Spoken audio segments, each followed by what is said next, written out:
ಅಂಬರುಗದಳ ನೇತ್ರೆ ಶ್ರೀ ದುರ್ಗಾಂಬಿಕೆಯ ಬಲಗೊಂಡು ಭಕ್ತಿಯೊಳ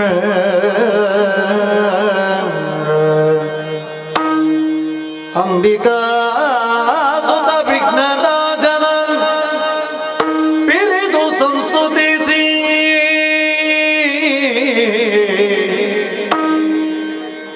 ಅಂಬುನಿಧಿಯ ಆತ್ಮಜಿಗೆ ಕೈ ಮುಗಿದಂಬುಜಾಸನ ವಾಣಿಯನ ಪಾದಾಂಬುಜಕ್ಕೆ ಪೊಡಮಡುತ್ತ ವರ್ಣಿಪೆನಿ ಕಥಾಮೃತವ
ಹಳಿರೇ ಪರಾಕ್ರಮ ಕಂಠೀರವೇ ಹಳ್ಳಿರೇನಯ್ಯೋ ಇರುವಂತಹ ಸ್ಥಳ ದೇವಲೋಕದ ಒಡೆ ಯಾರು ಅಂತ ಕೇಳಿದ್ದೀರಿ? ದೇವೇಂದ್ರನೆಂದು ಕೇಳಿದ್ದೇವೆ. ಹಾಗೆಂದು ಕಳಬಹುದು. ಹೊರಟು ಬಂದ ಕಾರ್ಯ ಅನೇಕವಿದೆ. ಮೊದಲು ಸುಧರ್ಮ ಪೀಠವನ್ನು ಅಲಂಕರಿಸಿಕೊಳ್ತೇವೆ.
ಹಾಗೆಯೇ ಎಲ್ಲಾ ಲೋಕಗಳಲ್ಲಿ ಶ್ರೇಷ್ಠವಾದ್ದು ಸ್ವರ್ಗ.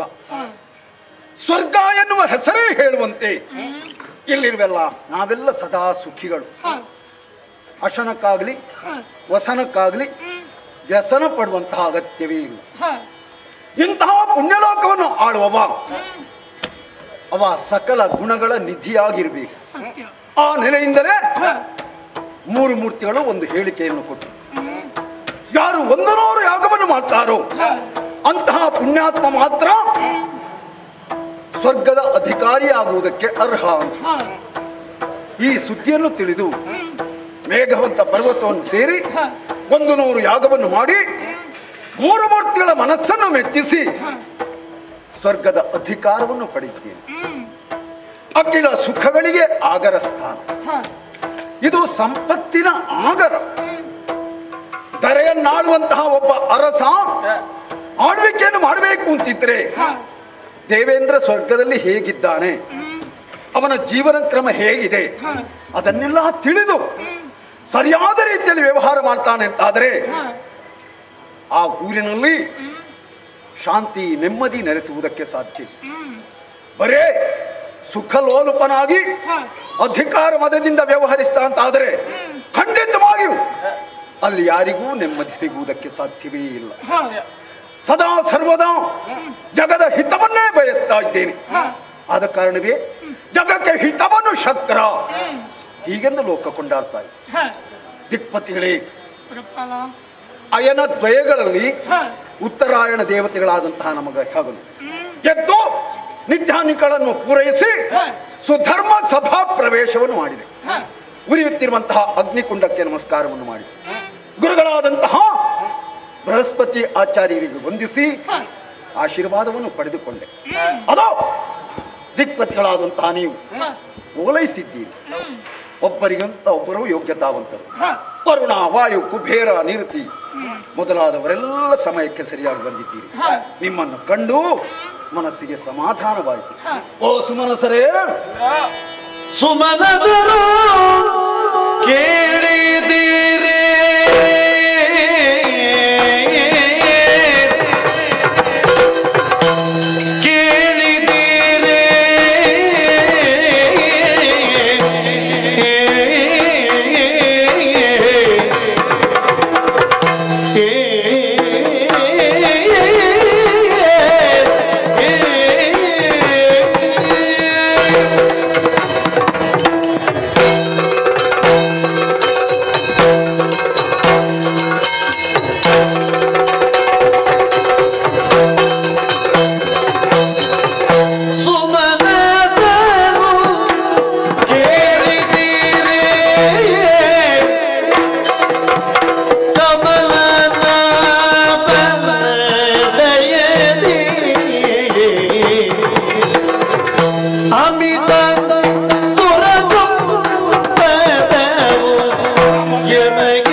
ಒಬ್ಬ ವ್ಯಕ್ತಿಯನ್ನು ಸೇರಿಸುವುದಿಲ್ಲ. ಯೋಗ ಇದ್ದವರಿಗೆ ಭಾಗ್ಯ ಇಲ್ಲ, ಭಾಗ್ಯ ಇದ್ದವರಿಗೆ ಯೋಗವು ಕೂಡಿ ಬರುವುದಿಲ್ಲ. ಆದರೆ ನಮಗೆಲ್ಲವೂ ಕೈವಶವಾಗಿದೆ. ನಮ್ಮ ಪ್ರಯತ್ನ, ಅದರಲ್ಲಿ ಜೊತೆಯಲ್ಲಿ ದೈವ ಸಹಾಯ, ಪದ್ಮನಾಭನ ದಯೆ ಸದಾ ಸರ್ವದಾ ನಮ್ಮ ಮೇಲಿದೆ. ನಮ್ಮನ್ನು ಸುಮನಸರು ಅಂತ ಹೇಳ್ತಾರೆ. ಯಾವುದೇ ಕಾರಣಕ್ಕೂ ಇತರ ಮನ ನೋಯಿಸುವವರು ನಾವಲ್ಲ. ಎಲ್ಲರೂ ಚೆನ್ನಾಗಿರಬೇಕು ಎನ್ನುವಂತ ಆಶಯವನ್ನು ಹೊಂದಿದವರು. ಆದರೆ ನಮ್ಮ ಬಗ್ಗೆ ಮಾತ್ಸರ್ಯವನ್ನು ಹೊಂದುವಂತಹ ಒಂದು ವರ್ಗವಿದೆ. ಆಗುವುದಕ್ಕೆ ನಮ್ಮ ದೊಡ್ಡ ಮನ ಮಕ್ಕಳು.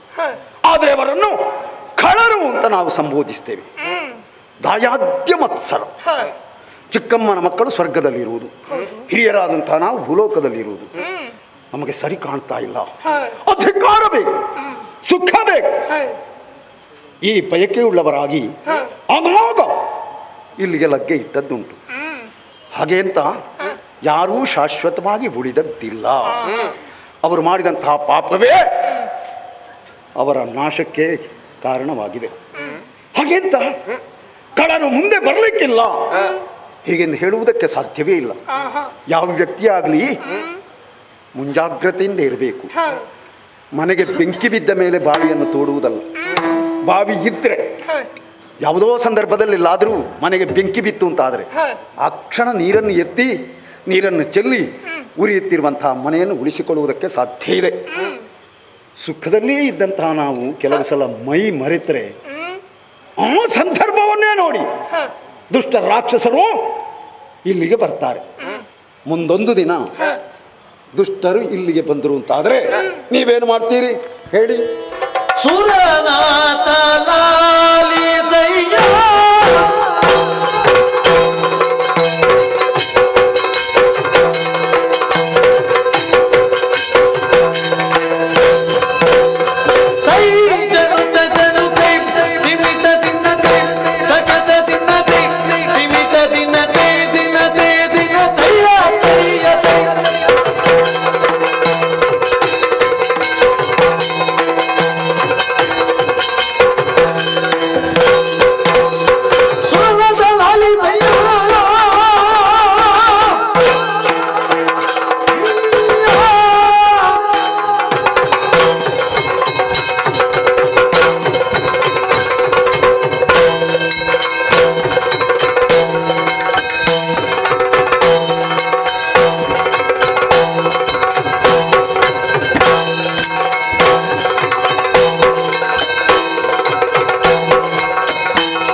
ಇದ್ದೇನೆ. ಎತ್ತ ಹೇಳಪ್ಪ.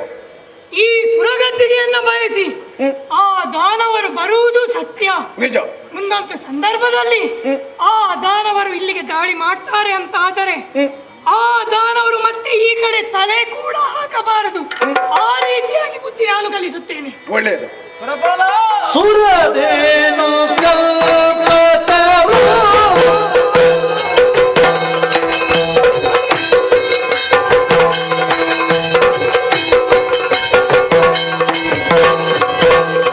ತತ್ವಗತಿ ಕುತಗತಿ ತಾತರ ಗಿಡಗಿಡದ ತತ್ವಗತಿ ಕುತಗತಿ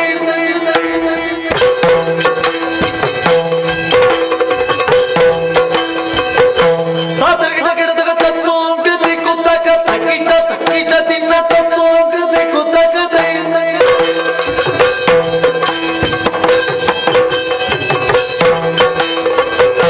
ತಾತರ ಗಿಡಗಿಡದ ತತ್ವಗತಿ ಕುತಗತಿ ತೈ ತೈ ತಿನ್ನ ತತ್ವಗತಿ ಕುತಗತಿ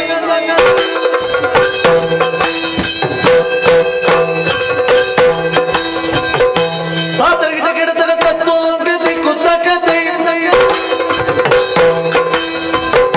ತಾತರ ಗಿಡಗಿಡದ ತತ್ವಗತಿ ಕುತಗತಿ ಗಿಡದಾಗ ತಗದರೆ ಗಿಡದಾಗ ತತ್ವಗತಿ ಕುತಗತಿ ತಕ್ಕಿನ ತಿನ್ನ ತಿನ್ನ ತಿನ್ನ ತಿನ್ನ ತಿನ್ನ ಹೋದ ತಿನ್ನ ತಿನ್ನ ತಕ್ಕಿನ ತಿನ್ನ ತೈ ತಿನ್ನ ತೈ ತಿನ್ನ ತೈ ತಿನ್ನ ತೈ ತಿನ್ನ ತೈಯ ತೈಯ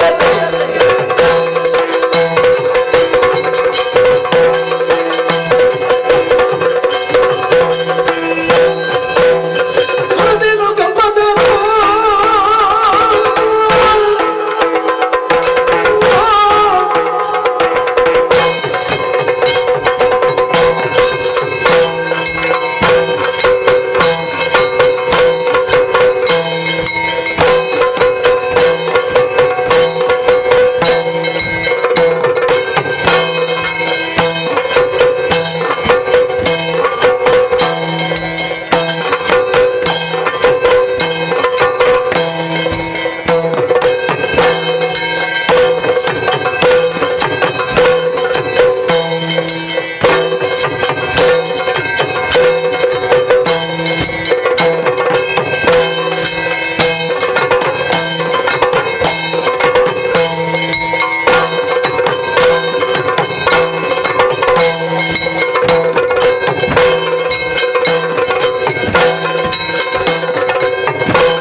ಸುರದೇನು ಕಲ್ಪತರು ಮುಂದಾಗಿ ನೋಬಲ ವಸ್ತುಗಳ ಮೂಲರು ಮರುಳರ ತಿಪ್ಪಿಸಿ ನಾಗಗೆ ತಂದರೆ ಹಣವನ್ನೇ ಗೋವೆನು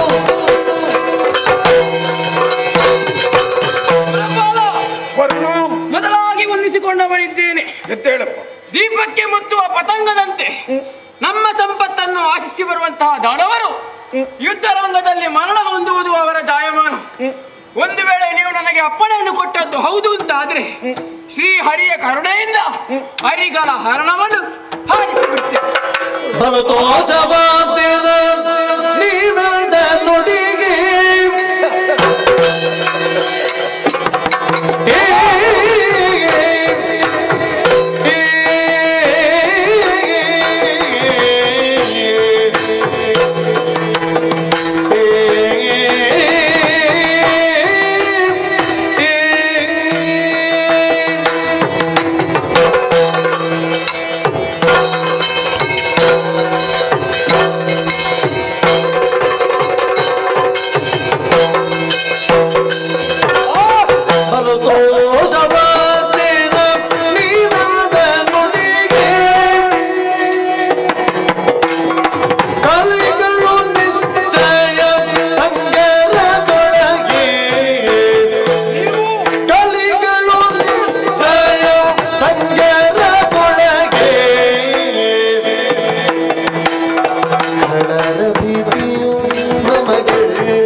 ನಿಮ್ಮ ಮಾತು ಕೇಳಿ ನನಗೆ ಸಂತೋಷವಾಯಿತು.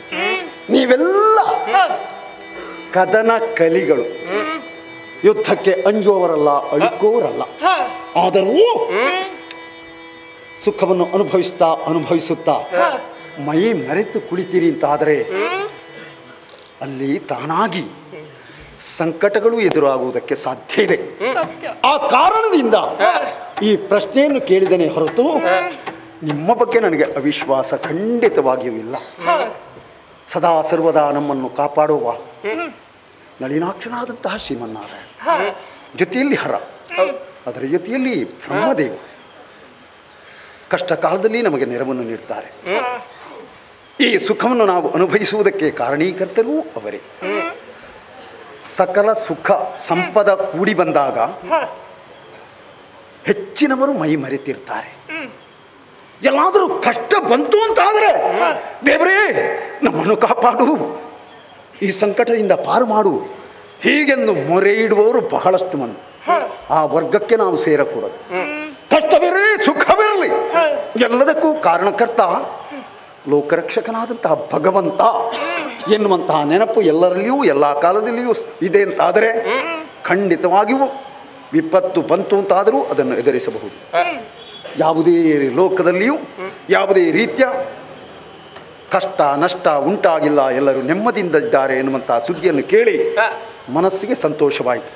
ಆದ ಕಾರಣ ನೀವೆಲ್ಲರೂ ನಿಮ್ಮ ಯಥಾಸ್ಥಾನವನ್ನು ಸೇರಿಕೊಳ್ಳಿ. ನಾಳೆಯ ದಿನ ನಾವೆಲ್ಲ ಇಲ್ಲಿ ಒಟ್ಟಾಗೋಣ. ಹೋಗಿ ಬನ್ನಿ, ಹೋಗಿ ಬನ್ನಿ. ಆದರೆ ಅಗತ್ಯವಾಗಿ ಗುರುಗಳಲ್ಲೊಂದು ಮಾತನಾಡಬೇಕಾಗಿದೆ. ಗುರುದೇವ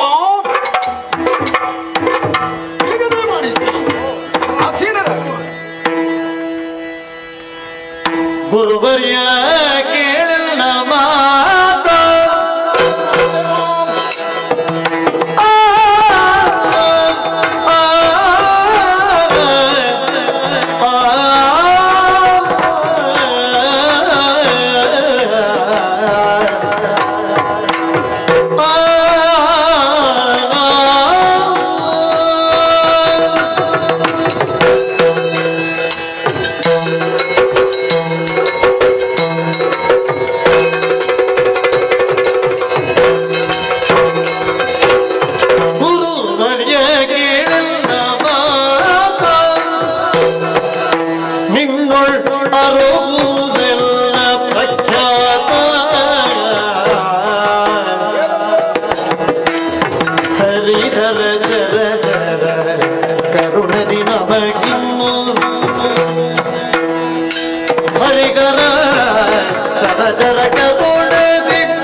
ಅಭಿವಾದನವನ್ನು ಸಲ್ಲಿಸ್ತಾ ಗುರು ಎನ್ನುವ ಶಬ್ದಕ್ಕೆ ದೊಡ್ಡವ ಅಂತಲೂ ಅರ್ಥ ಇದೆ. ಹೌದು. ಅಜ್ಞಾನ ತಿಮಿರಾಂಧಸ್ಯ ಜ್ಞಾನಾಂಜನ ಶಲಾಕಯ ಚಕ್ಷುರುನ್ಮೇಲಿತ ಏನ ತಸ್ಮೈ ಶ್ರೀ ಗುರವೇ ನಮಃ. ತಂದೆ ತಾಯಿಗಳು ಮಕ್ಕಳಿಗೆ ಜನ್ಮವನ್ನು ನೀಡಿ ಪೂಜನೀಯರೆನಿಸಿಕೊಳ್ತಾರೆ. ಗುರು ಹಾಗಲ್ಲ. ಇಹ ಪರಗಳಿಗೆ ಸಾಧನವೆನಿಸಿದಂತಹ ದಿವ್ಯ ವಿದ್ಯೆಯನ್ನು ಉಪದೇಶಿಸಿ ಮಹಾತ್ಮನೆಂದೆನಿಸಿಕೊಳ್ತಾನೆ. ಗುರುದೇವ ಏನಪ್ಪ? ಸ್ವರ್ಗದಲ್ಲಿ ಇದ್ದುಕೊಂಡು ಸದಾ ಸರ್ವದಾ ಸತ್ಪಥದಲ್ಲಿ ನಡೆಯಿರಿ ಹೀಗೆಂದು ಹೇಳಿದವರು ನಿಮ್ಮ ಮಾತಿನಂತೆ ನಡೆಯುತ್ತಾ ಇದ್ದೇವೆ. ಹೌದಲ್ಲ? ಲೋಕ ಪ್ರಖ್ಯಾತರು ನೀವು. ಎಲ್ಲ ಗುರುಗಳು ಆಚಾರ್ಯ ಪಟ್ಟವನ್ನು ಏರಿಲ್ಲ. ಕೆಲವೇ ಕೆಲವು ಮಂದಿಗಳು. ಸ್ವರ್ಗದಲ್ಲಿ ನೀವು, ಭೂಲೋಕದಲ್ಲಿ ಇನ್ನೊಬ್ಬರು ಶುಕ್ರಾಚಾರ್ಯ. ಹೌದು. ಪೂಜ್ಯರೇ, ಏನು ನಮ್ಮ ಶ್ರೇಯಸ್ಸನ್ನೇ ಬಯಸುವವರು, ಅಖಿಲ ಸುಖಗಳಿಂದ ಕೂಡಿದಂತಹ ಈ ನಾಕದಲ್ಲಿ ನಾವಿದ್ದೇವೆ, ಸುಖವನ್ನು ಅನುಭವಿಸ್ತಾ ಇದ್ದೇವೆ ಅಂತ. ಆದರೆ ಅದಕ್ಕೆ ಕಾರಣ ಗುರು ಅನುಗ್ರಹ. ಅದರ ಜೊತೆಯಲ್ಲಿ 3 ಮೂರ್ತಿಗಳ ಕೃಪೆ ಅಂತ ಭಾವಿಸ್ತೇವೆ. ಪೂಜ್ಯರೇ, ಏನು ಆದರೆ ಮೊನ್ನೆ ಆ ಪ್ರಕರಣ ನಡೆದ ಮೇಲವರ ಶೌರ್ಯ ತೀರಿತಿ ಮೊಡನಿಲ್ಲ ಪವರ ಗುರುವರಿಯ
ಸುರಪಾಲ, ಎಲ್ಲರ ಧೀಶಕ್ತಿ ವರ್ಧಿಸಬೇಕು ಅಂತಿದ್ರೆ ಧೀಷಣವರನಾದಂಥ ನಿನ್ನ ಕೃಪೆ ಬೇಕು. ಹೌದು. ನಮ್ಮ ನಾಲಿಗೆಯಿಂದ ಶಬ್ದ ಹೊರಡಬೇಕು ಅಂತಿದ್ರೆ ನಿನ್ನ ಕೃಪೆ ಬೇಕು. ನಮಗೆ ಗೊತ್ತು ಸ್ವಾಮಿ. ಪೂಜ್ಯರೇ, ಏನಪ್ಪ ಮೊನ್ನೆ ನಡೆದಂತಹ ಪ್ರಕರಣ ಎಣಿಸುವಾಗ ಹೃದಯದಲ್ಲಿ ಭೀತಿ ಹುಟ್ಟುತ್ತಾ ಇದೆ. ಯಾಕಪ್ಪ ಹಾಗೆ ಭಯ? ತಾರಕ ಶೋಣಿತಾಪುರಾಧೀಶ ಇಲ್ಲಿಗೆ ಅಭಿಯೋಗ ನಡೆಸಿದ್ದ.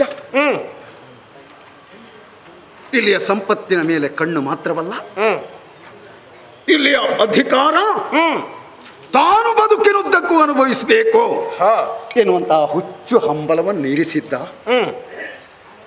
ನಮ್ಮ ಜೊತೆ ಶೌರ್ಯವನ್ನು ಮೆರೆಸಿದ. ಆದರೆ ಮೊದಲಿಗೆ ನಮಗೆ ಸೋಲು ಉಂಟಾದರೂ ಮತ್ತೆ ಹರನ ಕರುಣೆಯಿಂದ, ಹರ ಕುಮಾರನ ಕಾರಣದಿಂದ ಅವ ಅಳಿದು ಹೋದ. ಮತ್ತೆ ಅಧಿಕಾರ ನಮ್ಮ ಕೈವಶವಾಯಿತು. ಮತ್ತೆ ಸುಖದಿಂದಿರುವುದಕ್ಕೆ ಸಾಧ್ಯವಾಯಿತು. ಆದ ಕಾರಣ ಸದ್ಯದ ಸ್ಥಿತಿಯಲ್ಲಿ ದುರುಳರ ಬಾಧೆ ಇಲ್ಲ. ಗುರು ಕೃಪೆ ಮತ್ತು ದೇವರ ಅನುಗ್ರಹ ಅಂತ ನಾನು ಭಾವಿಸ್ತೇನೆ. ಸುರಪತೆ, ಪೂಜ್ಯರೇ, ದೇವರು ಮುನಿದರು ಗುರು ಕಾಯುತ್ತಾರೆ ಎನ್ನುವಂತ ವಾಕ್ಯ ಉಂಟು. ಶಿವ ಮುನಿದರೆ ಗುರು ಕಾವ. ಹೌದು. ಹಾಗೆಂತ ಗುರು ಮುನಿದರೆ ಅವನಿಗೆ ಲೋಕದೊಳಗೆ ಬದುಕು ಅಂತ ಇರುವುದಿಲ್ಲ. ಈ ಲೋಕದಲ್ಲಿ ಕಾಯುವವರು ಯಾರೂ ಇಲ್ಲ ಎನ್ನುವ ಸತ್ಯ ಗೊತ್ತು ಸ್ವಾಮಿ. ತನ್ನ ಅಂತರ್ಯದಲ್ಲಿರಬಹುದಾದ ಗುರಿಯೊಂದರನ್ನು ಮುಟ್ಟಬೇಕು ಅಂತ ಆದ್ರೆ ಅವರನ್ನು ಮುಂಭಾಗಕ್ಕೆ ಕೊಂಡು ಹೋಗುವುದಕ್ಕೆ ಹಿಂದಿನಿಂದ ಗುರುವಾದವರು ಬೇಕಾಗುತ್ತದೆ. ಗುರಿ ತೋರಿಸುವ ಗುರು ಗೀಷ್ಪತಿಯಾಗಿ ಲೋಕಗುರು ಎನಿಸಿಕೊಂಡು ಆಚಾರ್ಯ ಪದವಿಯನ್ನು ಏರಿದಂತಹ ನಾನು ಸದಾಕಾಲ ನಿನ್ನ ಉದ್ಧಾರವನ್ನೇ ಅನುಲಕ್ಷಿಸಿಕೊಂಡು ಇಲ್ಲಿಯವರೆಗೆ ಇದ್ದೇನೆ. ನಿಜ ಸ್ವಾಮಿ. ನೀನಾದರೂ ಅಷ್ಟೇ. ಏರಿರುವುದು ತಾನು ಅಧಿಕಾರವನ್ನು ಅನ್ನುವುದಕ್ಕಿಂತಲೂ ನಾ ಹೊಂದಿರುವುದು ಜನ ಸೇವೆಯಾಗಿ ಅಥವಾ ಲೋಕಸೇವಾರ್ಥವಾಗಿ ನಾ ಹೊಂದಿದ್ದೇನೆ ಎನ್ನುವ ಭಾವ ನಿನ್ನಲ್ಲಿರುವ ಕಾರಣದಿಂದಲಾಗಿ ನನ್ನ ಕರವೆನ್ನುವುದು ಸದಾಕಾಲ ನಿನ್ನ ಶಿರದ ಮೇಲೆ ಅನುಗ್ರಹಕಾರಕವಾಗಿಯೇ ಇಲ್ಲಿಯವರೆಗೆ ಇದೆ. ಮತ್ತೆ ಲೋಕದೊಳಗೆ ಅಸಾಧ್ಯವಾದುದು ಯಾವುದೂ ಇಲ್ಲ, ಎಲ್ಲವೂ ಸಾಧ್ಯವಾಗುವುದೇ ಆಗಿರುತ್ತದೆ. ರಕ್ಕಸರೊಬ್ಬ ತಾನು ತಿಳುವಳಿಕೆಯನ್ನು ಮುಂದಕ್ಕೆ ಸಾಗಿಸಿ ಅವ ಪ್ರಯತ್ನಪೂರ್ವಕವಾಗಿ ದೇವರನ್ನು ಮೆಚ್ಚಿಸಿ ತಾನು ಮರಣವೇ ಹೊಂದಕೂಡದು ಅನ್ನುವುದಕ್ಕಾಗಿ ವಿಚಿತ್ರವಾದ ವರವನ್ನೆಲ್ಲ ಸಂಪಾದಿಸ್ತಾನೆ. ಹಾಗೆಂದು ಆ ವರ ಅವನಿಗೆ ಮರಣವೇ ಆಗಿರುತ್ತದೆ. ನಿಜವಾಗಿಯೂ ಅವನು ಸಂಪಾದಿಸುವುದು ತನ್ನದಾದ ಮರಣದ ದಿನವನ್ನೇ ಆಗಿರುತ್ತದೆ. ನಿಜ. ಇಂಥವನಿಂದ ಮರಣ ಬಂದೀತೋ ಅನ್ನುವ ಹಾಗೆ ಅವ ಪ್ರಶ್ನೆಯಿಂದ ಆಲೋಚಿಸಿದ್ರು ಇಂತಹದ್ದಾಗುತ್ತದೆ ಎನ್ನುವುದಕ್ಕೆ ದೈವ ಸಂಕಲ್ಪ ಅನ್ನುವುದು ಇದ್ದೇ ಇರುತ್ತದೆ. ಪರಮಾತ್ಮನನ್ನು ಪರೀಕ್ಷಿಸುವುದಕ್ಕೆ ಒಬ್ಬ ಪ್ರಯತ್ನ ಪಟ್ಟನಂತೆ. ದೇವರೇ ನೀ ದೇವರೇ ಹೌದು ಅಂತಾದರೆ ಯಾರಿಂದಲೂ ಹೆಚ್ಚೇನು ನಿನ್ನಿಂದಲೂ ಎತ್ತಲಾಗದೇ ಇರುವ ಕಲ್ಲೊಂದನ್ನು ಸೃಷ್ಟಿ ಮಾಡಬೇಕು ಅಂತ ಹೇಳಿದರು. ಹಾಗೆಂದು ದೇವರಿಗೆ ಸೃಷ್ಟಿ ಮಾಡದೆ ಹೊರತಾಗುವುದಕ್ಕಾಗುವುದಿಲ್ಲ. ಯಾಕೆ? ದೇವರಾದವನು ಭಕ್ತನ ಅಧೀನದಲ್ಲಿರುವ ಕಾರಣದಿಂದ. ಹಾಗೆಯೇ ಸೃಷ್ಟಿಸಿದ ಕಲ್ಲಿನ ಬಳಿಕ ಮತ್ತೆ ಅದೇ ಭಕ್ತ ಕೇಳಿದ್ರಂತೆ, ಈ ಕಲ್ಲನ್ನು ನೀ ಎತ್ತದೇ ಇದ್ರೆ ದೇವರಲ್ಲ ಅಂತ. ಹಾಗಾದ್ರೆ ದೇವರನ್ನೂ ಪ್ರಶ್ನೆ ಮಾಡಬಹುದಾದ ವ್ಯಕ್ತಿಗಳು ಹುಟ್ಟಿಕೊಳ್ತಾರೆ. ಹಾಗೆಂದು ದೇವರು ಯಾವ ಕಾರಣಕ್ಕೂ ತನಗಾಗದೇ ಇರುವ ವಿಚಾರವೇ ಇಲ್ಲ. ಅಖಿಲಾಂಡ ಕೋಟಿ ಬ್ರಹ್ಮಾಂಡವನ್ನು ಪರಿಪಾಲಿಸುವವನಿಗೆ ಅಸಾಧ್ಯವಾದುದು ಯಾವುದೂ ಇಲ್ಲ. ತಾರಕನಂತವರ ಅಳಿವಿಗೂ ಕುಮಾರನಂತವರು ಜನಿಸಿ ಬರ್ತಾರೆ ಅಂತಾದ್ರೆ ಮತ್ತೆ ನಾವು ಭಯ ಹೊಂದುವುದಕ್ಕಿಲ್ಲವೇ ಇಲ್ಲ. ನಿನ್ನ ಮುಂದಿನ ಬೆಳಕಿನ ದಾರಿಯನ್ನು ತೋರಿಸುವ ಗುರು ನಾನಾಗಿರ್ತೇನೆ. ನಿಶ್ಚಿಂತೆಯಿಂದ ಇರು. ಆಗೋಣ.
ಭಯಂಕರವಾಗಿ ಅಟ್ಟಹಾಸಗಳು ಯಾರು ಇರುವಂತಹ ಸ್ಥಳ ವೀರ ಮಹೇಂದ್ರ ಪಟ್ಟಣಕ್ಕೆ ಯಾರು ಅಂತ ಕೇಳಿ ಬಲಿ ಶೂರ ಬದ್ಮಾಸುರ ನಾವೇ ಸರಿ. ಏನು ಹೊರಟು ಬಂದ ವಿಷಯ ಬಹಳ ಇದೆ, ಎಲ್ಲರೂ ಆಲಿಸಬೇಕು. ಶಂಕರಪಾಣಾದಿ ಸಚಿವರಿಗೆ ಅನುಸರಿಸಿ ವಜ್ರ ಬಾಹುಕನಗ್ರಿ ಮುಖಮುಖ ಬಾಹುಕನಗ್ರಿಮುಖ ತನ್ನು ಜಾರಿ ಸಪ್ತಾಂಗ ಯುದ್ಧ ಸಭೆಯೋಳೆ ಸರಿರಲು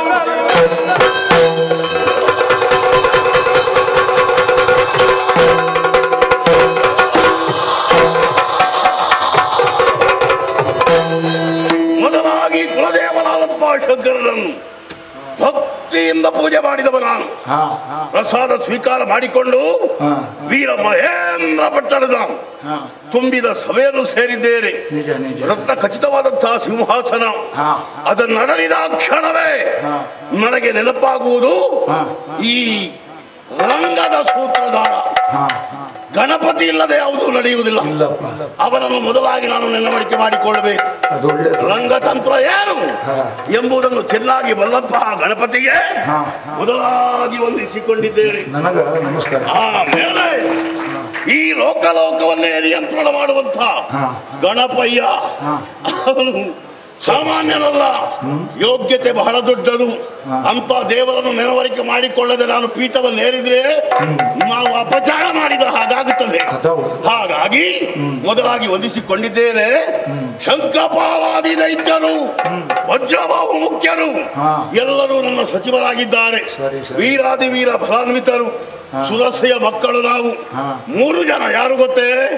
ಹಿರಿಯವ ನಾನು, ಆಮೇಲೆ ಸಿಂಹಾಸ್ಯ, ಆಮೇಲೆ ಅಜಮುಖಿ, ಮತ್ತೊಬ್ಬ ತಮ್ಮನಿದ್ದಾನೆ. ನನ್ನ ತಾಯಿಗೆ ಹುಟ್ಟಿದವನಲ್ಲ, ದ್ವಿತೀಯ ಗರ್ಭದಲ್ಲಿ ಜನಿಸಿದವ. ಆದರೆ ದೇಹ ಎರಡಾದ್ರೂ ಆತ್ಮ ಒಂದೇ ಎನಿಸಿಕೊಂಡಂತ ನನ್ನ ಪ್ರೀತಿಯ ತಮ್ಮ ತಾರಕಾಸುರ. ಅವ ಆಗುವುದಕ್ಕೆ ಬೇರೆ, ಆದರೆ ನಾನು ಅವನನ್ನು ಪ್ರೀತಿಯಿಂದ ಒಪ್ಪಿಕೊಂಡಿದ್ದೇನೆ. ಹಾಗಾಗಿ ನಮ್ಮ ತಾಯಿಗೆ 4 ಮಕ್ಕಳು ಅಂತ ನಾನು ಯಾವಾಗಲೂ ಹೇಳ್ತಾ ಇರ್ತೇನೆ. ವಿಷಯ ಅದಲ್ಲ. ಸಭಾಸ್ಥಾನ ಸೇರಿದ್ದೇನೆ. ಸೇರಿದ ಕ್ಷಣವೇ ಏನೋ ಒಂದು ಭಜನೆ ಕೇಳ್ತಾ ಇದೆಯಲ್ಲ.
विलसत्मणि हिमांशु प्रभावलयं हर हर महादेव हर हर महादेव नमो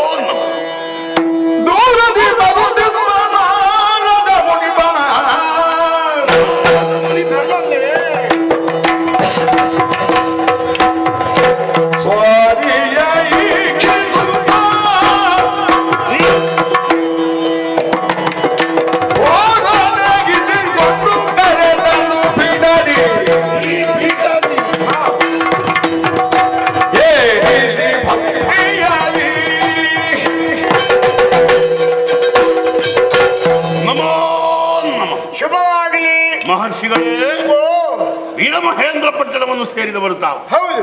ಬನ್ನಿ ಬನ್ನಿ. ಮಹರ್ಷಿಗಳೇ, ನಿನ್ನ ಸಿಂಹಾಸನ ಬಹಳ ಎತ್ತರ ಉಂಟು. ಹೌದು. ಬ್ರಹ್ಮ ಮಾನಸ ಪುತ್ರರು ತಾವು. ಹೌದು. 3.25 ಗಳಿಗೆಯಲ್ಲಿ ಹಾ 14 ಲೋಕವನ್ನು ಸಂಚಾರ ಮಾಡುವಂತಹ ಸಾಮರ್ಥ್ಯ ತಮಗಿದೆ. ಹೌದಪ್ಪ. ಅಲ್ವೇ? ಹೌದೌದು. ಅಲ್ಲಿ ಆಗು ಹೋಗುಗಳನ್ನು ತಿಳಿದು ಅಲ್ಲಿಯ ಕಷ್ಟವನ್ನು ಪರಿಹಾರ ಮಾಡಿ ಸುಖ ಎಲ್ಲಿ ಯಾವ ರೀತಿ ಇರ್ತದೆ ಎಂಬುದನ್ನು ತೋರಿಸಿಕೊಟ್ಟವರು ತಾವು. ಹೌದು. ಮಹರ್ಷಿಗಳೇ, ವೀರಮಹೇಂದ್ರ ಪಟ್ಟಣವನ್ನು ಪ್ರವೇಶ ಮಾಡಿದ ಕ್ಷಣ ನೋಡಿ ನಮ್ಮವರೆಲ್ಲ ಎದ್ದು ನಿಂತಿದ್ದಾರೆ. ಹೌದು. ಕೈ ಮುಗಿತಾ ಇದ್ದಾರೆ, ಮೇಲೆ ಕೈ ಎತ್ತಿ. ಯಾಕಾಗಿ? ಯಾಕೆ? ಪುಣ್ಯಾತ್ಮರಾದಂತಹ ನಾರದರು ಇತ್ತ ಆಗಮನವಾಗಿದೆ, ಅವರೆಲ್ಲರ ಪಾದಕ್ಕೆ ಅಡ್ಡ ಬೀಳಬೇಕು ಅಂತ ಆಶೆಯಾಗಿದೆ ಅವರಿಗೆ. ಕೆಲವರು ಆ ಮೂಲೆಯಲ್ಲಿ ನಿಂತ್ಕೊಂಡು ನೋಡ್ತಾ ಇದ್ದಾರೆ. ಹೌದು. ಯಾಕೆ? ಇಲ್ಲಿ ಬರುವುದು ನೀನಿರುವಾಗ ಬರುವುದು ಬೇಡ, ಕಷ್ಟ ಅಂತ ಅವರು ಯೋಚನೆ ಮಾಡ್ತಾ ಇದ್ದಾರೆ. ಹೌದು. ಹಾಗಾಗಿ ನನ್ನ ಪ್ರಭೆ ಅಲ್ಲಿಗೆ ಹೊಡಿತಾ ಉಂಟು, ಸಾಕು ಅಂತೇಳಿ ಅಲ್ಲಿ ನಿಂತಿದ್ದಾರೆ. ನಿಮ್ಮ ಮುಖದ ವರ್ಚಸ್ಸೇ ಹಾಗಲ್ವೇ? ಇಷ್ಟು ದೊಡ್ಡ ಮುಖ, ಅದರಲ್ಲಿರುವಂತಹ ಪ್ರಭೆ ಇಷ್ಟು ದೊಡ್ಡದಲ್ಲ, ಇಷ್ಟು ಸಣ್ಣದ? ಸಣ್ಣದಲ್ಲ ಗುರು. ನೀನು ಇಷ್ಟು ದೊಡ್ಡದು ಅಂತ ಹೇಳ್ತೀವಿ, ಬೆಕ್ಕಿನ ಮಂಡೆಯ ಇದು? ಅಲ್ಲ ಸ್ವಾಮಿ, ನಾನು ದೈತ್ಯ, ನಾನು ತೋರಿಸುವುದು ಇಷ್ಟೇ. ಇಷ್ಟರಲ್ಲಿ ಎಷ್ಟು ಪ್ರಭೆ ಇದೆ ಎಂಬುದನ್ನು ತೋರಿಸಿಕೊಟ್ಟವರು ತಾವು.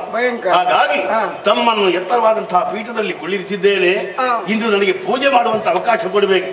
ಮುಖಕ್ಕೆ ಮಂಗಳಾರತಿ, ಪಾದಕ್ಕೆ ಎಲ್ಲ ಪಾದ ಪೂಜೆ. ಸ್ವಾಮಿ, ಪಾದ ಪೂಜೆ ಮೊದಲು ಮಾಡ್ತೇನೆ. ಅಗತ್ಯ. ಹೌದಲ್ವೇ ಸ್ವಾಮಿ? ಯಾಕೆ ಪಾದ ಪೂಜೆ ಮಾಡುದು? ಪಾದ ಪೂಜೆ ಮಾಡುವುದು ನಾವು ಪುನೀತರಾಗುವುದಕ್ಕಾಗಿ. ಆ ತೀರ್ಥವನ್ನು ಸೇರಿದ್ರೆ ಎಷ್ಟು ಸಂಕಲನ ತೀರ್ಥವಲ್ಲ ಇದು, ಇದು ಪಾದದಿಂದ ಹಿಡಿದ ತೀರ್ಥ. ಈ ಪಾದವನ್ನು ನಾನು ತೊಳಿಬೇಕಲ್ಲ? ಅದನ್ನೇ ತೊಳಿ ನೀನು, ಬೇರೆ ಯಾವ್ದನ್ನು ತೊಳಿಬೇಡ. ಅದೇ ಮಹರ್ಷಿಗಳ ಪಾದ ತೊಳಿಬೇಕು ಅಂತ.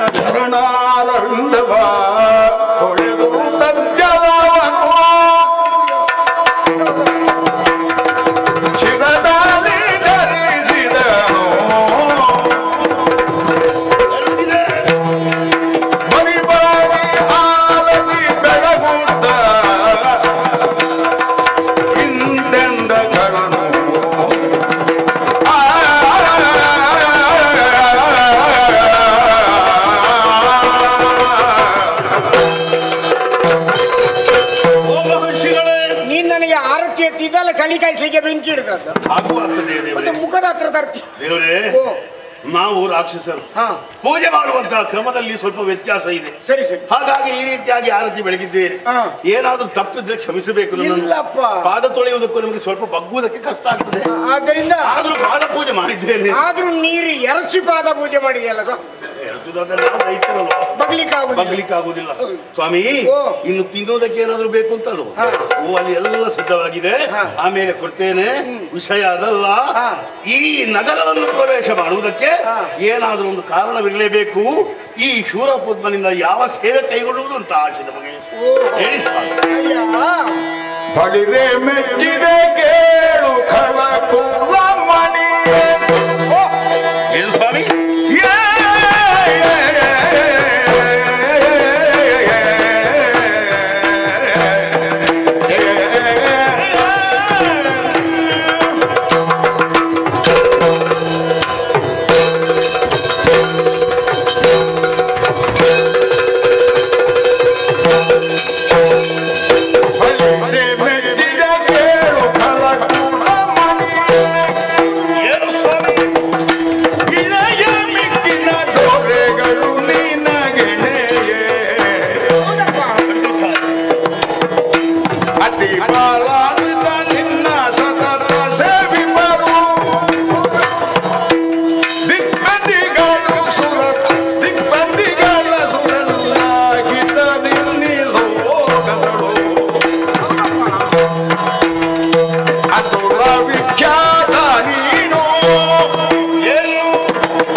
Bye.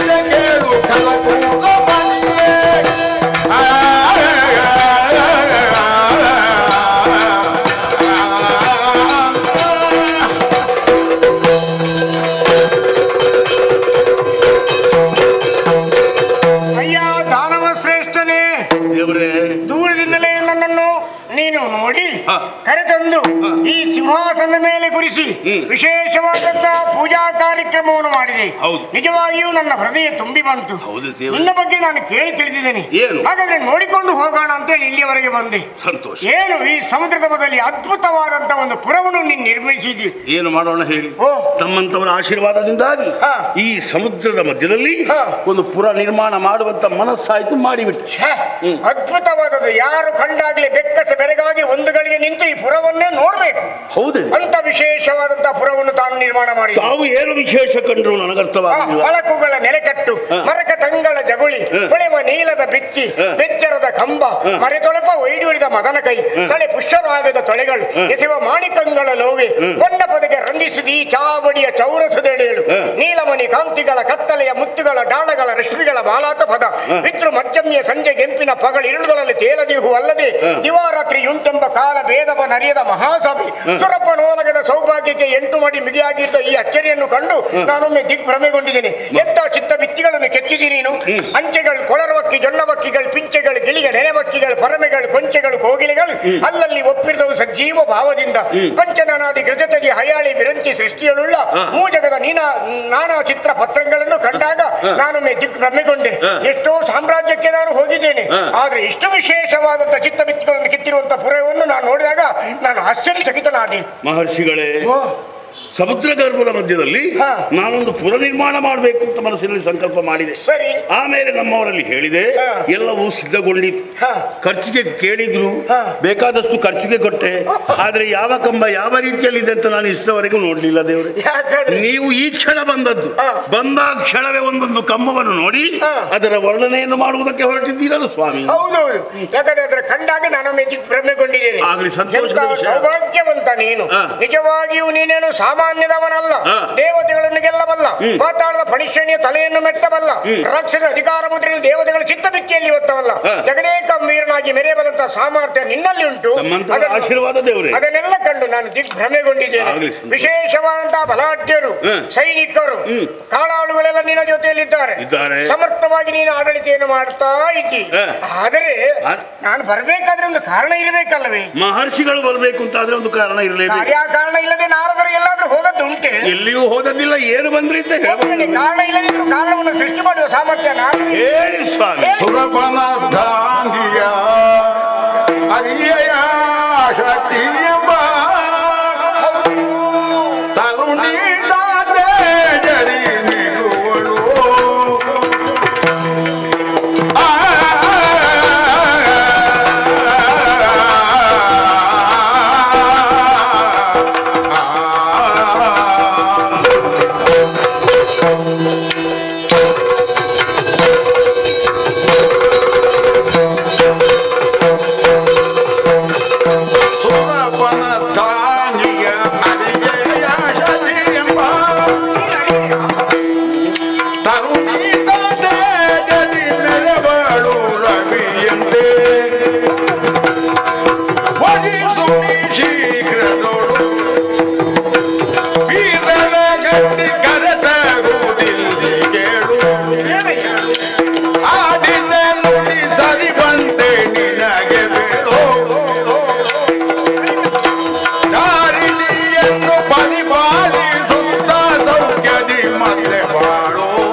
ಬೇಕಾದಷ್ಟು ಸೌಭಾಗ್ಯಗಳುಂಟು.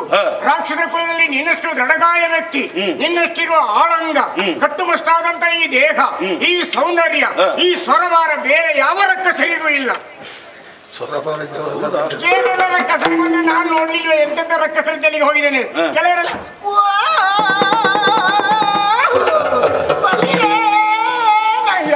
ಅದು ಒಂದು ಸಾಧನೆ.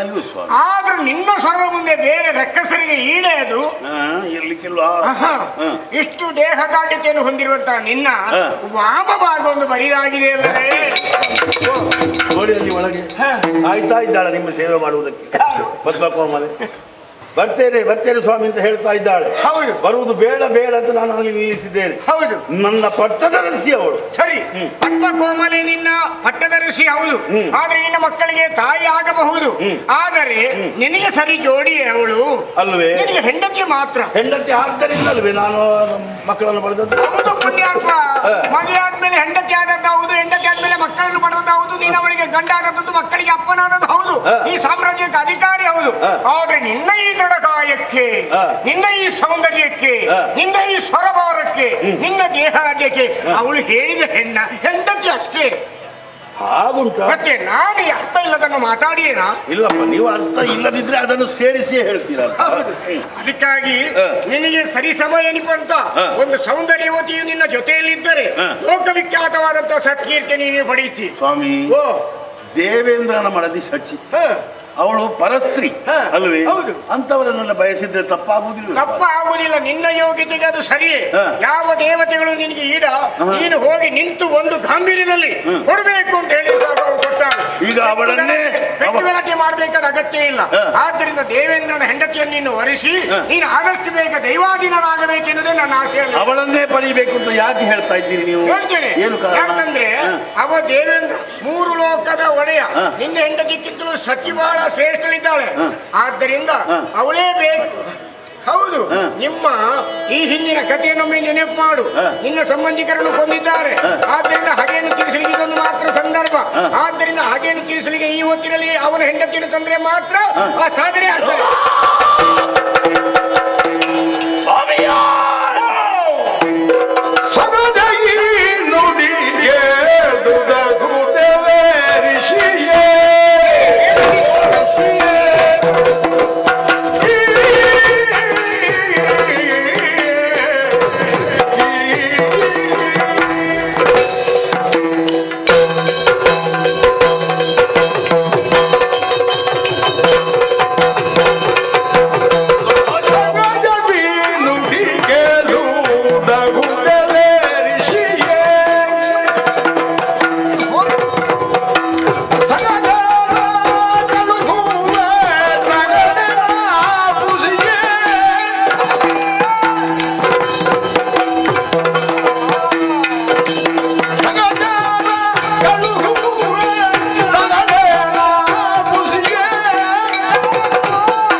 ಸಂತೋಷವಾಗುತ್ತಾ ಇದೆ. ಹೌದೇ? ಸಹಜಬಹುದು ನಿಮ್ಮ ಮಾತು. ಯಾಕೆ ಹೇಳಿದೆ? ಯಾಕೆ? ನನ್ನ ವಾಮಭಂಗದಲ್ಲಿ ನನ್ನ ಹೆಂಡತಿ ಇದ್ರು ಅದು ಸರಿಸಾಟಿ ಆಗದ್ದಲ್ಲ. ಹೆಂಡತಿ ಮಾತ್ರ ಸಚಿ ಬೇಕು. ನೀವಾಡಿದ್ದಕ್ಕೆ ನಾನು ಹೌದು ಅಂತ ತಲೆ ಅಲ್ಲಾಡಿಸ್ತಾ ಇದ್ದೇನೆ. ಯಾಕಾಗಿ ಅವಳನ್ನು ಕರೆ ತರುವುದಕ್ಕಾಗಿ ನನ್ನ ತಮ್ಮಂದಿರನ್ನು ಕಳುಹಿಸಿಕೊಡ್ತೇನೆ. ಅವರನ್ನು ಯಾರೆಲ್ಲ ಇದ್ದಾರೋ ವೀರಾದಿವೀರರು ಎಲ್ಲರನ್ನು ಕಳುಹಿಸಿಕೊಟ್ಟು ನಾನು ಅವಳನ್ನು ಕರೆದುಕೊಂಡು ಬರ್ತೇನೆ. ಈ ರೋಗಿ ಒಬ್ಬೊಬ್ಬ ಬಯಸ್ತಾನೆ, ನನಗೆ ಹಾಲು ಅನ್ನ ಉಣಬೇಕು ಅಂತ ಆಸೆ ಇರ್ತದೆ ಅವನಿಗೆ. ಆದ್ರೆ ಅವನಿಗೆ ಅವಕಾಶ ಸಿಗುವುದಿಲ್ಲ ತಿನ್ನುವುದಕ್ಕೆ. ಇಲ್ಲ. ಆದ್ರೆ ವೈದ್ಯ ಅದನ್ನೇ ಹೇಳಿದ್ರೆ ಕುಟುಂಬದವರು ತಂದು ಕೊಡ್ಲೇಬೇಕು. ಕುಟುಂಬದವರು ಅಂತಲ್ಲ, ಅಲ್ಲಿ ಹತ್ತಿರ ಯಾರಿದ್ದಾರೆ ಅವರೂ ತಂದು ಕೊಡಬೇಕು ಅಲ್ವೇ? ಹಾಗಾಗಿ ನಮ್ಮ ಹತ್ರ ಇಲ್ಲ ಅಂತಂದ್ರೆ ಬೇರೆಯವರನ್ನು ಕಸಿದಾದ್ರೂ ತಿನ್ನಬೇಕು. ನಾನು ಆಶೆ ಪಡ್ತಾ ಇದ್ದೆ. ನನ್ನ ತಮ್ಮನಾದ ತಾರಕ ಸೂರತ್ ಹತ್ತಿದ್ದಾನೆ, ಅವ ಹೇಗೆ ಸತ್ತ ಸ್ವಲ್ಪ ಯೋಚನೆ ಮಾಡಿದ್ದೇನೆ. ಆಮೇಲೆ ಒಂದಲ್ಲ ಒಂದು ಕಾಲಕ್ಕೆ ದೇವಲೋಕವನ್ನು ಸೇರಬೇಕು ಮನಸ್ಸು ಮಾಡಿದ್ದು ಮಾತ್ರ ಹೋಗುವುದಕ್ಕೆ ಅವಕಾಶ ಸಿಗ್ಲಿಲ್ಲ. ಈಗ ನಾನು ರೋಗಿ, ನೀವು ವೈದ್ಯ ಅಲ್ವೇ? ಸರಿ ಸಮಾನವಾದಂತಹ ಸೂಚನೆಯನ್ನು ಕೊಟ್ಟಿದ್ದೀರಿ. ಈಗ ನಾನು ಹೇಳಿದ್ರಿಂದ ನಿನ್ನ ಆತ್ಮಕ್ಕೆ ಶಾಂತಿ ದೊರೆಯುತ್ತಲ್ವೇ? ಆತ್ಮಕ್ಕೆ ಇನ್ನೂ ಸಾಯಲಿಲ್ಲ ನಾನು. ಇನ್ನೂ ಸಾಯಿಲ್ಲ, ಸಮಯ ಉಂಟು. ಅಲ್ಲ, ಆದಷ್ಟು ಬೇಗ ದೇವೇಂದ್ರನ ಹೆಂಡತಿಯನ್ನು ತಂದು ಪಟ್ಟದ ರಾಣಿಯನ್ನಾಗ ಮಾಡಿ ಆದಷ್ಟು ಬೇಗ ನೀನು ಕೀರ್ತಿಶೇಷನಾಗಬೇಕೆಂದೇ ನನ್ನ ಉದ್ದೇಶ. ನೀವು ಅದನ್ನೇ ಬಯಸುವುದು ಅಂತ ಕಾಣ್ತದೆ. ಅಲ್ಲಿ ಕೂತ್ಕೊಂಡು ಅದನ್ನೇ ಲೆಕ್ಕ, ಯಾವ ಹೋಗ್ತಾನೆ ಅಂತ. ಹಾಗಲ್ಲ, ಕೀರ್ತಿಶೇಷ ಅಂದ್ರೆ ಎಂತ? ನಿನ್ನ ಕೀರ್ತಿ ವಿಶೇಷವಾಗಿ ಹರಡಬೇಕು. ನನ್ನ ಕೀರ್ತಿ ಪಸರಿಸಬೇಕು. ನಾಗಾದಿ ಶೇಷಗಳು ಬಾಯಲ್ಲಿ ಹೊಗಳುವಂತೆ ಆಗಬೇಕು. ನೀನು ಆದಷ್ಟು ಬೇಗ ಸ್ವರ್ಗಸ್ಥನಾಗು ಪುಣ್ಯಾತ್ಮ. ಅದೇ ಮುಹೂರ್ತವಾಯ್ತು ಇಲ್ಲಿಗೆ. ಈಗ ಯಾರು ಸ್ವರ್ಗಸ್ಥರಾಗುವುದು ಅಂತಲೇ ಅದೇ ನೀನು ತರಬೇಕಾದ್ರೆ ಸ್ವರ್ಗಕ್ಕೆ ಹೋಗ್ಬೇಡ್ವೆ? ಹೋಗ್ಬೇಕು. ಸ್ವರ್ಗಸ್ಥನಾಗಬೇಡ್ವೆ? ಆಗಬೇಕು. ಆ ಉದ್ದೇಶದಿಂದಲೇ ಹೇಳಿತಲ್ವೇ ನಾನು. ಸ್ವಾಮಿ, ನಿಮ್ಮನ್ನು ಜೊತೆಯಾಗಿ ಕರ್ಕೊಂಡು ಹೋಗ್ಲಿ? ಇಲ್ಲ, ನಾನು ಆಗಾಗ ಸಂಚಾರ ಮಾಡ್ತಾ ಇರ್ತೇನೆ. ನೀವು ಸಂಚಾರ ಮಾಡುವುದು ಆಗ್ಲಿ, ನಿಮ್ಮ ಇಚ್ಛೆಯಂತೆ ನಾನು ಅದರ ಬಗ್ಗೆ ಯೋಚನೆ ಮಾಡ್ತೇನೆ. ಆಯ್ತು. ನಿರ್ಮಮ ನಿರಾಲಂಬ ನಿತ್ಯ ನಿರ್ಭಯ ನಿರಾವರಣ ನಿರ್ಮಾಣ ನಿರ್ಮಲ ನಿರ್ವೀಕರಣ ನಿರ್ವಹಿಸುವ ನಿಶ್ಚಿತ ನಿರ್ಮಲ ನಿರ್ಗುಣ ನಿರಾಳ ಮಹರ್ಷಿಗಳು ಹೇಳಿದಂತೆ ನಾನು ಸಚಿಯನ್ನು ತರಲೇಬೇಕಾಗಿದೆ. ಹಾಗಾದ್ರೆ ಏನು ಮಾಡೋಣ? ನಾನೇ ಹೊರಡುವುದು ಸರಿಯಲ್ಲ. ನನ್ನ ಮಗ ಇದ್ದಾನಲ್ಲ, ಅವನಿಗೆ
ಶಚಿಯನ್ನು ತರಬೇಕು ಎನ್ನುವಂತ ಬಯಕೆ ನಿಮ್ಮದ್ದು.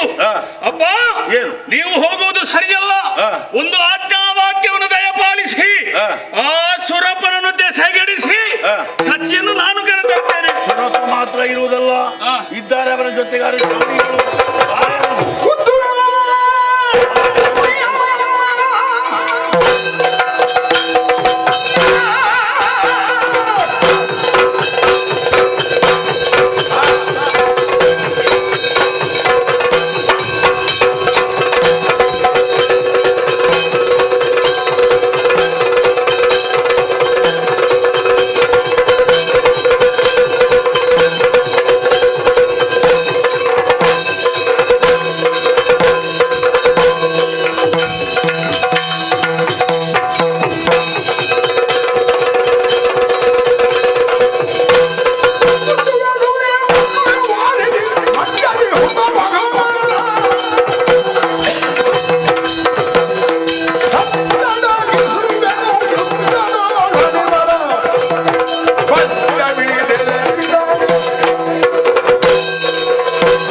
ವರುಣ, ವಾಯು ಇತ್ಯಾದಿ ದಿಕ್ಪಾಲಕರೆಲ್ಲರ ಬಲವಿದೆಯೇ? ಶೌರಿ ಸಾಮಾನ್ಯವಲ್ಲ.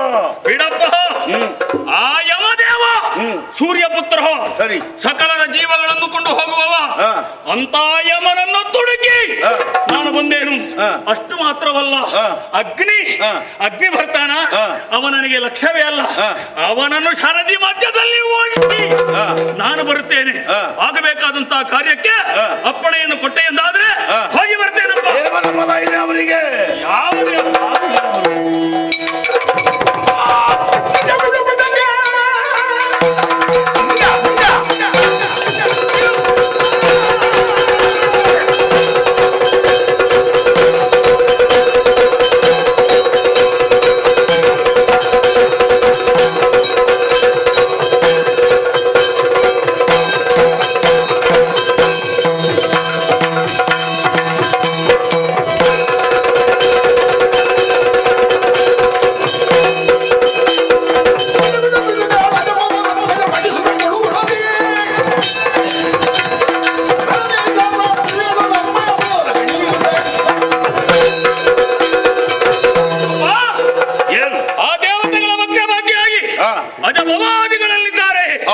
ಅವರೆಲ್ಲರೂ ಕೂಡ ಏಕಾಏಕಿಯಾಗಿ ನನ್ನಲ್ಲಿ ಕಾಳಗವನ್ನು ಕೊಡುವುದಕ್ಕೆ ಬಂದಂತಾದ್ರೆ ನಾನು ಯಾವುದಕ್ಕೂ ಕೂಡ ಭಯ ಪಡುವವನಲ್ಲ. ಅವರೆಲ್ಲವರನ್ನು ಕಾಳಗದಲ್ಲಿ ಸೋಲಿಸಿ ಶಚಿಯನ್ನು ನಾನು ತರ್ತೇನೆ. ನಿನ್ನನ್ನು ಕಳುಹಿಸುವುದಕ್ಕೆ ಧೈರ್ಯ ಇಲ್ಲ, ನನಗೆ ಭರವಸೆ ಬರುವುದಿಲ್ಲ. ಯಾಕೆ ಧೈರ್ಯ ಇಲ್ಲ?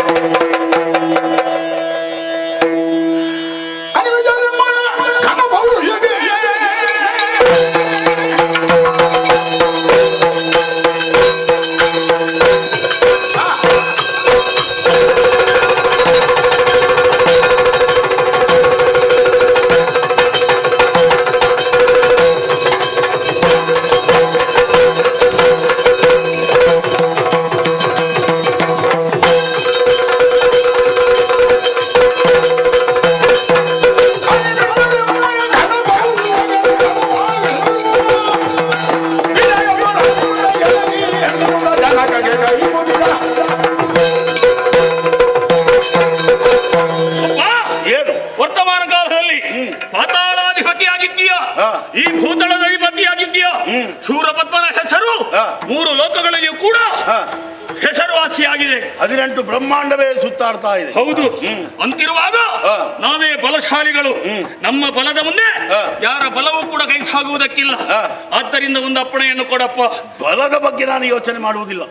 ದೇವತೆಗಳ ಶೌರ್ಯಕ್ಕಿಂತಲೂ ನಿನ್ನ ಶೌರ್ಯ ಹೆಚ್ಚೆ. ಆದ್ರೆ ಏನು ಮಾಡಿದ್ದೀನಿ ಬಂದು ನುಡಿ ಮನಕ್ಕೆ, ಬಂದು ನುಡಿ ಮನಕ್ಕೆ, ಈಗ ಬಂದು ಸೂರ್ಯನ ಹಿಂದೆ ತುಡುಕಿದ ವೀರನಿ, ಸೂರ್ಯನ ಹಿಂದೆ ತುಡುಕಿದೆ ವೀರನಿ. ಅದರಿಂದ ನಾಮ ಬಿದಾಯ್ತು ಖರೆಯೆಂದಿದ್ದನಪ್ಪಣೆಯ.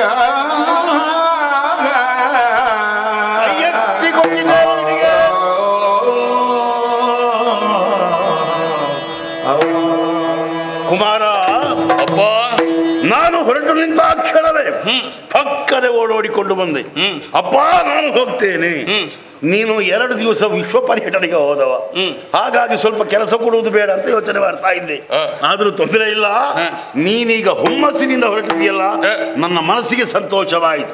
ಈ ಹಿಂದೆ ನಿನ್ನ ಪರಾಕ್ರಮವನ್ನು ಚೆನ್ನಾಗಿ ಬಲ್ಲೆ ನಾನು. ಆ ಸೂರ್ಯನನ್ನೇ ತುಡುಕುವುದಕ್ಕಾಗಿ ಹೋದವ ನೀನು, ಹಾಗಾಗಿ ನಿನಗೆ ಭಾನುಕೋಪ ಅಂತ ಹೆಸರು ಬಂತು. ಮಗನೇ, ಆ ಸೂರ್ಯ ಲೋಕವನ್ನೇ ಸುಡುವವ, ಅಂತವನ್ನೇ ನೀನು ಕೆಣಕುವುದಕ್ಕೆ ಹೋದಂತಾದ್ರೆ ನಿನ್ನ ಶೌರ್ಯ ಎಷ್ಟಿರಬಹುದು. ನಾನು ಸಂತೋಷಗೊಂಡಿದ್ದೇನೆ. ಆ ಶಚಿಯನ್ನು ತರುವಂತೆ ನಿನಗೆ ಆಶೀರ್ವಾದವನ್ನು ನಾನು ಮಾಡ್ತೇನೆ. ಪೊಂಬಟ್ಟಲಲ್ಲಿ ರಣವೀಳ್ಯ ಕೊಟ್ಟಿದ್ದೇನೆ, ಹೋಗಿ ಅವಳನ್ನು ನಿಶ್ಚಿಂತೆಯಿಂದ ಇದ್ದುಕೊಳ್ಳಿ. ಆದಿ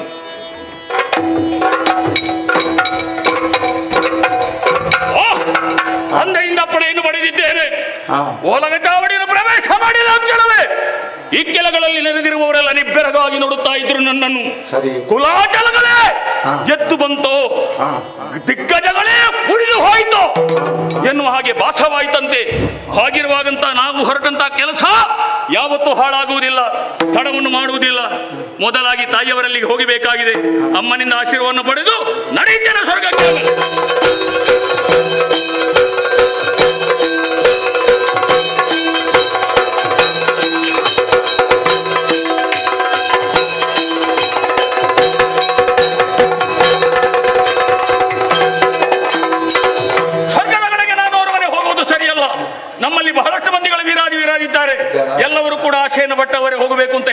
ಬರ್ಲಿ ನೋಡೋ ಸಭೆಗೆ.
ಸದಾ ನಿಮ್ಮ ಚರಣ ಕಿಂಕರನಾದ ನಾವು ನಿಮ್ಮ ಕರೆಗೆ ಹೋಗೊಟ್ಟು ತುಸು ಕೂಡ ವಿಳಂಬಿಸದೆ ಓಡೋಡಿಕೊಂಡು ಬಂದಿದ್ದೇವೆ.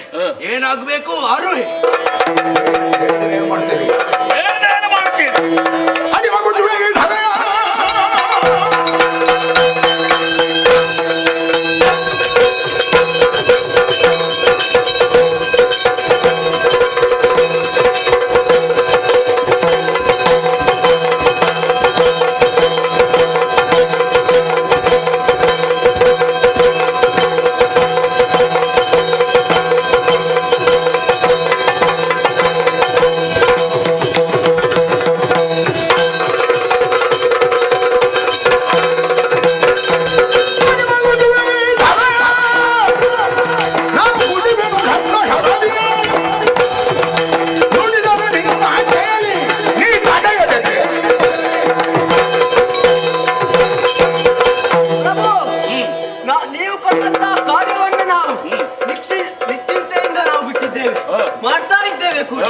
ನೀವು ಯಾವ ಕಾರ್ಯವನ್ನು ಕೊಡ್ತೀರಿ ಅದನ್ನು ಶಿರಸಾವಹಿಸವಾಗಿ ನಾವು ಪಾಲಿಸ್ತೇವೆ. ಹೇಳ್ತೀರಾ?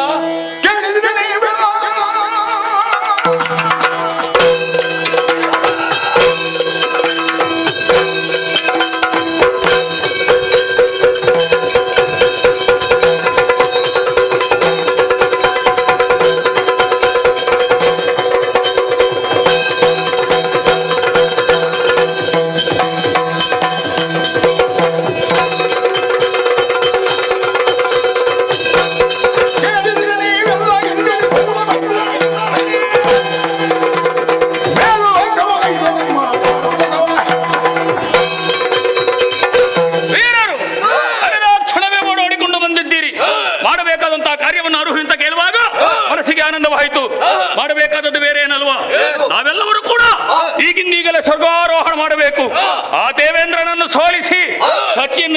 ಕೊಡುವುದಕ್ಕಾಗಿ ನಾನು ಹೊರಟಿದ್ದೇನೆ. ಏನು ನಿಮ್ಮ ಅಭಿಪ್ರಾಯ?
ನೀವು ಮಾತ್ರ ಹೋಗುವುದಲ್ಲ, ನಿಮ್ಮ ಜೊತೆಗೆ ನಾನು ಇದ್ದೇನೆ.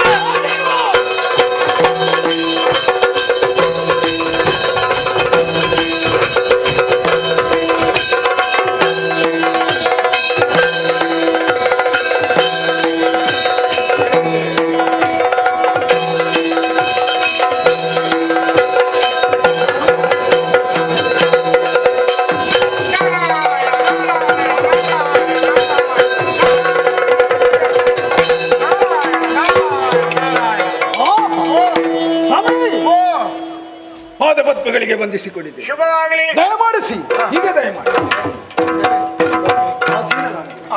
ಪೂಜ್ಯರೇ, ಎಲ್ಲಿಂದ ಗಮನ? ಮುಂದೆಲ್ಲಿಗೆ ಹೋಗುವವರು? ನಿಮ್ಮ ಬಗ್ಗೆ ಎಲ್ಲರಿಗೂ ಗೌರವ ಉಂಟಪ್ಪ. ನಾರಂ ದದಾತಿ ಇತಿ ನಾರದ. ನರ ಶರೀರಕ್ಕೆ ಜ್ಞಾನ ಪೀಯೂಷವನ್ನು ಎರೆಯಬಲ್ಲವನೇ ನಾರದ ಹೀಗೆನ್ನುವಂತಹ ವ್ಯಾಖ್ಯಾನ ಇದೆ. ನಿಮಗೆ ಮನೆ ಇಲ್ಲ, ಹೆಂಡತಿ ಇಲ್ಲ, ಮಕ್ಕಳಿಲ್ಲ, ಆದರೂ ವಿಶ್ವ ಕುಟುಂಬಿಕ. ಸ್ವಾಮಿ ಸತ್ಯಂ ಮಾತಾ ಪಿತಾ ಜ್ಞಾನ ಧರ್ಮೋ ಭ್ರಾತೃ ದಯಾಸಕ ಶಾಂತಿ ಪತ್ನಿ ಕ್ಷಮಾಪುತ್ರ ಷಡೇತೆ ಮಮ ಬಾಂಧವ. ಹೌದಪ್ಪ, ಇಲ್ಲಿಂದ ಎಷ್ಟು ಸ್ಪಷ್ಟವಾಗಿ ಹೇಳಿ. ಗಮನವೆತ್ತ ಬೇಳು ಕೃಪಾಳು, ಗಮನವೆತ್ತ ಬೇಳು.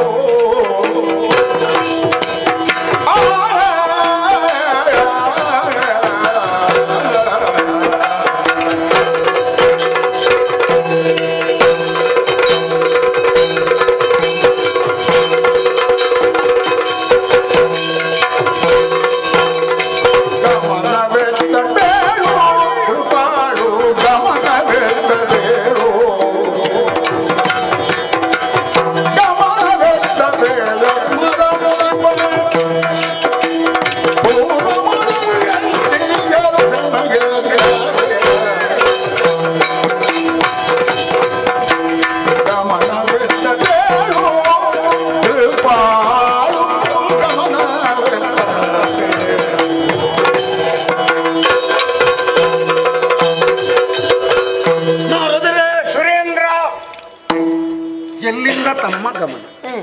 ಮುಂದೆಲ್ಲಿಗೆ ಹೋಗ್ತೀರಿ? ನಿತ್ತಲ್ಲಿ ನಿಲ್ಲುವವರೇ ಅಲ್ಲ. ಅಲ್ಲಪ್ಪ, ಲೋಕ ಸಂಚಾರಿಗಳು ನೀವು. ನಿಮ್ಮ ಸಂಚಾರದ ಉದ್ದೇಶ ಅಖಿಲ ಜೀವರ ಉದ್ಧಾರ. ಹೌದು.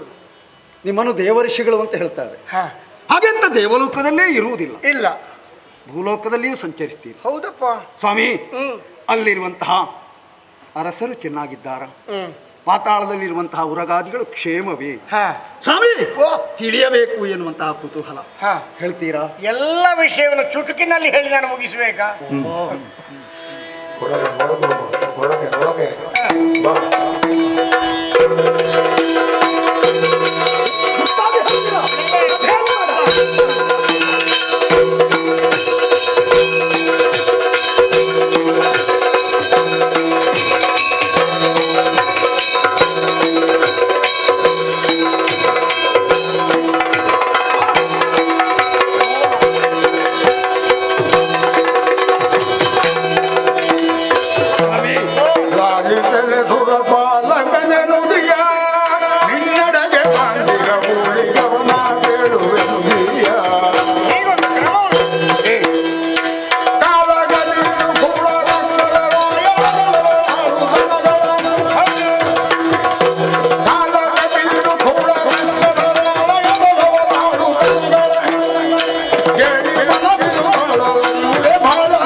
ದೇವರೇ, ವಿಶೇಷವಾಗಿ ಗುಟ್ಟಾಗಿ ವಿಷಯವನ್ನು ಹೇಳ್ತೀನಿ ಅಂತ ನಿನ್ನ ಇಲ್ಲಿಗೆ ನಾನು ಕರೆತಂದೆ. ಯಾವುದೋ ಒಂದು ಗುಟ್ಟಿನ ಸುದ್ದಿಯನ್ನು ಹೇಳುವುದಕ್ಕಿದೆ ಅಂತ ನೀವು ಒಳ್ಳೆ ಕರೆದಾಗಲೇ ನನಗೆ ಅರ್ಥ ಆಯ್ತು. ಹೌದು. ಏನು ವಿಶೇಷ ಸ್ವಾಮಿ? ದೇವತೆಗಳ ಮುಂದೆ ಹೇಳುವಂಥದ್ದಲ್ಲ. ಹೌದೇ? ಹೀಗೆ ಭೂಲೋಕವನ್ನು ಸಂಚಾರ ಮಾಡ್ತಾ ಮಾಡ್ತಾ ಹೋದಾಗ ವಿಶೇಷವಾದಂಥ ಒಂದು ಪುರವನ್ನು ನಾನು ಕಂಡೆ. ವಿಶೇಷವಾದ ಪುರ? ಶೂರಪದ್ಮಾಸುರನು ರಚಿಸಿದಂತ ಸಮುದ್ರ ಮಧ್ಯದಲ್ಲಿರುವಂತ ಒಂದು ಪುರವನ್ನು ನಾನು ನೋಡಿದೆ. ಹೆಸರು? ಶೂರಪದ್ಮನಂತೆ, ವೀರ ಮಹೇಂದ್ರ ನಗರಿ ಅಂತೆ. ಇರಲಿ.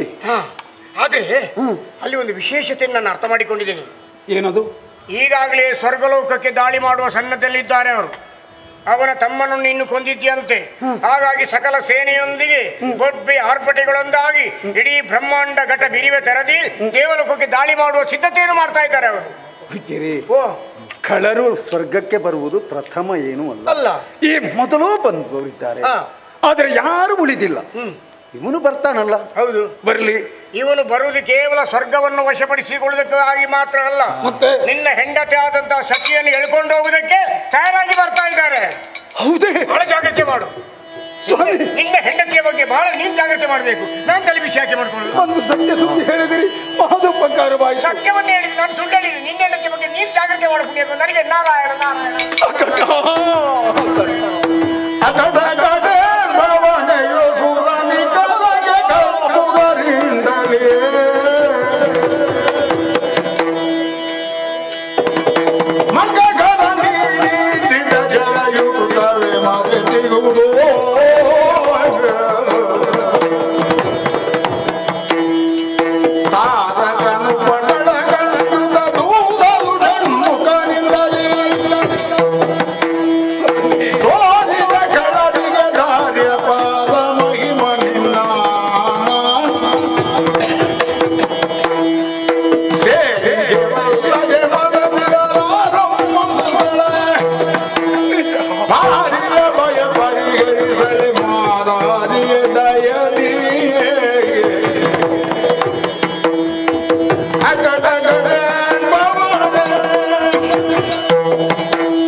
ಅದೆಂತಹ ಸುದ್ದಿಯನ್ನು ನಾನು ಈ ಕಿವಿಗಳಿಂದ ಕೇಳ್ತಾ ಇದ್ದೇನೆ.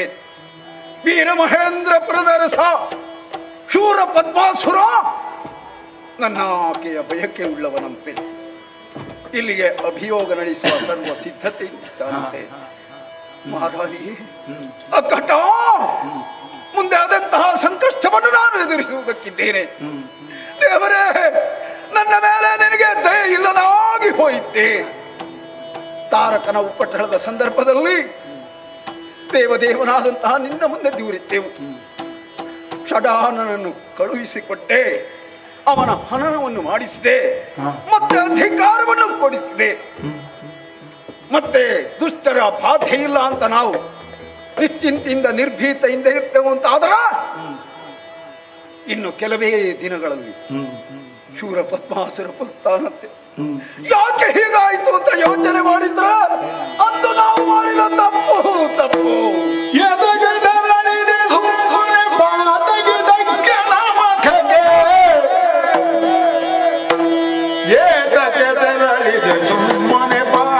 ದಕ್ಷಿಣ ಮಗನೆ ಇನ್ನೇ ಜಗ್ಗೆ ಗಣರನು ದರೆದನು ಮಾತಾಡಿಸದ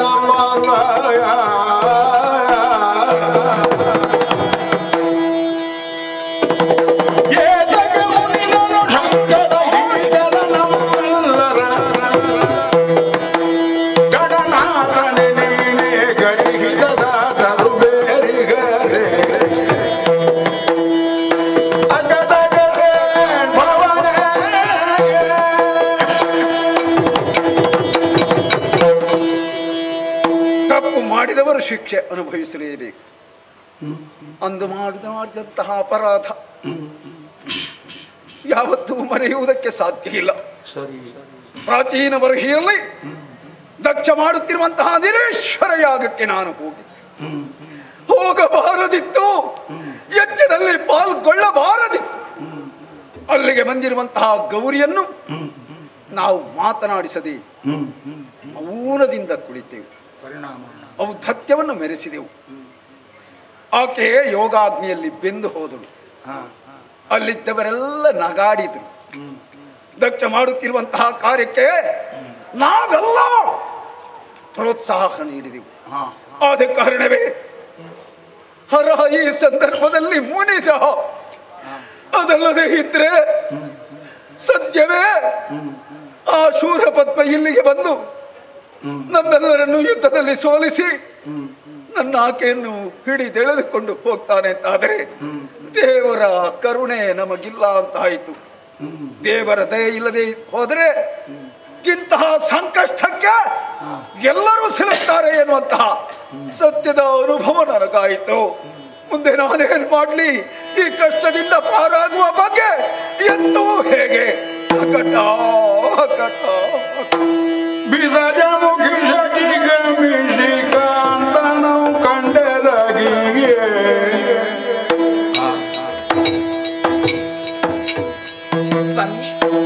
ಬೆಸಗೊಂಡಳೆ ಮನೋವಲ್ಲಭನೆ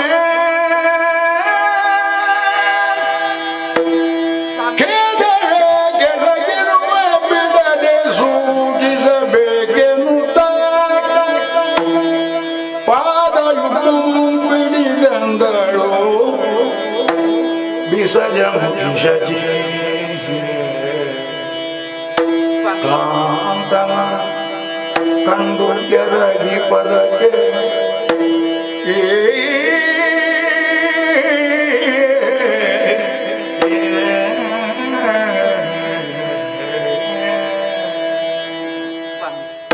ವಂದಿಸಿಕೊಂಡಿದ್ದೇನೆ.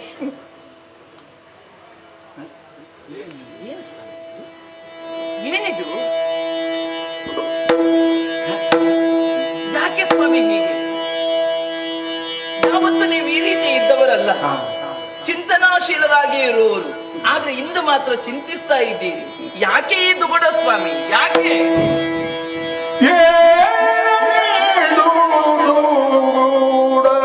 ಪ್ರಿಯ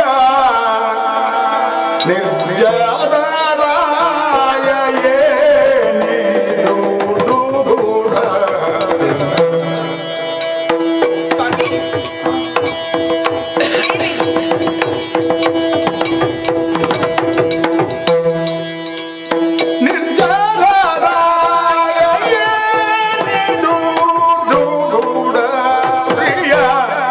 ಸ್ವಾಮಿ,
ಚಿಂತನಾಶೀಲರಾಗಿಯೇ ಇರುವವರು. ಆದ್ರೆ ಇಂದು ಮಾತ್ರ ಹಾಗಲ್ಲ, ಚಿಂತಿಸುತ್ತಾ ಇದ್ದೀರಿ. ಪ್ರತ್ಯೇಕವಾಗಿ ನೀವು ಆಡಬೇಕಂತಿಲ್ಲ. ವ್ಯಕ್ತಿಯ ಮನಸ್ಸಿನ ಹದನವನ್ನು ವದನ ಸೂಚಿಸ್ತದಂತೆ ವದನವೇ ಒಂದು ಕೈಗನ್ನಡಿ ಅಂತ ಹೇಳಿದ್ದಾರೆ. ಯಾಕೆ ಸ್ವಾಮಿ ನಿಮ್ಮ ಆನಂದದ ಸಿರಿ ಎನ್ನುವುದು ಕುಂದಿದೆ ಎಂದು? ಯಾರಿಂದ ಏನಾಗಿದೆ ಸ್ವಾಮಿ? ಅನುಮಾನ ಯಾಕೆ ನನ್ನಲ್ಲಿ? ನಿಮ್ಮ ಅರ್ಧಾಂಗಿ ನಾನು. ಯಾವುದೇ ವಿಚಾರವನ್ನು ಕೇಳುವಂತ ಹಕ್ಕು ನನಗಿದೆ. ಹೇಳಬಾರದೆ ಸ್ವಾಮಿ? ಅರ್ಥವಾಯಿತು ನನಗೆ. ಯಾರದ್ದು ಅಲ್ಲ. ಓಹೋ, ನಾರಿಯರು ಎಲ್ಲಾದ್ರೂ ತಪ್ಪಿದ್ರ ಸ್ವಾಮಿ?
ನಾರಿಯರು ಎಲ್ಲಾದ್ರೂ ತಪ್ಪಿದ್ರೆ,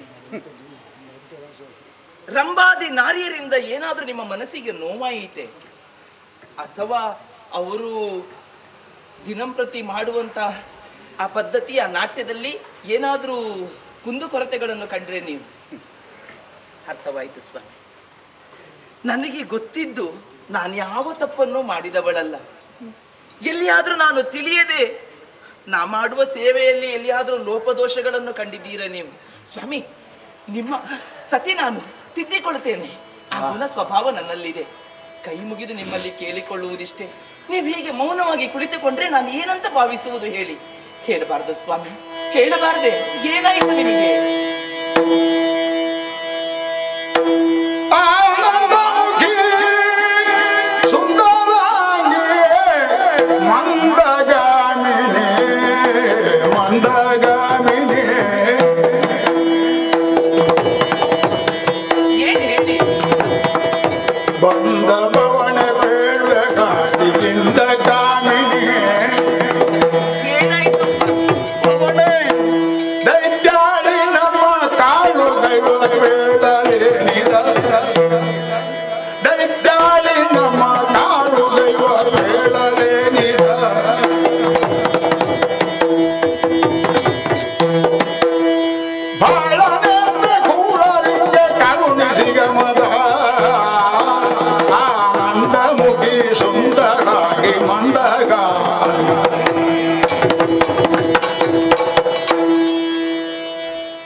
ಶಚಿ, ಸ್ವಾಮಿ,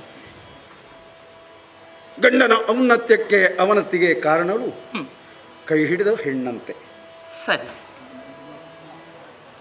ಬದುಕಿನಲ್ಲಿ ನಿನ್ನಲ್ಲಿ ಗುಟ್ಟನ್ನು ಮಾಡಿದವನೇ ಅಲ್ಲ,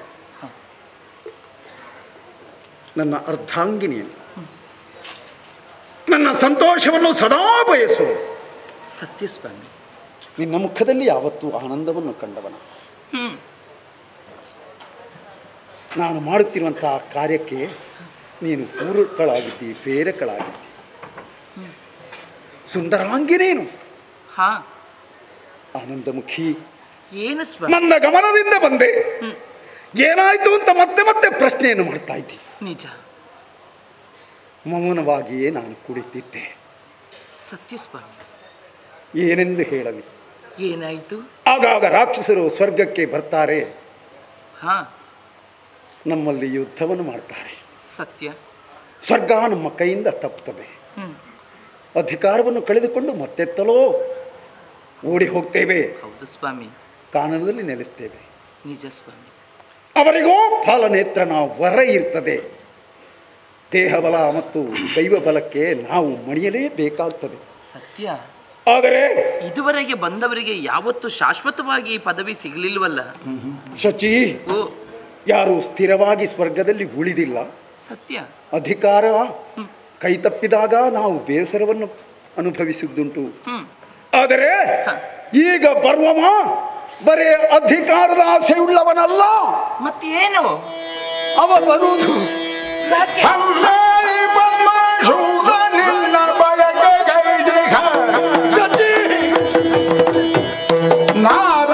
ನಾರದವಾದತೆಯನ್ನು ಸಾರುತ್ತೈದಿಗ ಇಂದಾಗೆ ನಿನ್ನ ನೀಗಲೆಂದು ನಾಗವೇ ಭೋಗ ಯೋಗ ಎಂದು ಮೀರಲೀಗ ರಾಣಿಯೇ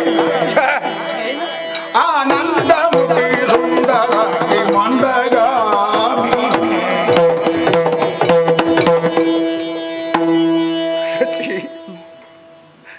ಸ್ವರ್ಗ ಕೈ ತಪ್ಪಿದಾಗ ನಿರಾಶೆ ಆಗಲಿಲ್ಲ, ಹತಾಶೆ ಆಗಲಿಲ್ಲ.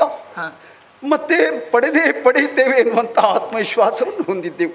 ಇದು ತನಕ ಹಾಗೆ ಆದದ್ದಲ್ವೇ? ದೊರಕಲಿಲ್ವೇ ಹೇಳಿ? ನಮಗೆ ಸಂಭವಿಸಿದಂತಹ ಕಷ್ಟವನ್ನು ಮೂರು ಮೂರ್ತಿಗಳಲ್ಲಿ ಹೇಳಿಕೊಂಡಾಗ ಅವರು ನಮಗೆ ನೆರವನ್ನು ನೀಡ್ತಾ ಇದ್ರು. ನಿಜ ಸ್ವಾಮಿ. ಆದರೆ ಸಮುದ್ರ ಮಧ್ಯದಲ್ಲಿ ವೀರ ಮಹೇಂದ್ರಪುರ ಅಂತ ಒಂದು ಊರಿದೆಯಂತೆ. ಓಹೋ. ಶೂರ ಪದ್ಮಾಸುರನೆನ್ನುವಂತಹ ಅಸುರ ಹಾ, ಅಲ್ಲಿ ಆಳ್ವಿಕೆಯನ್ನು ಮಾಡ್ತಾ ಇದ್ದಾನಂತೆ. ಶೂರ ಪದ್ಮ? ಹೌದು. ಹಾ. ಶಚಿ, ಏನು? ಅಧಿಕಾರದಿಂದ ಮತ್ತೇರಿದ್ದಾನಂತೆ. ಓಹೋ. ಸ್ವರ್ಗ ಸ್ವರ್ಗ ಸ್ವಾಧೀನ ಮಾತ್ರ ಅವನ ಉದ್ದೇಶವಲ್ಲವಂತೆ. ಸ್ವರ್ಗ ಸ್ವಾಧೀನ ಮಾಡಿಕೊಂಡಾಗ ಅವನ ಮನಸ್ಸಿನಲ್ಲಿ ಮತ್ತೇನಿದೆ? ಶಚಿ, ಏನು ಸ್ವಾಮಿ? ಒಮ್ಮಿನಿಂದ ನಮ್ಮನ್ನೆಲ್ಲ ದೆಸೆಗಡಿಸಿ ಇಲ್ಲಿಯ ಅಧಿಕಾರವನ್ನು ಕೈವಶ ಮಾಡುವುದರ ಜೊತೆಯಲ್ಲಿ ನನ್ನನ್ನು ಆಕೆ ಸೆಳೆದುಕೊಂಡು ಹೋಗ್ತಾನಂತೆ. ಶಚಿ, ಏನು ಸ್ವಾಮಿ? ನನ್ನ ಯೋಗ ಭಾಗ್ಯದಿಂದ ನೀನು ನನ್ನನ್ನು ಸೇರಿದೆ. ನಿನ್ನನ್ನು ಕಳೆದುಕೊಳ್ಳುವಂತಹ ದುರ್ದೆಸೆ ದುಸ್ಥಿತಿ ನನ್ನ ಪಾಲಿಗೆ ಮುಂದೆ ಬರ್ತದೋ ಎನ್ನುವಂತಹ ಭಯದಿಂದ ಈ ರೀತಿ ನಾನು ಮೌನದಿಂದಿದ್ದೇನೆ. ಅಕ್ಕಟ, ನಿನ್ನ ರಕ್ಷಣೆಯ ಬಗ್ಗೆ ಎಂತೂ ಹೇಗೆ ಅದನ್ನ ಯೋಚನೆ ಮಾಡ್ತಾ ಇದ್ದೇನೆ.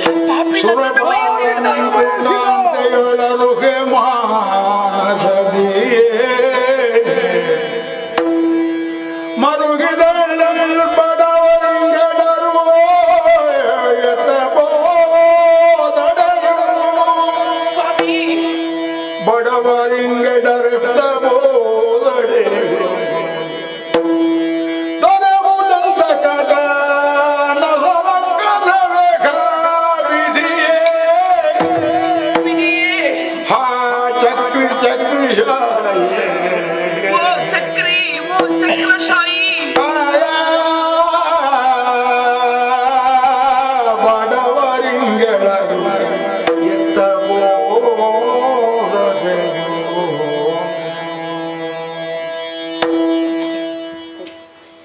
ತನಕ ಬಂದಂತ ದುಷ್ಟರೆಲ್ಲ ಪದವಿಯ ಆಸೆಯಿಂದ ಬಂದ್ರೆ ದುಷ್ಟನಾದಂತ ಶೂರ ಪದ್ಮ ನನ್ನನ್ನು ಬಯಸಿ ಬರ್ತಾ ಇದ್ದಾನೆ.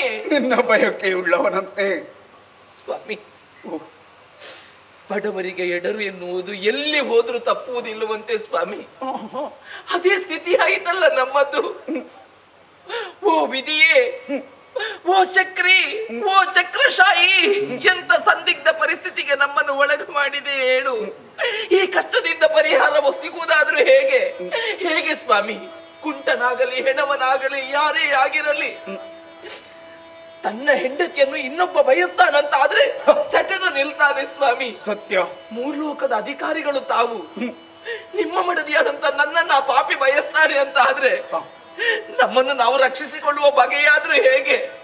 ಏನು ಮಾಡ್ಲಿ ಸ್ವಾಮಿ, ಏನು ಮಾಡ್ಲಿ?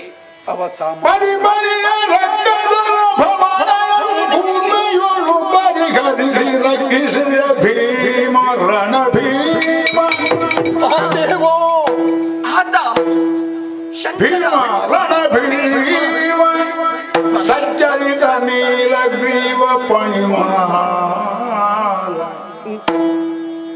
ಗಣಪಾದ ಮುರಿದಿಕ್ಕುವೆಯ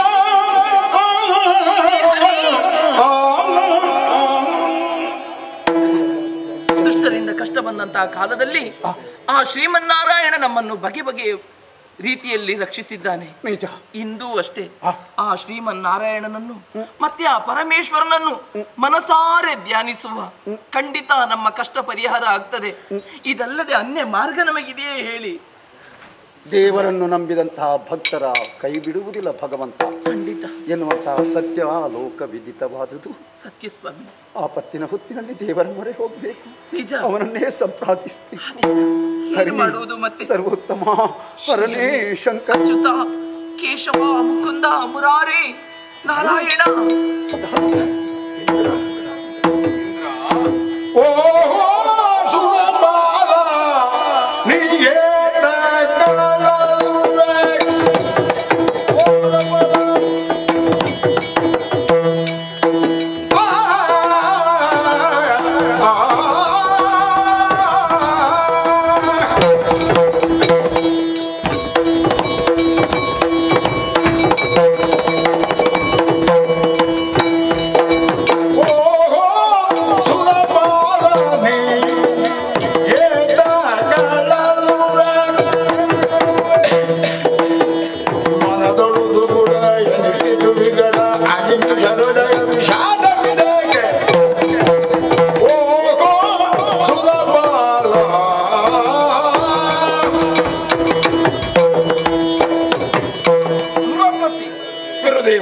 ತ್ರಿದಶಪತಿಯಾಗಿ ನಿನ್ನಲ್ಲಿರಬಹುದಾದ ಯೋಗಯೋಗ್ಯತೆಯನ್ನು ನಾವೆಲ್ಲರೂ ಮನಗಂಡವರೇ ಇದ್ದೇವೆ. ಸತಿಯಳೊಂದಿಗೆ ಪುರುಷನಾದವನು ಜೊತೆಯಾಗುವುದು ತನ್ನ ಸಂತೋಷದ ವೃದ್ಧಿಯಾಗುವ ಕಾಲ ಅಂತ ಹೇಳ್ತೇವೆ. ಅದರಲ್ಲಿಯೂ ಸತಿ ಸಹಿತನಾಗಿ ಅಂತಃಪುರ ಸೇರಿದಂತಹ ನೀನು ಕಣ್ಣೀರು ಸುರಿಸುತ್ತಾ ಇದ್ದೀಯ. ಅವಳ ಮುಖವನ್ನು ಕಾಣುವುದಕ್ಕೆ ಸಾಧ್ಯವೇ ಇಲ್ಲ. ಇಂತಹ ಅಳಲನ್ನು ಮಾಡಿಕೊಳ್ಳುತ್ತಾ ಇರುವುದಕ್ಕೆ ಏನು ಕಾರಣ, ಏನಾಗಿದೆ ನಿನಗೆ ಅಂತ ಹೇಳುವುದಲ್ಲ ಗುರುದೇವ. ಏನು? ದುಃಖವನ್ನು ಹೇಳಿಕೊಂಡ್ರೆ ಹೃದಯ ಹಗುರವಾಗುವಂತೆ, ಸಂತೋಷವನ್ನು ಇನ್ನೊಬ್ಬರಲ್ಲಿ ಹಂಚಿಕೊಂಡ್ರೆ ಹೆಚ್ಚುತ್ತದಂತೆ. ನಿಮ್ಮಲ್ಲದೆ ಈ ದುಃಖವನ್ನು ಮತ್ತಾರಲ್ಲಿ ಹೇಳಿಕೊಳ್ಳಿ. ಏನಾಗಿದೆ ಅನ್ನುವುದಕ್ಕಾಗಿ ಹೇಳುತ್ತಾ ಇದ್ದಿ. ಪೂಜ್ಯರೇ, ಸ್ವರ್ಗದಲ್ಲಿ ಸಂತೋಷವಾಗಿದ್ದೆವು. ಆದರೆ ಈಗ ತಾನೇ ನಾರದರು ಬಂದು ಕಹಿ ಸುದ್ದಿಯನ್ನು ತಿಳಿಸಿದ್ರು. ಏನಂತೆ? ವೀರ ಮಹೇಂದ್ರಪುರದ ಅರಸ ಶೂರ ಪದ್ಮಾಸುರ ಸದ್ಯಕ್ಕೆ ಇಲ್ಲಿಗೆ ಬರುವುದಕ್ಕಿದ್ದಾನಂತೆ. ಏನಾಯ್ತು ಬಂದ್ರೆ? ಅಧಿಕಾರ, ಇಲ್ಲಿಯ ದಿವ್ಯ ಸ್ವತ್ತು ಬರೇ ಅದನ್ನು ಕೈವಶ ಮಾಡಿಕೊಳ್ಳುವುದು ಉದ್ದೇಶವಲ್ಲವಂತೆ. ಮತ್ತೇನಪ್ಪ? ಅವನಿಗೆ ಶಚ್ಯ ಮೇಲೆ ಬಯಕೆಯಂತೆ. ಸುರಪತಿ, ಸೂಕರದ ಘಾತಕ್ಕೆ ಒಳಗಾದ ಒಬ್ಬಾತ ವ್ಯಕ್ತಿ ಕಪ್ಪು ಬಂಡೆಯನ್ನು ಕಂಡಾಗಲೂ ಭಯ ಹೊಂದುತ್ತಾನೆ. ಹಾವಿಗೆ ಹೆದರುವವನು ಹಗ್ಗ ಕಂಡಾಗಲೂ ಹೆದರುತ್ತಾನೆ. ನಿನ್ನ ಪರಿಸ್ಥಿತಿ ನನಗೆ ಹಾಗೇ ಕಾಣುತ್ತದೆ. ತಾರಕನಂತವನೇ ನಿನ್ನ ಮುಂಭಾಗದಲ್ಲಿ ಬಂದು ತನ್ನ ಸಾಧನೆಯನ್ನು ಮಾಡಬೇಕು ಅಂತ ಬಯಸಿದವನ ಹನನವೇ ಆಗಿದೆ. ಮತ್ತೆ ಶೂರಪದ್ಮ ಏನೋ ಏನು ಗಣ್ಯ ಸ್ವಾಮಿ, ಇವತ್ತು ತಾರಕನಂತವನಲ್ಲ.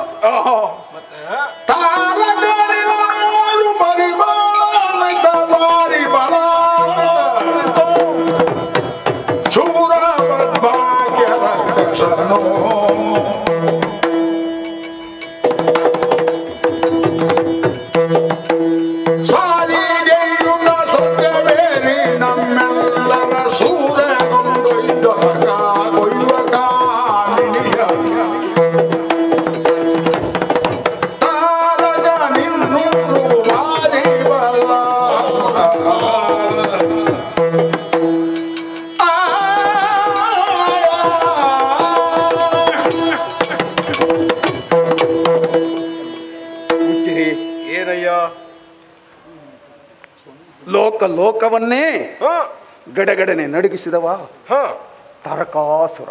ಅವನಿಗೆ ಹೆದರದೇ ಇರುವ ನಾವು ಮತ್ತೆ ಇವನಿಗೆ ಹೆದರ್ಲಿಕ್ಕುಂಟು. 3 ಲೋಕದಲ್ಲಿಯೂ ತನ್ನ ಅಧಿಪತ್ಯವನ್ನು ಸಾಧಿಸಿದ್ದ. ಆದರೆ ಈತ ಹಾಗಲ್ಲ. ಮತ್ತೇನು? ತಾರಕನಿಗಿಂತಲೂ 100 ಪಟ್ಟು ಸಾಮರ್ಥ್ಯವುಳ್ಳವನಂತೆ. ಆಗುವುದಕ್ಕೆ ಸಂಬಂಧದಲ್ಲಿ ತಾರಕನ ಅಗ್ರಜನಂತೆ. ಈವರೆಗೆ ಆಡಿದಂತೆ ಮಾಡಿದವನಂತೆ. ಲೋಕವೇ ಅವನ ಹೆಸರನ್ನು ಕೇಳಿದಾಗ ಗಡಗುಟ್ಟಿ ನಡುಗುತ್ತಾ ಇದೆಯಂತೆ. ಸ್ವಾಮಿ, ಆದ ಕಾರಣ ಸ್ವರ್ಗವನ್ನು ಕಳೆದುಕೊಳ್ಳುವಂತಹ ದುರ್ದಶೆಯ ಜೊತೆಯಲ್ಲಿ ನನ್ನ ಆಕೆಯನ್ನು ಕಳೆದುಕೊಳ್ಳುವಂತಹ ದುಸ್ಥಿತಿ ನನ್ನ ಪಾಲಿಗೆ ಬಂದದಾಗಿತ್ತು ಅಂತಾದ್ರೆ ಮುಂದೆ ನಾನೇನು ಮಾಡಲಿ? ನಮ್ಮನ್ನು ರಕ್ಷಿಸುವವರು ಯಾರಿದ್ದಾರೆ ಹೇಳಿ?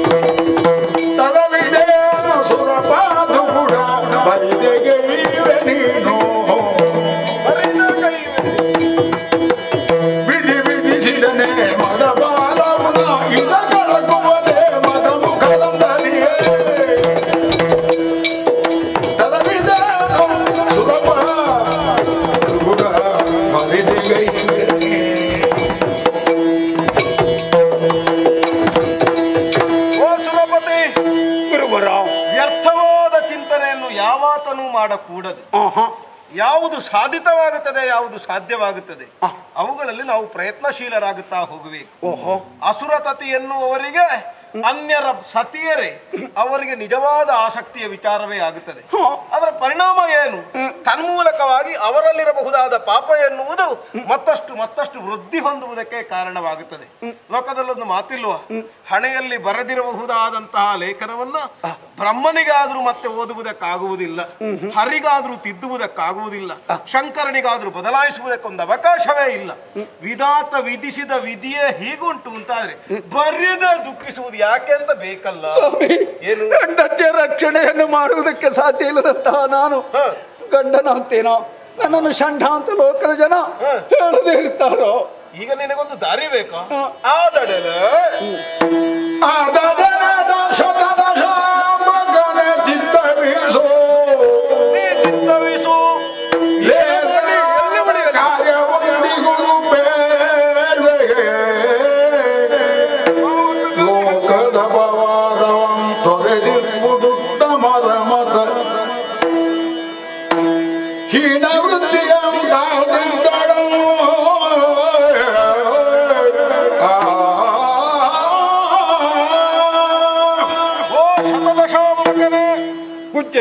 ವಿಪತ್ತಿಂ ಧೈರ್ಯಂ ಧೈರ್ಯಂ ಸರ್ವತ್ರ ಸಾಧನಂ ಅನ್ನುವ ಮಾತುಂಟು. ಯಾವ ವಿಪತ್ ಪರಂಪರೆಯೇ ಬಂದೊದಗುವಾಗಲೂ ಧೈರ್ಯ ಅನ್ನುವುದನ್ನು ವ್ಯಕ್ತಿಯೊಬ್ಬ ತಂದುಕೊಳ್ಳಬೇಕು. ಕಷ್ಟದಲ್ಲಿರುವವನಿಗೆ ನಾವು ಧೈರ್ಯದ ಮಾತನ್ನು ಹೇಳ್ತೇವೆ. ಅಂತಹ ಆಪತ್ತು ವಿಪತ್ತು ನಮಗೆ ಬಂದೊದಗಿದಾಗ ನಾವು ಕಣ್ಣೀರು ಸುರಿಸುವುದಲ್ಲದೆ ಮತ್ತೇನು ಮಾಡುವುದಕ್ಕಾಗುವುದಿಲ್ಲ. ಉರುಳುತ್ತಿರಬಹುದಾದ ಕಾಲದ ಗತಿ ಎನ್ನುವುದು ಯಾವ ಕಾರಣಕ್ಕೂ ಒಬ್ಬಾತನಿಗೆ ಅವಕಾಶ ಕೊಡುತ್ತದೆ ಅಂತಲ್ಲ. ಇದು ಚಕ್ರದಂತೆ ಸುತ್ತುತ್ತಾ ಇರುವಂತಹದ್ದು. ಮೇಲಿರುವವನು ಕೆಳಗಿಳಿಯಬೇಕು, ಕೆಳಗಿರುವವನು ಮೇಲೆ ಹೋಗಲೇಬೇಕು. ಸ್ವಾಮಿ, ಅವನ ಕಣ್ಣಿಗೆ ಕಾಣಿಸದೇ ಇರುವಂತಹ ಎಲ್ಲಾದರೂ ಗುಪ್ತ ಸ್ಥಳವಿದ್ರೆ ಅದನ್ನು ತೋರಿಸಿಕೊಂಡು ಎಲ್ಲಾದರೂ ಉಳಿಯುತ್ತೇವೆ. ಖಂಡಿತವಾಗಿಯೂ ಹೇಳ್ತೇನೆ. ಈಗಾಗಲೇ ವಿಜಯಶ್ರೀ ಎನ್ನುವ ವಧು ಚಂಚಲೆಯಾಗಿರುತ್ತಲೂ ಅಂತಹ ಅವನ ಹೆಗಲೇರಿ ಕುಳಿತಿದ್ದಾಳೆ ಅಂತಾದ್ರೆ ನಮಗದು ಈಗ ಸಾಧಿತ ಅಲ್ಲ ಅಂತಾದ್ರೆ ಕಾಲವೊಂದರ ಕಾಯುವಿಕೆಗೆ ಬೇಕಾಗಿ ಸದ್ಯದ ಪರಿಸ್ಥಿತಿಯಲ್ಲಿ ಸ್ವರ್ಗವನ್ನೇ ನೀನು ತೊರೆದು ಸಾಗಬೇಕು. ಎಲ್ಲಿ ಹೋಗ್ಬೇಕು ಹೇಳಿ? ನೇರವಾಗಿ ಶ್ರೀಕಾಶವನ ಎನ್ನುವಂತಹ ವನವುಂಟು. ಆ ವನಕ್ಕೆ ಯಾವ ಕಾರಣಕ್ಕೂ ಅನ್ಯತ್ರರು ಮತ್ತೆ ಬಂದು ಸೇರುವುದಕ್ಕಿಲ್ಲ. ಉಪಾಯಾಂತರದಿಂದ ಯಾರಿಗೂ ಗೋಚರವಾಗದ ತೆರದಲ್ಲಿ ನಿನ್ನ ಸತಿಯನ್ನೊಡಗೂಡಿಕೊಂಡು ಶ್ರೀಕಾಶವನದಲ್ಲಿ ನೆಲೆ ನಿಲ್ಲು ನಾನಿದ್ದೇನೆ. ಗುರುಗಳ ಮಾತು ವೇದವಾಕ್ಯ ಅಂತ ತಿಳಿಯುವ ಸತ್ಯ ಜೊತೆಯಾಗಿ ಶ್ರೀಕಾಶವನದಲ್ಲಿ ನೆಲೆಸ್ತೇವೆ. ಆದರೆ ಒಂದು ಮಾತು ಏನಪ್ಪ? ಸ್ವರ್ಗದ ರಕ್ಷಣೆಯ ಹೊಣೆ ನಮ್ಮ ಮುದ್ದಿನ ಮಗ ಜಯಂತನ ರಕ್ಷಣೆಯ ಹೊಣೆ ತಮಗೆ ಸೇರಿತ್ತು ಸ್ವಾಮಿ, ತಮಗೆ ಸೇರಿತ್ತು. ಸುರಪತಿ, ವ್ಯಕ್ತಿಯೊಬ್ಬರಿಗೆ ಐವರು ತಂದೆಯ ಸ್ಥಾನದಲ್ಲಿ ಇರ್ತಾರೆ. ಆ ಐವರು ತಂದೆಯ ಸ್ಥಾನವನ್ನು ಹೊಂದುವಲ್ಲಿ ನಾನು ಗುರುವಾಗಿಯೂ ಹೌದು ಅಂತಾದ್ರೆ ನಿನ್ನ ರಕ್ಷಣೆಯೂ ನನ್ನ ಹೊಣೆ ಹೌದು ಉಂಟು. ಮಾತ್ರವೇ ಅಲ್ಲ, ನಿನ್ನ ಮಗನ ರಕ್ಷಣೆಯೂ ಉಂಟು, ಸ್ವರ್ಗದ ರಕ್ಷಣೆಯೂ ಉಂಟು. ಇಲ್ಲಿಯ ಚಿಂತನೆ ನೀ ಮಾಡಬೇಡ, ಅಲ್ಲಿ ನೀ ಸೇರು, ಇಲ್ಲಿಯ ವ್ಯವಸ್ಥೆ ನಾನು ನೋಡಿ. ಹೋಗಿ ಅವರನ್ನು ಧ್ಯಾನಿಸ್ತಾ ಇರ್ತೇವೆ. ಹೋಗೋಣ ಬಾರಿ. ಇವರ ರಕ್ಷಕ ವ್ಯವಸ್ಥೆಯನ್ನು ನಾವು ಒದಗಿಸಿಕೊಟ್ಟ ಹಾಗಾಯಿತು. ಹಾಗೆಂದು ಪೀಠದಲ್ಲಿದ್ದ ಇವನು ಇಳಿದು ಹೋದ ಬಳಿಕ ಇಲ್ಲಿ ಅರಾಜಕತೆ ಬರಕೂಡದು. ಇಲ್ಲಿಯ ಸುವ್ಯವಸ್ಥೆಯನ್ನು ಕಾಪಾಡಬೇಕು ಅಂತಾದ್ರೆ ಇವನ ಸುಕುಮಾರನಾದ ಜಯಂತನಿಗೆ ಸದ್ಯದ ಪರಿಸ್ಥಿತಿಯಲ್ಲಿ ಅವನಿಗೆ ಅಧಿಕಾರವನ್ನು ಕೊಡ್ತೇನೆ. ಸದ್ಯಕ್ಕೆ ದೇವಲೋಕಕ್ಕೆ ಇಂದ್ರ ಜಯಂತ ಆಗುತ್ತಾನೆ.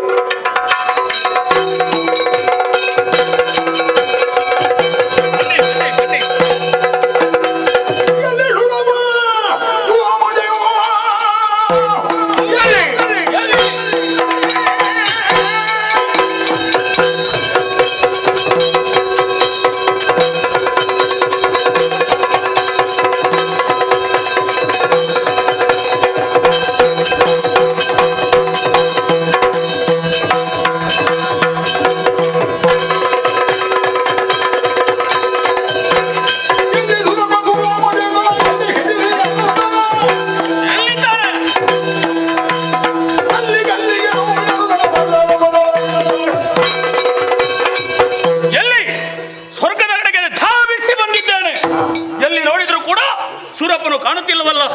ಸ್ವರ್ಗದ ದ್ವಾರ ಹೌದಲ್ಲ ಇದು? ಹೌದು, ಬಂದದ್ದು ಹೌದು. ಹಾಗಿದ್ರೆ ಇಲ್ಲಿ ಎಲ್ಲಿದ್ದಾನೆ? ಅಲ್ಲಲ್ಲಿ ಹುಡುಕ್ತೇನೆ ನೋಡ.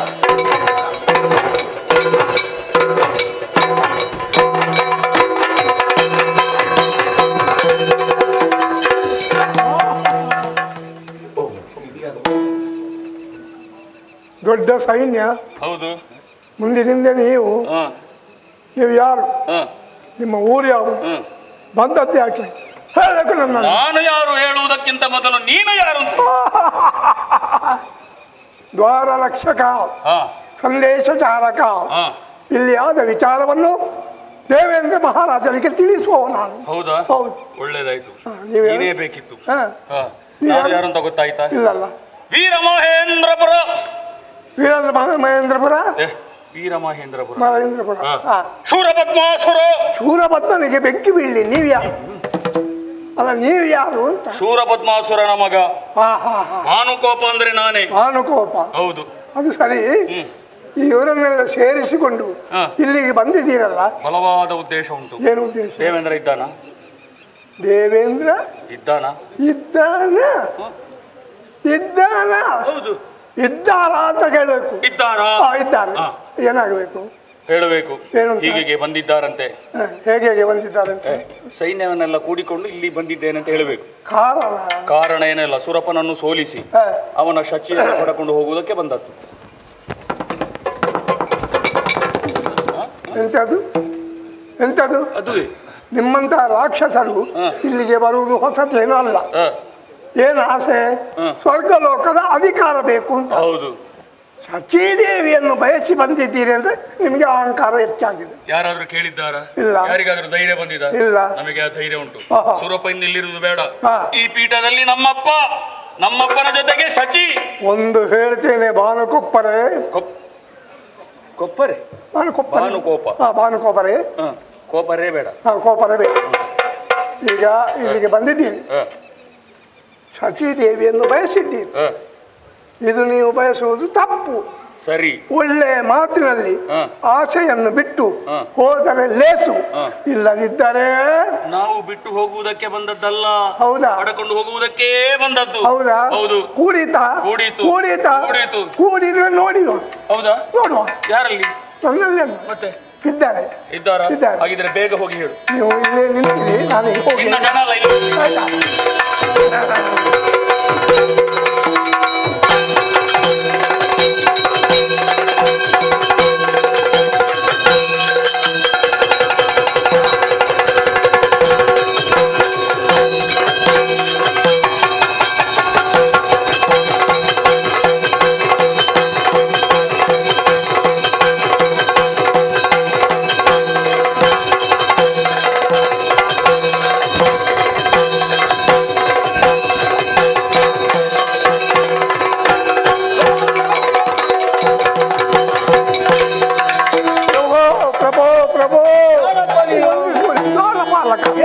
ಕೇಳಬೇಕು.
ಕೊಂಡಿದ್ದೇನೆ. ಒಳ್ಳೆಯದಾಗಿ. ದ್ವಾರಪಾಲಕ ನಾನು. ನಿನ್ನ ನೋಡುವಾಗಲೇ ಅರ್ಥ ಆಯ್ತು ನನಗೆ.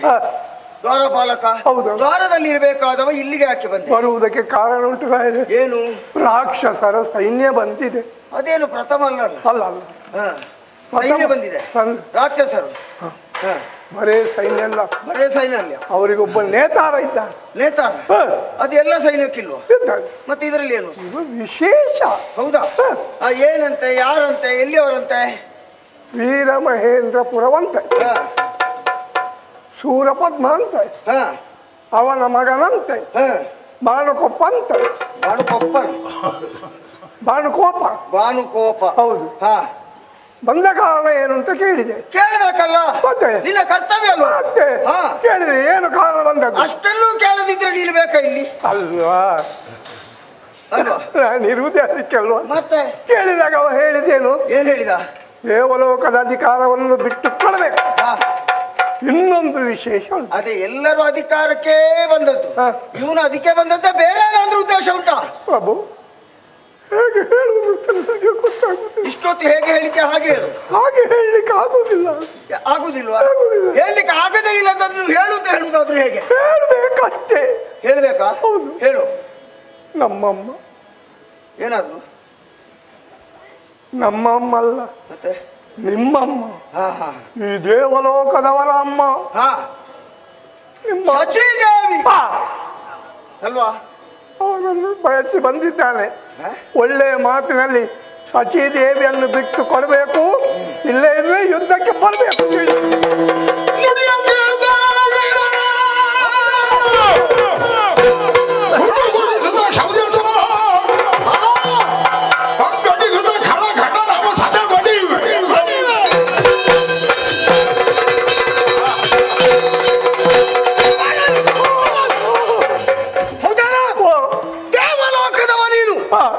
ದೇವಲೋಕದಲ್ಲಿದ್ದವರೆಲ್ಲರೂ ದೇವತೆಗಳೇ ಅಲ್ವಾ? ಸ್ವಾಭಿಮಾನ, ಸ್ವಜನಾಭಿಮಾನ, ಸ್ವದೇಶಾಭಿಮಾನ ಎಲ್ಲರಲ್ಲಿ ಇರತಕ್ಕದ್ದು. ಬೇಕದು. ನಿನ್ನಲ್ಲಿ ಅದು ಏನಾಯ್ತಾ? ಹುದುಗಿ ಹೋಯ್ತೇನಾ? ಅಷ್ಟಮ ಮಾತಾಡುವಾಗ ನಿಮ್ಮ ಅಮ್ಮನನ್ನು ಕೇಳಿದಾಗ ನನ್ನ ಎದೆ ಗಡಗಡ ಅಂತ ನಡೀತಾ ಉಂಟು. ನನ್ನ ಅಮ್ಮನನ್ನು ಬಿಡು, ನಿನ್ನ ಅಮ್ಮನನ್ನ ಕೇಳಿದ ಹಾಗಾಯ್ತಲ್ಲ ಇದು. ಹೌದೇನಾ? ಅದನ್ನು ಕೇಳಿ ನೀನು ಸುಮ್ಮನಿದ್ಯಾ? ನೀನು ಯಾಕೆ ಇರುವುದಿಲ್ಲ? ಹೊಡಿಬೇಕು ಅಂತ ಮನಸ್ಸಿತ್ತು. ಹೊಡಿಬೇಕಿತ್ತು, ಹೊಡಿಬೇಕಿತ್ತು. ನೀನು ಹೊರತು ಮತ್ತೆ ನನ್ನಲ್ಲಿ ಮಾತಾಡ್ಬೇಕಿತ್ತು. ನಾನು ಒಬ್ಬ, ಅಲ್ಲಿ ಸೈನ್ಯವೇ ಉಂಟು. ಹೇಗೆ? ತುಂಬಾ ಮಂದಿ ಇದ್ರು. ತುಂಬಾ ಮಂದಿ ಇಲ್ಲ, ನಿನಗೆ ಹೊಡಿಲಿಕ್ಕೆ ನೀನು ಒಬ್ಬನಿಗೆ ಹೊಡಿತಿದ್ರೆ ಸಾಕಿತ್ತಲ್ಲ. ಒಬ್ಬನಿಗೆ ಹೊಡಿಬೇಕು ಅಂತ ಇತ್ತು. ಈಗ ತುಂಬಾ ಮಂದಿ ಒಟ್ಟಿಗೆ ಮಾತಾಡಿದಾರ ನಿನ್ನಲ್ಲಿ. ಮುಖ್ಯಸ್ಥನಿಗೆ ಹೊಡಿಬೇಕು ಅಂತ ಹೊಡಿಬೇಕಿತ್ತು. ಹೊಡಿಬೇಕು, ಹೊಡಿಲಿಕ್ಕೆ ಆಗಲಿಲ್ಲ. ಯಾಕಾಗ್ಲಿಲ್ಲ? ಧೈರ್ಯ ಇಲ್ಲ. ಇಲ್ಲಪ್ಪ, ನಿನ್ನನ್ನು ದ್ವಾರದಲ್ಲಿ ನಾನು ನಿಲ್ಲಿಸಿದ್ದೇವೆ ಅರ್ಥ. ನಿನಗೆ ನಿವೃತ್ತಿ ಘೋಷಣೆ ಮಾಡ್ತೇನೆ ಈ ಸಲ. ಬೇಡ ನೀನು. ಯಾಕೆ? ಏನಾದ್ರೂ ಒಂದು ಸ್ವಲ್ಪ ಆದ್ರೂ ದುಡಿಯೋದಿದ್ರೆ ಬೇಕಾ ನೀನು? ಇಷ್ಟು ದುಡಿಯುವುದೇ ಹೆಚ್ಚು. ಯಾರಿಗೆ ಹೆಚ್ಚು? ಯಾರಿಗೆ? ನನಗೆ. ನಿನಗೆ ಹೆಚ್ಚು, ನಮಗೆ ಕಡಿಮೆ ಆಗಿದೆ ಇಲ್ಲಿ, ಗೊತ್ತುಂಟ? ಹೌದಾ? ಯೋಚನೆ ಮಾಡಬೇಡ. ಸ್ವರ್ಗಲೋಕದಾಧಿಕಾರ ಯಾರು ಕೇಳ್ತಾರೆ? ಸತ್ಯನ್ನು ಬಯಸಿ ಬಂದ ಬಾನುಕೋಪ ಶೂರಪದ್ಮನ ಮಗನ ಅವನನ್ನು ಸೋದೆ ಬಡಿತಾ ಇದ್ದೆ. ಆದ್ರೆ ನಾನೇ ನಿರ್ಧಾರ ಕೈಗೊಂಡ್ರೆ ಅದು ಸಮಂಜಸವಲ್ಲ. ಈ ಪೀಠದಲ್ಲಿ ಕುಳ್ಳಿರಿಸಿದವರು ನಮ್ಮ ಗುರುಗಳಿದ್ದಾರೆ. ಒಂದು ಮಾತವರಲ್ಲಿ ಕೇಳಿ ಮತ್ತೆ ಏನು ಮಾಡ್ತೇನೆ ಅಂತ ನೋಡು. ನೀನು ಹೋಗಲ್ಲ. ಗುರುಗಳೇ,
ನನ್ನ ಅಪ್ಪನ ಅನುಪಸ್ಥಿತಿಯಲ್ಲಿ ಈ ಸಿಂಹವಿಷ್ಠಾನವನ್ನು ಏರುವುದಕ್ಕೆ ಅನುವು ಮಾಡಿಕೊಟ್ಟವರು ತಾವಿದ್ದೀರಿ. ಯಾವುದೇ ಒಂದು ಕಾರ್ಯ ಕಾರಣ ತಾನು ಕೈಗೊಳ್ಳಬೇಕಿದ್ರು ನಿಮ್ಮಲ್ಲಿ ಒಂದು ಮಾತು ಕೇಳದೆ ತಾ ಮುಂದುವರಿಯುವ ಹಾಗಿಲ್ಲ. ವರ್ತಮಾನದಲ್ಲಿ ನಾಲ್ಕಲೋಕದ ಪರಿಸ್ಥಿತಿ ಏನು ಅಂತ ತಾವು ತಿಳಿಯದವರಲ್ಲ. ಗುರುವರ್ಯ, ದುಷ್ಟರ ದಾಳಿಯಾಗಿದೆ. ಭಾನುಕಾಪ ಸೇನಾ ಸಮೇತನಾಗಿ ನಮ್ಮ ನಾಕವನ್ನು ಮುತ್ತಿದ್ದಾನೆ. ಬಂದವನ್ನು ವಿರೋಧಿಸಬೇಕು. ಏನು ಮಾಡಬೇಕು ನಾ ಒಂದು ಅರಿಯದಾಗಿದ್ದೇನೆ. ಅದಕ್ಕಾಗಿ ನಿಮ್ಮಲ್ಲಿ ಕೇಳ್ತಾ ಇದ್ದೇನೆ, ನಾ ಏನು ಮಾಡ್ಲಿ ಗುರುಗಳೇ? ಬಂದವರ ಉದ್ದೇಶ ಏನು ಅಂತ ಗೊತ್ತಾಗಬೇಕಲ್ಲ. ಯಾಕಂತೆ ಇದನ್ನೆಲ್ಲ ಎಂಬುದಾಗಿ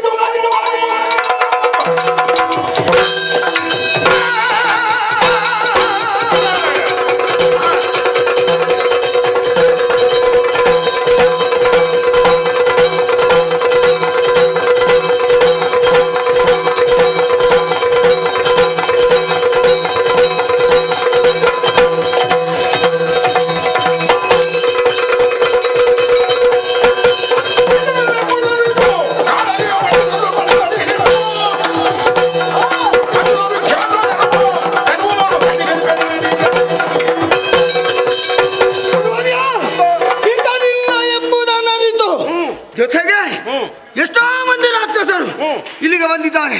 ಬರುವವರ ಉದ್ದೇಶ ನಾಲ್ಕಲೋಕದ ಅಧಿಕಾರ, ಇಲ್ಲಿ ಅಧಿಕಾರ ಮುದ್ರೆಯನ್ನು ಒತ್ತಬೇಕು ಎನ್ನುವ ಉದ್ದೇಶ ಇತ್ತು. ಇವರಲ್ಲಿ ಸ್ವಲ್ಪ ಬದಲಾವಣೆ ಉಂಟು. ನನ್ನ ಅಮ್ಮನಾದ ಶಚಿಯನ್ನು ಬಯಸಿ ಇಲ್ಲಿವರೆಗೆ ಬಂದಿದ್ದಾರೆ. ನಾ ಏನು ಮಾಡ್ಲಿ ಗುರುಗಳೇ? ತಾಯಿಗೆ ತಾಯಿನಾಡಿಗೆ ಅನ್ಯಾಯ ಮಾಡ್ಲಿಕ್ಕೆ ಬರುವಾಗ ಮುಂದೆ ಹಿಂದೆ ಆಲೋಚಿಸುವುದಲ್ಲ, ಮತ್ತೆ ಬಂದವರಿಗೆ ಸರಿಯಾದ ಉತ್ತರ ಕೊಡುವಲ್ಲಿ ನೀ ಮುಂದೆ ಹೋಗುವಾಗ ನಿನ್ನ ಜೊತೆ ಹೋಗಬೇಕಾದವರಿಗೆಲ್ಲವರಿಗೂ ನಾನು ಅಪ್ಪಣೆಯನ್ನು ಕೊಟ್ಟಿದ್ದೇನೆ. ಅವರನ್ನೆಲ್ಲ ನೆರವು ಯುದ್ಧಕ್ಕೆ ಸನ್ನದ್ಧನಾಗಿಯೇ ಹೋಗು. ಖಂಡಿತವಾಗಿಯೂ ಸಿದ್ಧನಾಗ್ತೇನೆ. ಹೀಗೆ ದಯಮಾಡಿಸಿ. ಎಲ್ಲಿ ಬಾಲುಕರಡು ಕರುವ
ಬೇಕು ಅಭಿಪ್ರಾಯ ಬೇಕಾ? ಅಭಿಪ್ರಾಯ ಒಂದೇ ತಾನೆ, ಎಲ್ಲರೂ ಒಂದಾಗಿ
ಸ್ವರ್ಗವನ್ನು ಬಿಟ್ಟು ಕೊಟ್ಟರೆ ಸರಿ, ಇಲ್ಲದ ಯಮವರ ಕಟ್ಟರೆ.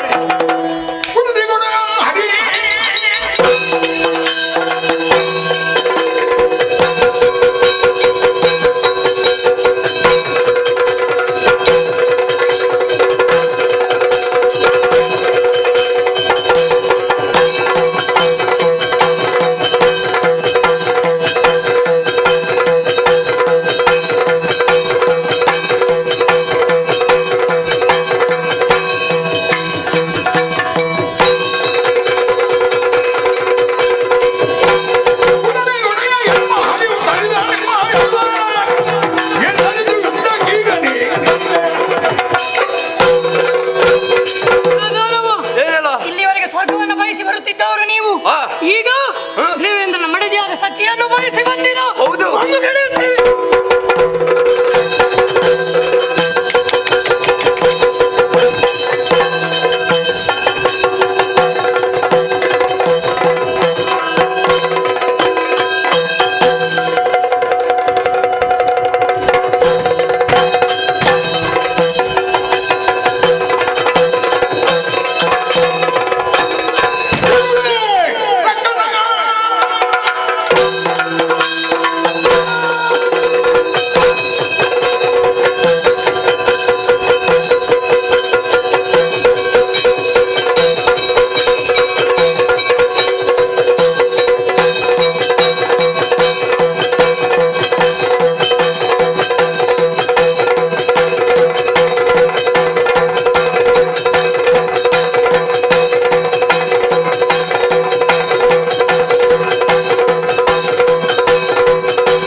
ಮಗನೇ, ಅದೆಷ್ಟೋ ಮಂದಿಗಳನ್ನು ಯುದ್ಧ ರಂಗದಲ್ಲಿ ಉರುಳಿಸುತ್ತಾ ಇರುವೆ.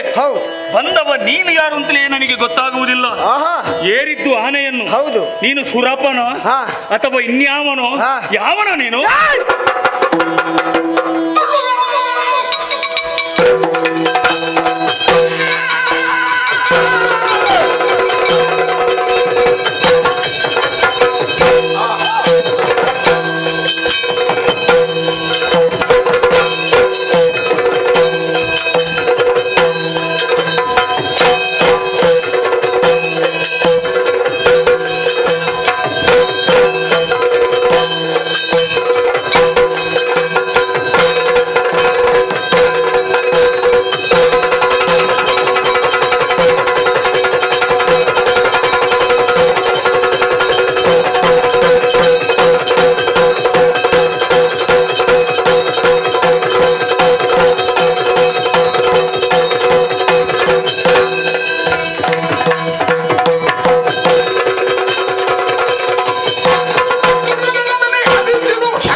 ಪರಿಚಯ ವಿನಿಮಯ ಮಾಡಬೇಕಾದ್ದು ಯುದ್ಧ ಧರ್ಮ ಕರ್ತವ್ಯ. ಐರಾವತವನ್ನು ಏರಿ ಬಂದವ. ಹೌದು. ನಾ ಶಕ್ರನಲ್ಲ, ಮತ್ತೆ ಶಕ್ರನ ಸುತ ಜಯಂತ ನಾನು.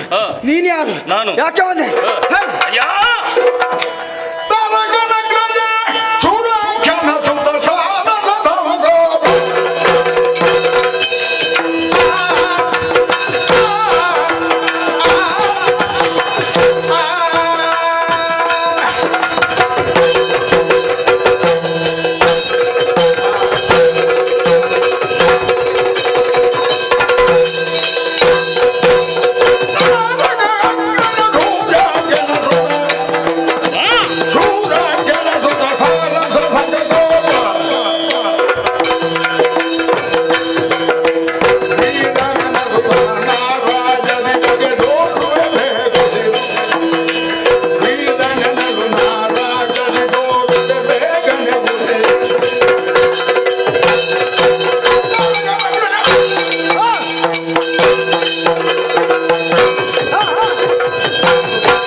ಅವನ ಸುತನಾದಂತಹ ಬಾನುಕೋಪನೇ ನಾನು. ರವಿಕೋಪ.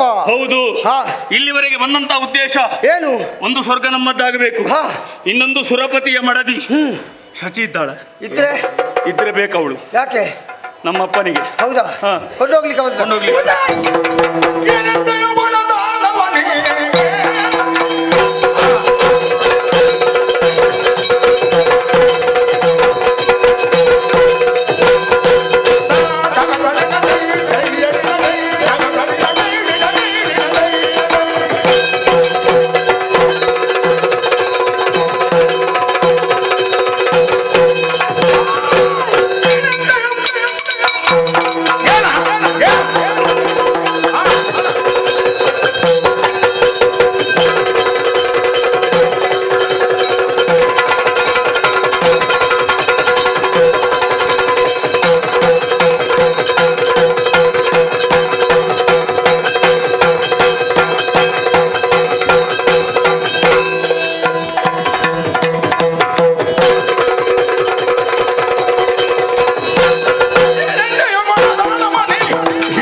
ಶಚಿಯನ್ನು ಬಯಸಿ ಬಂದವ. ಹೌದು. ಶಚಿಯ ಮಾತನ್ನು ಎತ್ತಿದ್ರೆ ನಿನ್ನ ಶ್ರೀನಾಥಾನಿವೆ.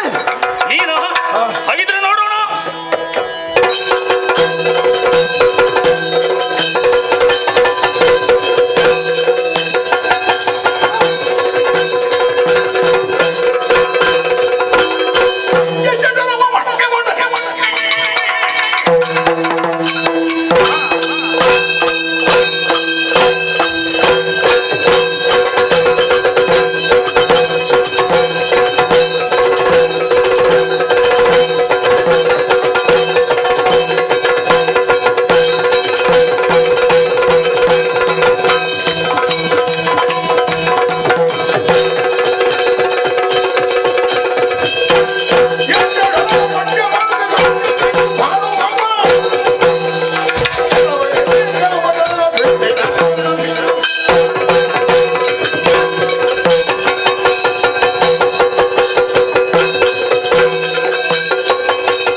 ಹೊರಗೆ ಉಂಟಲ್ಲ ಈಗ. ನೋಡ ಇನ್ನು ಬಾ ಬಾ. ಅಯ್ಯೋ ಬಾ. ಅಯ್ಯೋ ಅಯ್ಯೋ ಅಯ್ಯೋ ಇಲ್ಲ ಏನಿಲ್ಲ ಊಟ ನಿನ್ನದ್ದು. ನೋಡೊಮ್ಮೆ ಪ್ರಯೋಗಿಸು. ಅಯ್ಯೋ ಅಯ್ಯೋ ಅಯ್ಯೋ ಅಯ್ಯೋ ನಿಲ್ಲು, ಸ್ವಲ್ಪ ವಿಶ್ರಾಂತಿ ಬರುತ್ತೆ. ಹೌದು ನೋಡು ಏನು ಮಾಡ್ತೇನೆ ನೋಡು.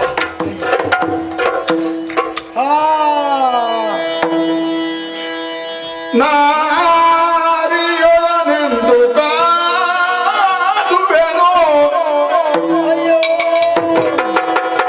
ನಾ ಅರಿಯೆಂದು ಅರಿಯೊಡನೆಂದು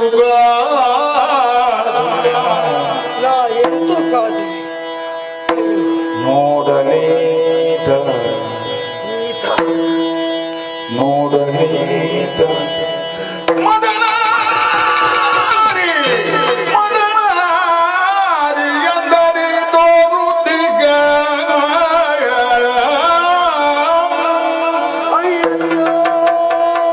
ಕಳರ ಪೌರುಷಕ್ಕೆ ಜಯದ ನಾರಿ ನುಡಿಗಳು ಅವನಿಗೆ ಒಲಿದ್ರು. ನಾ ಅರಿಯೊಡನೆಂದು ಕಾದುವೆನು, ಹೌದಪ್ಪ. ಜಿನುಗುವುದು ಅತ್ರ ಸಂಘಟನೆಯೊಳು ಮದ್ದಾದ ಮದ್ದಾದ ನಂಬುವ. ಅಯ್ಯೋ ನಾ ಅರಿಯೊಡನೆಂದು ಕಾದುವೆನು ಹರನೇ.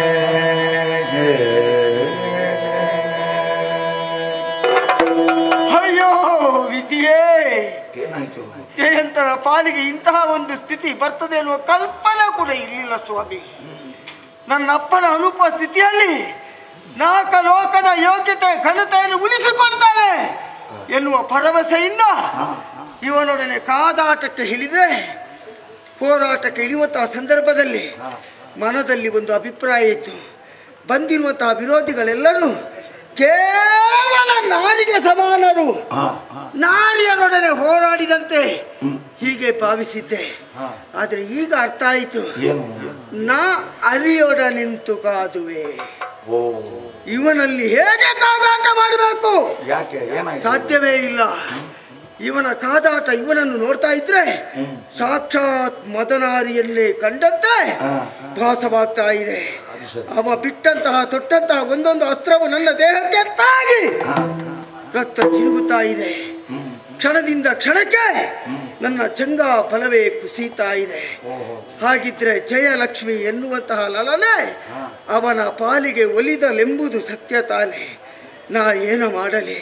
ಪರನೇ, ಪರಶಿವನೇ, ಹರನೇ, ನಾ ಏನು ಮಾಡಲಿ? ನಾ ಹೇಗೆ ಉಳಿಸಿಕೊಳ್ಳಲಿ? ಅಯ್ಯೋ ಅಯ್ಯೋ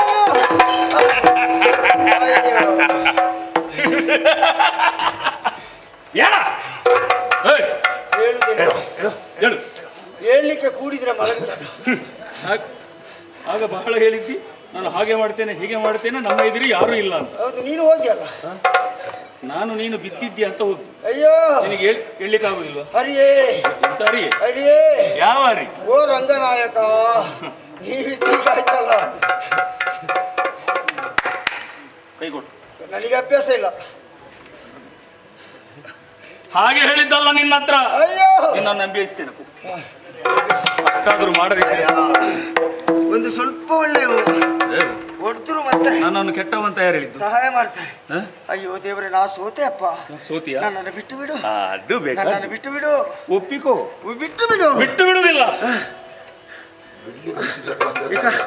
ದೇವಲೋಕದ ಅಧಿಕಾರ ಒಂದು, ಅದು ಬೇಕಾದ್ರೆ ನಿನಗೆ ಇರ್ಲಿ, ಬೇರೆ ಏನು ಕೇಳಬೇಡ. ಅದಷ್ಟು ಸಾಕಾಗುದು. ನನ್ನನ್ನು ಬಿಟ್ಟು ಬಿಡಯ್ಯ. ನಿನ್ನ ಅಮ್ಮ ಅಲ್ವಾ?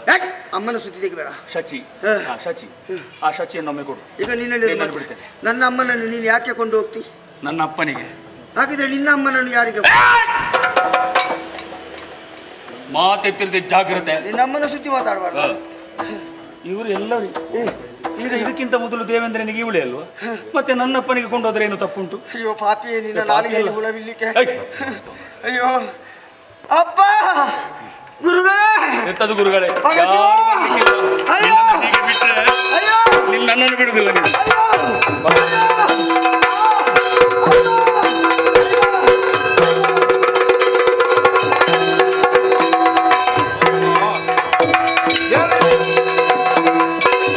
ಪರಿಸ್ಥಿತಿಯ ವಿಕೋಪಕ್ಕೆ ಹೋಗುತ್ತಾ ಉಂಟು. ನಮ್ಮವನೇ ಆದಂತಹ ಜಯಂತ ಕುಮಾರ ಹೊಡೆದಾಟಕ್ಕಾಗಿ ಮಾಡಿದ ಪ್ರಯತ್ನ ಫಲಶ್ರುತಿ ಕಾಣದೆ ಹೋಯಿತು. ಬಂದವನನ್ನು ಕಟ್ಟಿಕೊಂಡು ಎಳೆದುಕೊಂಡು ಹೋದವನಿದ್ದಾನೆ. ಸರಿ, ಆದರೆ ಈ ವಿಚಾರ ಅವನ ತಂದೆಗೆ ತಿಳಿಸಬೇಕಾದುದು ಕರ್ತವ್ಯ. ಹಾಗಾಗಿ ನೇರವಾಗಿ ಕೆಲವು ದೇವತೆಗಳನ್ನು ಜೊತೆಯಾಗಿಸಿಕೊಂಡು ಶ್ರೀನಿವಾಸ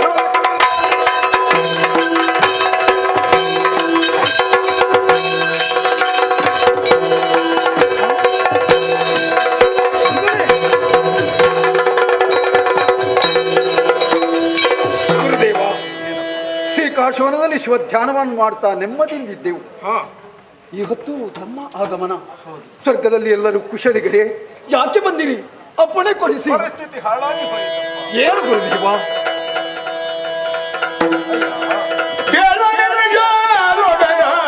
ನಿನ್ನೊಡು ಬೇಡುವೆ ನುಡಿಯ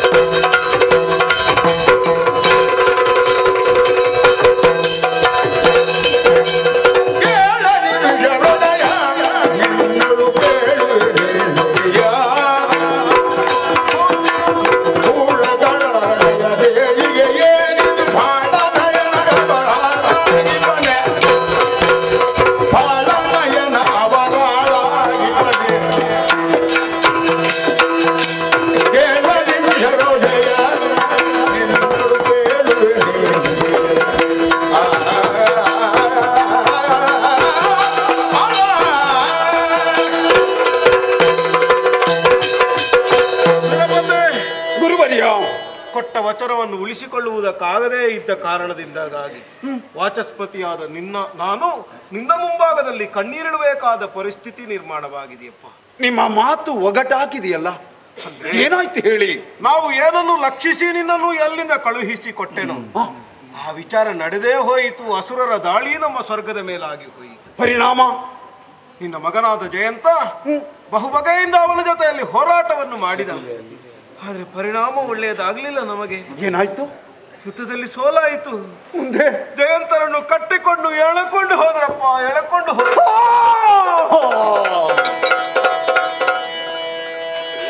ಎಂದಿಗೆ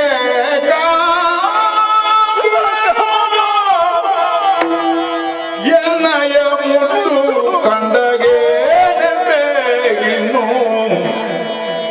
ಸ್ವಾಮಿ ಒಂದನರಿಯದವ ಎಂದು ಬಂದು ಮೋದಧಿಕಾರಿ ಬಂಧಿಸುತ್ತಿಗರೆಂದಿಗೆ ಕಾಬುವೆನು ಎನ್ನಯ ಮುದ್ದು ಕಂದ ಎಂದಿಗೆ ಕಾಬುವೆನು.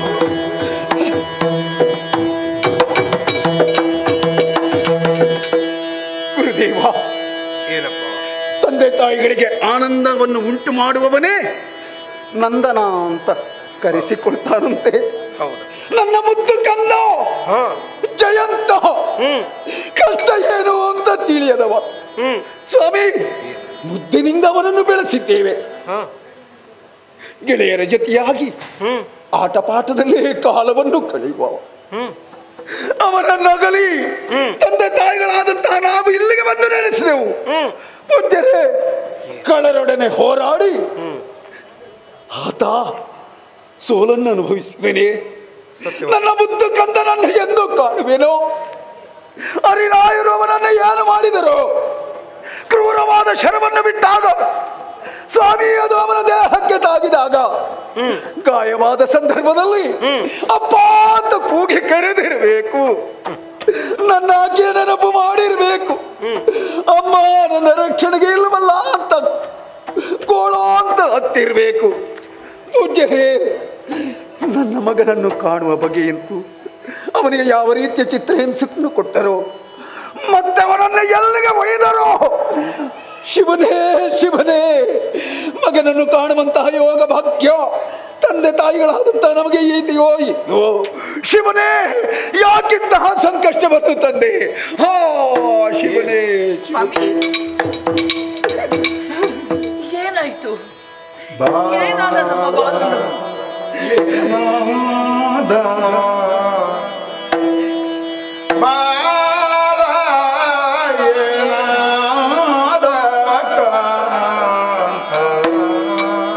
ಸ್ವಾಮಿ,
ಹೇಳಿ ಸ್ವಾಮಿ, ನಮ್ಮ ಮಗನಿಗೆ ಏನಾಯಿತು?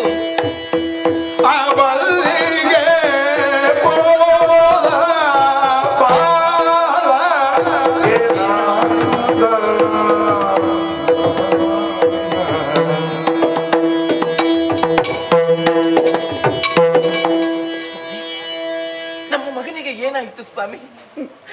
ನಮ್ಮ ಮುದ್ದಿನ ಕಂದನಾದಂತ ಜಯಂತನಿಗೆ ಏನಾಗಿದೆ ಸ್ವಾಮಿ? ಎಲ್ಲೋಗಿದ್ದಾನೆ ನಮ್ಮ ಮಗ? ಏನೋ ನನ್ನಲ್ಲಿ ಮುಚ್ಚಿಡ್ತಾ ಇದ್ದೀರಿ ನೀವು. ನನಗೆಲ್ಲ ಅರ್ಥ ಆಗ್ತದೆ ಸ್ವಾಮಿ. ಉತ್ತಮವಾದಂತ ಗುಣನಡತೆಯನ್ನು ಹೊಂದಿದಂತ ನಮ್ಮ ಮಗ, ನಮ್ಮ ಸೌಭಾಗ್ಯ. ಇಷ್ಟು ನಾವು ಸಂತೋಷದಿಂದ ಇರ್ತೇವೆ ಅಂತ ಆದ್ರೆ ಅದಕ್ಕೆ ಕಾರಣನಾದವ ನಮ್ಮ ಮಗನಲ್ಲವೇ ಸ್ವಾಮಿ. ಅವನ ಮುದ್ದಾದ ಮುಖವನ್ನು ನೋಡುತ್ತಾ ಕಷ್ಟಗಳನ್ನೆಲ್ಲ ಮರೆಯುತ್ತಿದ್ದವರು ನಾವು. ನಮ್ಮ ಮಗ ಏನಾದ ಸ್ವಾಮಿ? ಎಲ್ಲೋದ ಹೇಳಿ ಸ್ವಾಮಿ. ಧೈರ್ಯ ತಂದುಕೋ. ಅರಿಗಳಿಗಂಜಿ ಪ್ರಾಣವನ್ನು ಉಳಿಸಿಕೊಳ್ಳುವುದಕ್ಕಾಗಿ ಓಡಿ ಹೋದದ್ದಿಲ್ಲ. ವಿರೋಧಿಗಳ ಮುಂದೆ ಎದೆಯೊಡ್ಡಿ ನಿಂತ, ಸೋಲವಾಯಿತು. ಆದರೆ ಏನಾಯ್ತು? ಸೂರಪತ್ಮನಾದ ಮಗನ ಭಾನುಕೋಪ ಅವನ ಹೆಡೆಮುರಿ ಕಟ್ಟಿ ಎಳೆದೊಯ್ದನಂತೆ. ಮಗನ ಎಳೆದೊಯ್ದನ? ಹೌದು. ಆ ಪಾಪಿಗಳು ಸುಮ್ಮನೆ ಬಿಡ್ತಾರೆ ಸ್ವಾಮಿ? ಅಯ್ಯೋ ಇಲ್ಲ ಸ್ವಾಮಿ, ನಮ್ಮ ಮಗನಿಗೆ ಚಿತ್ರ ಹಿಂಸೆಯನ್ನು ಕೊಡ್ತಾರೆ. ಅದನ್ನ ನಮ್ಮ ಮಗ ಹೇಗೆ ಸಹಿಸಿಕೊಳ್ತಾನೆ ಹೇಳಿ? ಅಯ್ಯೋ ಏನು ಮಾಡೋದು ಸ್ವಾಮಿ, ಏನು ಮಾಡ್ಲಿ ನಾವು? ಗುರುದೇವ, ಅರ್ಥವಾಗುತ್ತದೆ. ಮರಿಗೆ ಕಷ್ಟವಾದರೆ ಪ್ರಾಣಿಗಳಾಗ್ಲಿ ಪಕ್ಷಿಗಳಾಗ್ಲಿ ಧಾವಿಸಿ ಬರ್ತಾರೆ. ಮರಿಯನ್ನು ಉಳಿಸುವುದಕ್ಕಾಗಿ ತನ್ನ ಪ್ರಾಣಾರ್ಪಣೆಗೂ ಮುಂದಾಗುವುದನ್ನು ನಾವು ಲೋಕದಲ್ಲಿ ಕಾಣ್ತೇವೆ. ಅಂತಲ್ಲಿ ನಮ್ಮ ಕರುಳ ಕುಡಿ ಜಯಂತ ವಿರೋಧಿಯ ಕೈ ಸೆರೆಯಾದ ಎನ್ನುವಂತಹ ವಾರ್ತೆಯನ್ನು ಕೇಳಿದಾಗ ದುಃಖ ಉಮ್ಮಳಿಸಿ ಬರ್ತಾ ಇದೆ. ಸ್ವಾಮಿ, ನಾವೇನು ಮಾಡ್ಲಿ ಹೇಳಿ ಹೇಳಿ. ಇನ್ನು ಯತ್ನಿಸಿ ಫಲವಿಲ್ಲ. ಮತ್ತೆ ಕಾರ್ಯವನ್ನು ಇನ್ನಷ್ಟು ಮುಂದೆ ಕೊಂಡೆ ಹೋದೆವು ಅಂತಾದ್ರೆ ನಿನ್ನ ಮಗನಿಗೂ ಇದರಿಂದ ಆಪತ್ತೇ ಬರ್ತದೆ. ಹಾಗಾಗಿ ಯೋಚಿಸುವುದಲ್ಲ. ನಾವಿರುವರು ನೇರವಾಗಿ ಬ್ರಹ್ಮದೇವನನ್ನು ಕಾಣುವುದಕ್ಕಾಗಿ ಆ ಕಡೆಗೆ ಸಾಗಿ ಕಾಕಾಚಲವನ್ನು ಸೇರಿಕೊಳ್ಳಬೇಕು. ನೀ ನನ್ನ ಜೊತೆಯಾಗಿ ಬರಬೇಕು. ವಿಚಾರವನ್ನು ಅವನಿಗೆ ತಿಳಿಸಿ ಇದನ್ನು ಸುಖಾಂತ್ಯ ಮಾಡಬೇಕು. ದುರುಳರಿಗೆ ಶಿಕ್ಷೆ ಕೊಡಬೇಕು. ನಿಮ್ಮಪ್ಪಣೆ ಶಚಿ. ಏನು ಹೋಗಿ ಬರಲ್ಲ? ನೀನಿಲ್ಲೇ ನೀವು ನನ್ನನ್ನು ಬಿಟ್ಟು ಹೋಗ್ತೀರಾ? ಈ ಕಾಡಲ್ಲಿ ನಾನು ಒಬ್ಬಳೇ ಇರಬೇಕಾ? ಇಲ್ಲ ಸ್ವಾಮಿ, ನಾನು ಹೇಗಿರುವುದು ಹೇಳಿ? ಯಾರಿದ್ದಾರೆ? ಧೈರ್ಯ ತಂದುಕೋ. ಹರಿಹರರ ಔರಸ ಪುತ್ರ, ಭಕ್ತ ಜನ ಬಂಧು ಹೀಗೆಂದು ಎಲ್ಲರಿಂದ ಕರೆಸಿಕೊಳ್ಳುವವ ಶಾಸ್ತಾರ ಈ ಪ್ರದೇಶದಲ್ಲಿ ನೆಲೆಸಿದ್ದಾನೆ. ಆಪತ್ತು ಬಂತು ಅಂತಾದರೆ ಅರ್ಥಳಾಗಿ ಅವನ ಮೊರೆ ಹೋಗು, ಖಂಡಿತವಾಗಿಯೂ ಆತ ರಕ್ಷಿಸ್ತಾನೆ. ಆಯ್ತು ಸ್ವಾಮಿ, ಧೈರ್ಯವಾಗಿ ನಮ್ಮ ಮಗನನ್ನು ರಕ್ಷಿಸಿ ಗುರುಗಳೇ. ಹೋಗಿ ಬರ್ತೇವೆ, ಹೋಗಿ ಬರ್ತೇವೆ. ನಿಶ್ಚಿಂತರಾಗಿದ್ದು ಹೋಗೋಣ.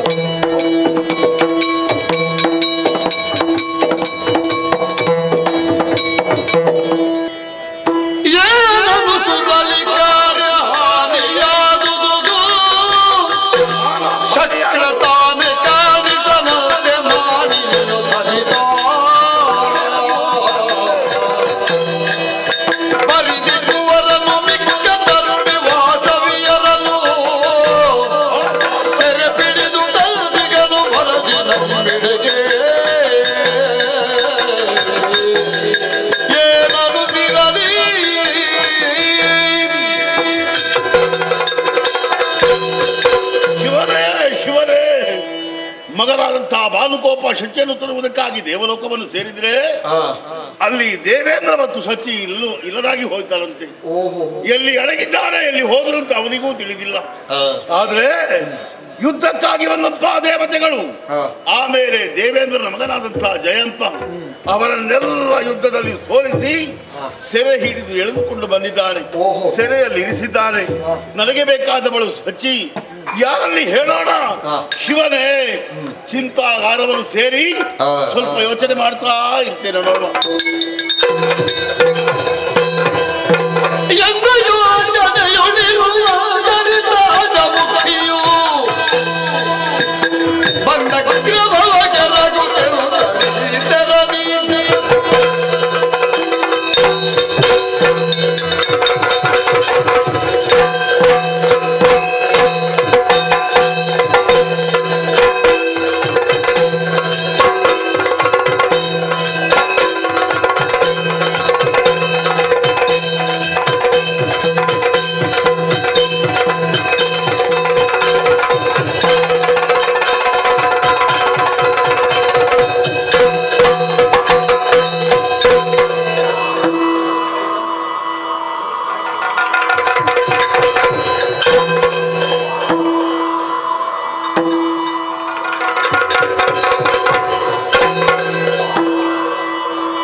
ಪೂರ ಪದ್ಮಾಸುರ ಮತ್ತೆ ಏನು ಅವನ ಒಬ್ಬರನ್ನೇ ಪರಿಚಯ ಇರುವುದಾ? ಮತ್ತೆ ಅವನಿಗೊಬ್ಬಾಕೆ ತಂಗಿ ಇದ್ದಾಳೆ. ಎಂತದು ಇದ್ದಾಳಂತೆ? ಅಜಮುಖಿ. ಏನಯ್ಯ ನಿಮ್ಮ ಮೂಗಿನ ತುದಿಯಿಂದ ಬಿದ್ದವಳ ನಾನು. ಅಜಮುಖಿ ಹಾಗೆಲ್ಲ ಏಕವಚನದಲ್ಲಿ ಕರೆಯುವುದಲ್ಲ. ನಮ್ಮಂತಹ ದೊಡ್ಡ ಮನೆತನದ ಹೆಮ್ಮಕ್ಕಳನ್ನು ಬಹುವಚನದಲ್ಲಿ ಕರಿಬೇಕು. ಎಂತ ಬಹುವಚನ? ಅಜಮುಖಿ ದೇವಿಯವರು. ದೇವಿ ಗುಡಿಯಲ್ಲಿ ಇರುವುದಲ್ಲ? ದೇವಿ ಗುಡಿಯಲ್ಲಿ ಕಷ್ಟ ಆಗುತ್ತದೆ ನಿಮಗೆ. ಬೇಡ, ಅಜಮುಖಿ ಅಕ್ಕನವರು. ಅಕ್ಕ ತಮ್ಮಂದ್ರಿಗಳು ಅದು ಕಷ್ಟ ಆಗುತ್ತದೆ. ಬೇಡ, ಅಜಮುಖಿ ಅಮ್ಮನವರು. ಅಮ್ಮ ಮಕ್ಕಳಿಗಲ್ವ? ಮಾತು ಮಾತಿಗೆ ನನ್ನನ್ನು ನಿಂದಿಸ್ತಾ ಇದ್ದೀರಿ. ನಿಮ್ಮನ್ನು ನೋಡಿದಂತಹ ಪ್ರಾಪಂಚಿಕರೆಲ್ಲವರು ನನ್ನನ್ನು ಲಘುವಾಗಿ ಪರಿಗಣಿಸುವುದಕ್ಕೆ ಸಾಧ್ಯವಿದೆ. ಹಾಗಾದ್ರೆ ಮೊದಲು ನಿಮ್ಮ ಗೋಳು ಮುರಿದು ರಕ್ತ ಹೀರಬೇಕು.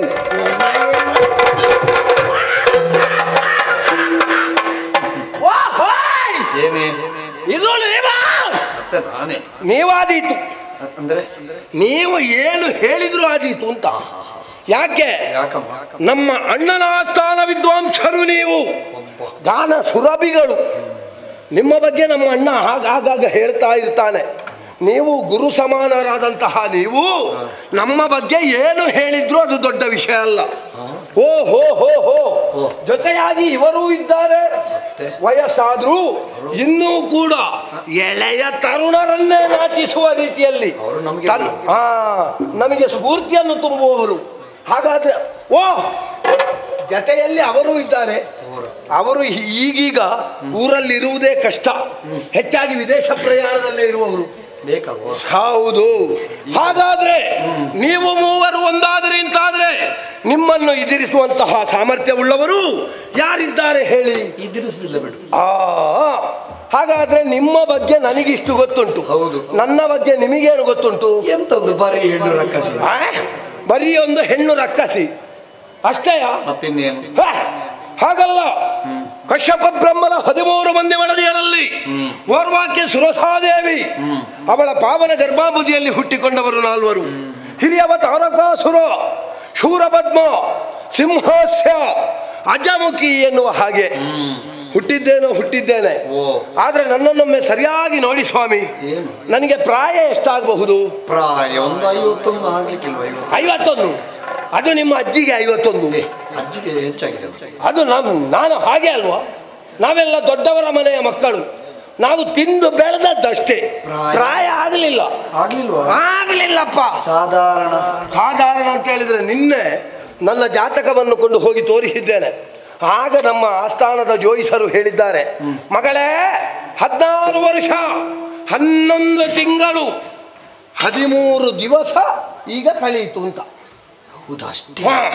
ಅಂದ್ರೆ 17ಕ್ಕೆ ಕಾಲಿಡುವುದರಲ್ಲಿ ಇದ್ದೇನಷ್ಟೇ. ದೈತ್ಯ ಪ್ರತಿಭೆ. ದೇಹ ದೈತ್ಯ ದೇಹ ಅಷ್ಟೇ. ಹಾಗಾದ್ರೆ ಈಗ ನಾನು ನಿಮ್ಮಲ್ಲಿ ಕೇಳ್ತೇನೆ ಸ್ವಾಮಿ, ಪ್ರಾಯಕ್ಕೆ ಬಂದಂತಹ ಹೆಮ್ಮಕ್ಕಳಿಗೆ ಏನು ಬೇಕು? ಮೈ ತುಂಬ ಆಭರಣ, ವಸ್ತ್ರಾಭರಣ ಅಷ್ಟೇಯಾ? ಹೊಟ್ಟೆಗೆ ಆಯ್ತಾ? ಅಲ್ಲಿಗೆ ಮುಗೀತಾ? ಅದಲ್ಲ, ತಿನ್ನುವುದಕ್ಕೆ, ಉಡುವುದಕ್ಕೆ, ತೊಟ್ಟುಕೊಳ್ಳುವುದಕ್ಕೆ ಅಷ್ಟೇ ಇದ್ರೆ ಸಾಕಾಗುವುದಿಲ್ಲ. ಎಳೆಯ ಹೆಮ್ಮಕ್ಕಳು ಪ್ರಾಯ ಸಮರ್ಥರಾದಾಗ ಅವರಿಗೆ ಸರಿ ಸಮಾನನಾದಂತಹ ಒಬ್ಬ ಗಂಡಸು ಬೇಕು. ಅದು ಹೆಂಗಸು ಹೇಳುದಲ್ಲ, ಬಾಕಿ ಅವರು ಹೇಳಬೇಕು, ಹಿರಿಯರು. ಹೌದು, 16ರ ಮೇಲೆ ನಿನ್ನ ಹಿರಿಯರು ಹೇಳಬೇಕು ಅಂತ. ಹೌದು, ಹಿರಿಯವರು ಹೇಳಬೇಕು. ಹಿರಿಯವರು ಹೇಳದಿದ್ರೆ ಯಾರಲ್ಲಿ ಕೇಳುವುದು? ಪ್ರಾಯ ಬಂದಿದೆ ಅಂತ ಅವರಿಗೆ ಗೊತ್ತಾಗುವುದು. ಅವರಿಗೆ ಗೊತ್ತಾಗುವುದಲ್ಲ, ನನಗೆ ಗೊತ್ತಾಗಿದೆ. ಯಾವಾಗಲೂ ಮನೆಯವರಿಗೆ ಗೊತ್ತಾಗಬಾರ್ದು ಪ್ರಾಯ ಆಗಿದೆ ಅಂತ. ಹೌದಾ? ನಿನಗೆ ಗೊತ್ತಾಗಿದೆ? ನನಗೆ ಗೊತ್ತಾಗಿದೆ. ನನಗೆ ಗೊತ್ತಾದದ್ದೇ ಸಮಸ್ಯೆ ಆದದ್ದು. ಅಣ್ಣನಿಗೆ ಮದುವೆ ಆಗಿದೆ, ಮಕ್ಕಳಾಗಿದೆ, ಆದ್ರೆ ನನಗೆ ಮದುವೆ ಮಾಡುವ ಬಗ್ಗೆ ಅವ ಯಾಕೆ ಜಾಗೃತನಾಗಲಿಲ್ಲ? ಏನಪ್ಪ? ಅವನ ಸಂಸಾರದ ಬಗ್ಗೆ ಅವ ವ್ಯಾಮೋಹದಲ್ಲಿ ತೊಡಗಿಕೊಂಡಿದ್ದಾನೆ. ಆದ್ರೆ ಅದರ ಬಗ್ಗೆ ನಾನು ಆಲೋಚಿಸ್ತಾ ಇರುವಾಗ, ಏನು ಸ್ವಾಮಿ? ಅಣ್ಣ ಚಿಂತೆಯಲ್ಲಿದ್ದಾನೆ. ಎಲ್ಲವರು ಹೇಳ್ತಾ ಇದ್ದಾರೆ, ಅಣ್ಣ ಚಿಂತೆಯಲ್ಲಿದ್ದಾನೆ, ಅಣ್ಣ ಚಿಂತೆಯಲ್ಲಿ. ತಂಗೆಯಾಗಿ ನನಗೆ ಮೊದಲು ಕರ್ತವ್ಯ ಅದು. ಹೋಗ್ತಾನೆ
ಏನಾಯ್ತು? ಪ್ರಖರ ದೀಪ್ತಿಯನ್ನು ಹೊರಸೂಸ್ತಾ ಇದ್ದಂತಹ ನಿನ್ನ ಮುಖ ಕಂದಿ ಹೋಗಿದೆ. ಹೌದೇ? ಕುಂದಿ ಹೋಗಿದೆ.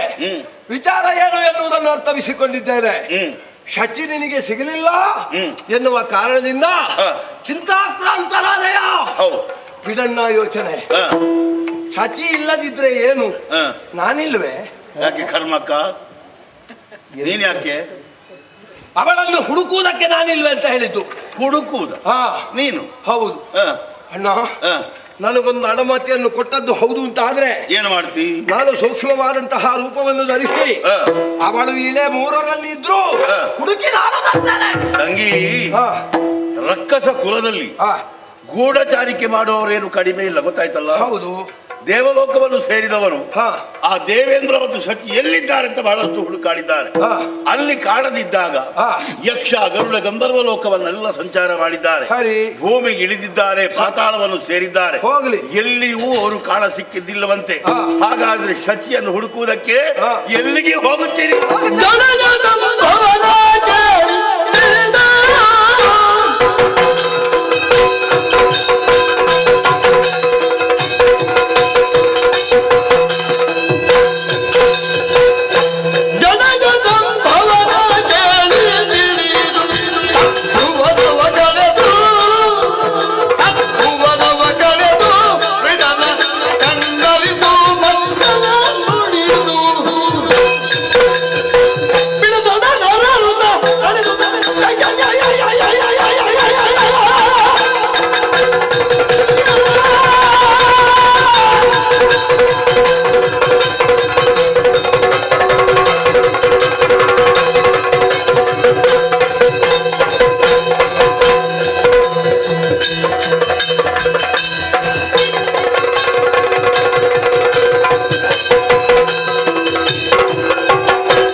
ಅನಿವಾರ್ಯತೆ ಇಲ್ಲ. ಅನಿವಾರ್ಯತೆ ಬಂದಿದೆ. ಯಕ್ಷರು, ಗರುಡರು, ಗಂಧರ್ವರು, ಕಿನ್ನರರು, ಕಿಂಪುರುಷರು, ಉರಗರು, ಸಿದ್ಧರು, ಸಾಧ್ಯರು ಇವರನ್ನೆಲ್ಲ ಲೋಕವನ್ನು ನೀ ಸೇರಿದೆ ಅಂತಾದ್ರೆ ಶಚಿ ಇಲ್ಲ ಎನ್ನುವಂತಹ ಇರವು ನಿನಗೆ ದೊರಕಿತೆ. ವರ್ತಮಾನ ಹಾಗೆ ಆಲೋಚನೆ ಮಾಡಬೇಡ. ಏನು? ನಾನು ಹೋಗುವುದೆಲ್ಲಿಗೆ? ಎಲ್ಲಿಗೆ? 18 ಬ್ರಹ್ಮಾಂಡವನ್ನು ಸುತ್ತಾಡ್ತೇನೆ. ಅಲ್ಲಿ ಶಚಿಯಲ್ಲಿದ್ದಾಳೆ ಎನ್ನುವ ಹಾಗೆ ಹುಡುಕುತ್ತೇನೆ. ಅಲ್ಲಿ ಇಲ್ಲ ಮಾರಾಯ್ತು. ಇಲ್ಲ ಅಂತಾದ್ರೆ ನಾನು ನೇರವಾಗಿ ಸತ್ಯಲೋಕವನ್ನು ಸೇರ್ತೇನೆ. ಸತ್ಯಲೋಕವನ್ನು ಸೇರ್ತೇನೆ. ಹೌದೇ? ಹೌದು. ಸತ್ಯಲೋಕದಲ್ಲಿರುವವು ಯಾರು? ಬ್ರಹ್ಮದೇವ. ಹೌದು, ಸೃಷ್ಟಿಕರ್ತ. ಸಕಲ ಜೀವರಾಶಿಗಳಿಗೂ ಸೃಷ್ಟಿಗೆ ಮೂಲ ಅವ. ಮೂಲ ಅಲ್ಲ, ಅವನಿಂದಲೇ ಪ್ರಾರಂಭ ಅಲ್ವಾ? ಹಾಗಾದ್ರೆ ಅವನಲ್ಲಿ ಕೇಳ್ತೇನೆ, ಏನು? ನೀನು ಸೃಜಿಸಿದ ಶಚಿ ಎಲ್ಲಿದ್ದಾಳೆ? ಆಮೇಲೆ ಅವನ ಗಡ್ಡದಲ್ಲಿ ಹಿಡಿದು ಕೇಳುವುದು. ಈಗ ಅವನಿಗೆ ಗಡ್ಡ ಬಂದಿದೆ ಅಂತ ಗೊತ್ತಾಗುವುದು ಹೇಗೆ? ನಿನ್ಗೆ ಹೇಗೆ ಗೊತ್ತು? ನನ್ನದೊಂದು ಕಲ್ಪನೆ. ಬ್ರಹ್ಮ ಅಂತ ಹೇಳಿದ್ರೆ ಗಡ್ಡ ಎಲ್ಲ ಇರ್ಬೋದು, ಜ್ಞಾನಿ ಅಲ್ವಾ? ಹಾಗೆ. ಆದ್ರಿಂದ ಅವನಲ್ಲಿ ಹೋಗಿ ಕೇಳ್ತೇನೆ. ಅವ ಒಪ್ಪದೇ ಇದ್ರೆ ಅಲ್ಲಿಂದ ನೇರವಾಗಿ ಕೈಲಾಸವನ್ನು ಸೇರಿಕೊಳ್ತೇನೆ. ಅಲ್ಲಿ ಹೋಗಿ ನಮ್ಮ ಕುಲದೇವನಾದಂತಹ ಶಂಕರ ಇದ್ದಾನೆ, ಅವನ ಜಟೆಯಲ್ಲಿ ಹಿಡಿದು ಕೇಳ್ತೇನೆ ಎಲ್ಲಿದ್ದಾಳೆ ಶಚಿ ಎನ್ನುವ ಹಾಗೆ. ಅಲ್ಲಿಯೂ ಇಲ್ಲದಿದ್ರೆ? ಅಲ್ಲಿಯೂ ಇಲ್ಲದ್ರೆ ಮತ್ತೆ ವೈಕುಂಠಕ್ಕೆಲ್ಲ ಹೋಗ್ಬೇಕು ಅಂತ ಇಲ್ಲ. ಯಾಕಂದ್ರೆ ಅವ ಎಷ್ಟಿದ್ರು ಅಷ್ಟೇ. ಅವ ನಮಗೆ ಸರಿ ಹೇಳ್ತಾನ. ವೈಕುಂಠ ಒಂದು ದಿನ ಆಗುತ್ತದೆ. ಹೌದು, ಅದು ಬೇಡ. ಆದ್ರೂ ಉಳಿದ 2 ಲೋಕವನ್ನು ಸೇರಿ ಶಚಿಯ ಇರವನ್ನು ತಿಳಿದು ನಿನಗೆ ಅವಳನ್ನು ತಗೊಂಡು ಬರ್ತೇನೆ.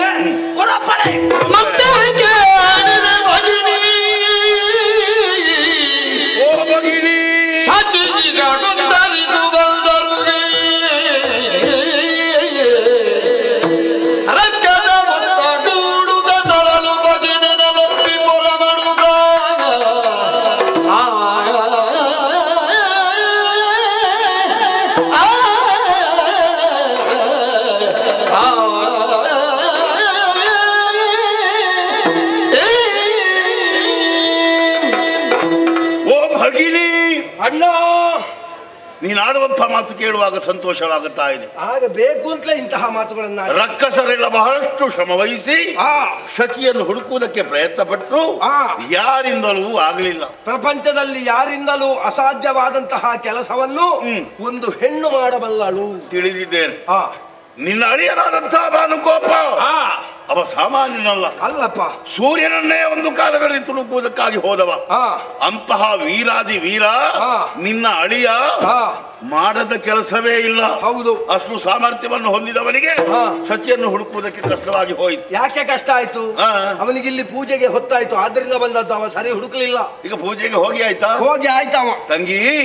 ಅವ ಪೂಜೆಗೆ ಹೋಗ್ಲಿ, ನೀನು ಈಗ ನನ್ನಲ್ಲಿ ಅಪ್ಪಣೆಯನ್ನು ಪಡೆಯುವುದಕ್ಕಾಗಿ ಬಂದಿದ್ದೀಯಲ್ಲ. ಹೌದು, ಸಂತೋಷ. ಈ ಹೆಣ್ಣಿನ ಮನಸ್ಸನ್ನು ತಿಳಿಯುವುದಕ್ಕೆ ಹೆಣ್ಣಿನಿಂದಲೇ ಸಾಧ್ಯ. ಮುಳ್ಳನ್ನು ಮುಳ್ಳಿನಿಂದಲೇ ತೆಗೆಯಬೇಕು. ಅದು ಮುಳ್ಳನ್ನು ಮುಳ್ಳಿನಿಂದ ತೆಗೆಯುವುದು. ಹೆಣ್ಣಿನ ಮನಸ್ಸನ್ನು ಮುಳ್ಳಿನಿಂದ ತೆಗೀಲಿಕ್ಕಾಗ್ತದ? ಮನಸ್ಸರಿತು ಅವಳನ್ನು ವ್ಯವಹಾರ ಮಾಡಬೇಕು. ಹೆಣ್ಣಿನ ಮನಸ್ಸು ಮತ್ತೊಬ್ಬಾಕೆ ಹೆಣ್ಣಿಗಲ್ಲದೆ ಮತ್ತೊಬ್ಬರಿಗೆ ಅರ್ಥ ಆಗುವುದಿಲ್ಲ. ತಂಗಿ, ಅಣ್ಣ, ನೀನೇನು ಅಪ್ಪಣೆ ಕೇಳ್ತಾ ಇದ್ದಿ, ಆದ್ರೆ ಏನಮ್ಮ ಒಂದು ವಿಷಯ ಹೇಳ್ತೇನೆ. ಏನಣ್ಣ? ನೀನು ರಾಜಮನೆತನದಲ್ಲಿ ಹುಟ್ಟಿದವಳು. ನನಗೆ ಗೊತ್ತಿಲ್ವಾ? ನೀನು ಗೊತ್ತಿದೆ, ಊರವರಿಗೆ ಗೊತ್ತಿದ್ಯಾ? ನಮ್ಮ ಯುವಕರಿಗೆ ಗೊತ್ತಿದ್ಯಾ? ಇಲ್ಲ. ನೋಡಿ, ಅಲ್ಲಿ ಕೂತವರು ಆವಾಗಿನಿಂದ ಪಿಳಿ ಪಿಳಿ ನಿನ್ನನ್ನೇ ನೋಡ್ತಾ ಇದ್ದಾರೆ. ಯಾಕೆ? ಯಾಕಣ್ಣ ಅಂತ ಅವ್ರ ಹತ್ರ ಕೇಳಿ ಹೋಗು. ಅಣ್ಣ, ಈಗ ನಾನು ದಾರಿಯಲ್ಲಿ ಹೋಗುವಾಗ ಕಾಮುಕರು ನನ್ನನ್ನು ಕಂಡಾರು ಎನ್ನುವಂತಹ ದೂರಾಲೋಚನೆ ನಿನ್ನದು. ಕಂಡಾರು ಅಲ್ಲ, ಕಾಣ್ತಾ ಇದ್ದಾರೆ. ಹೌದಾ? ನನಗೆ ಕಾಣುವುದಿಲ್ವಾ? ನನ್ನನ್ನು ಸರಿಯಾಗಿ ನೋಡಿದ್ರೆ ಅವರಿಗೆ ಮನಸ್ಸು ಬಂದೀತ. ಏನಾಗಿದೆ ನಿನಗೆ? ಅಲ್ಲ, ನಾನು ಯಾರು? ನೀನು ನನ್ನ ತಂಗಿ, ಶೂರಪದ್ಮನ ತಂಗಿ ಎನ್ನುವುದು ಅರ್ಥವಿಸಿಕೊಂಡವ. ಯಾರಾದ್ರೂ ಮನಸ್ಸಾದ್ರೂ ನೋಡಿಯಾನ? ಈ ವೀರಮಹೇಂದ್ರ ಪಟ್ಟಣದಲ್ಲಿ ಯಾರೂ ನೋಡ್ಲಿಕ್ಕಿಲ್ಲ. ಆದ್ರೆ ಹೊರಭಾಗಕ್ಕೆ ಕಾಲಿಡುವಾಗ ಸ್ವಲ್ಪ ಯೋಚನೆ ಮಾಡಬೇಕಾಗ್ತದೆ. ಆಗುವುದಿಲ್ಲ. 3 ಲೋಕವು ನಿನ್ನ ಅಂಕೆಗೆ ಒಳಪಟ್ಟಿದೆ. ನಿನ್ನ ಹೆಸರು ಎಲ್ಲಿಯವರೆಗೆ ಹೋಗಿದೆ ಗೊತ್ತಿಲ್ಲ ನಿನಗೆ. ಹೆಸರು ಎಲ್ಲಾ ಕಡೆಯೂ ಹೋಗಿದೆ.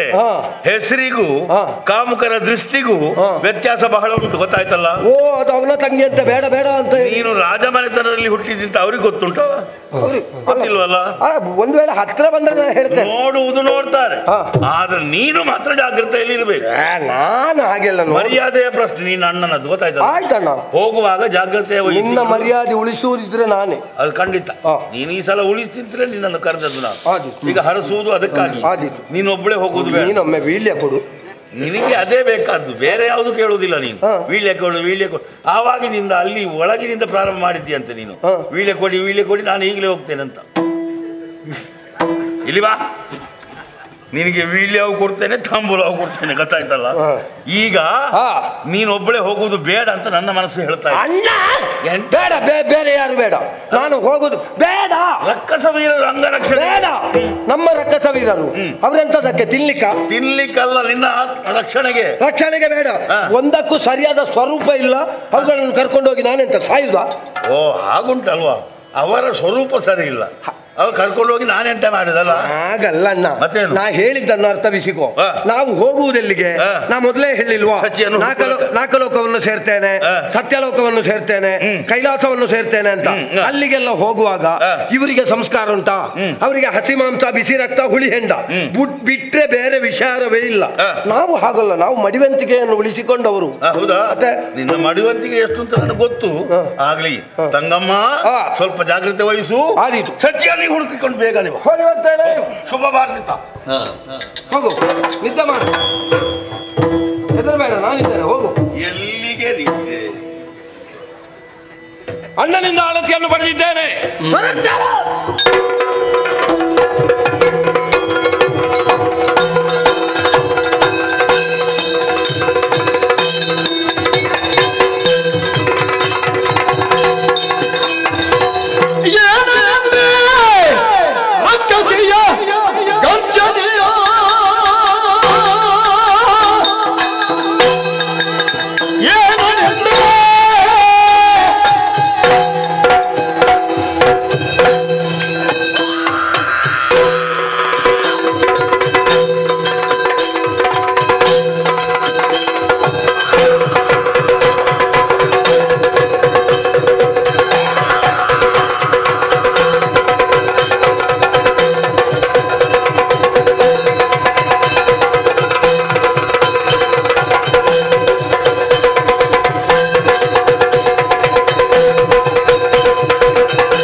ಸೇರಿದ್ದೇನೆ. ವೀರಮಹೇಂದ್ರ ಕಪಟ್ಟಣವನ್ನು ಉತ್ತರಿಸಿ ಹೊರಗಡೆ ಬಂದೆ. ನಾ ಹೊರಟಂತಹ ರಭಸವನ್ನು ಕಂಡಿರ ಕಾಲ ಕೆಳಗಿರುವಂತಹ ಧೂಳು ನಭೋಮಂಡಲವನ್ನು ವ್ಯಾಪಿಸುವ ರೀತಿಯಲ್ಲಿ ದೊಡ್ಡ ದೊಡ್ಡ ಹೆಜ್ಜೆಗಳನ್ನಿಡುತ್ತಾ ಬಂದೆ. ನಾ ಬರುವಂತಹ ರಭಸಕ್ಕೆ ಬೃಹದಾಕಾರವಾಗಿ ಬೆಳೆದಿದ್ದಂತಹ ವೃಕ್ಷಗಳೆಲ್ಲ ಬುಡ ಸಮೇತ ಕಿತ್ತು ಅಂಬರ ಪಥದಲ್ಲಿ ಹಾರ್ತಾ ಇದ್ದಾವೆ. ಪ್ರಾಣಿ ಪಕ್ಷಿಗಳೆಲ್ಲ ನನ್ನದಾದಂತಹ ಆ ಓಡಾಟದ ಗಾಳಿಗೆ ಸಿಲುಕಿ ಕೆಳಗೆ ಬೀಳ್ತಾ ಇದ್ದಾವೆ. ಹಾಗಾದ್ರೆ ಸಾಕಾಗುವುದಿಲ್ಲ, ಶಚಿಯನ್ನು ಹುಡುಕಬೇಕು. ಆದ್ದರಿಂದ ಮುಂದುವರಿತಾಳ ಮೊದಲು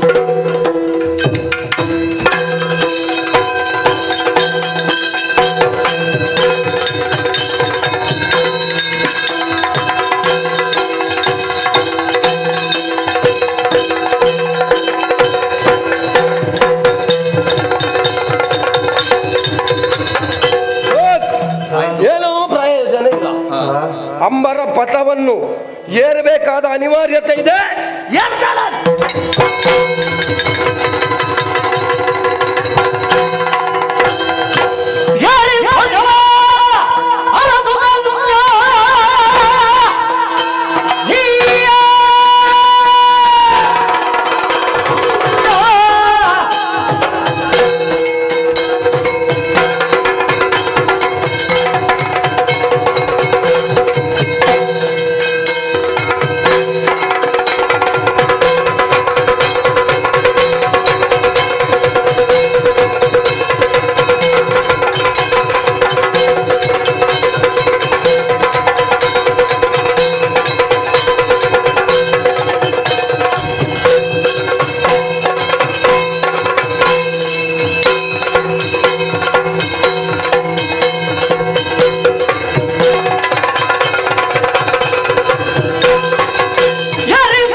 ಕೆಳಗಡೆ ಪಾತಾಳದವರೆಗೆ ಸೇರಿಕೊಂಡೆ.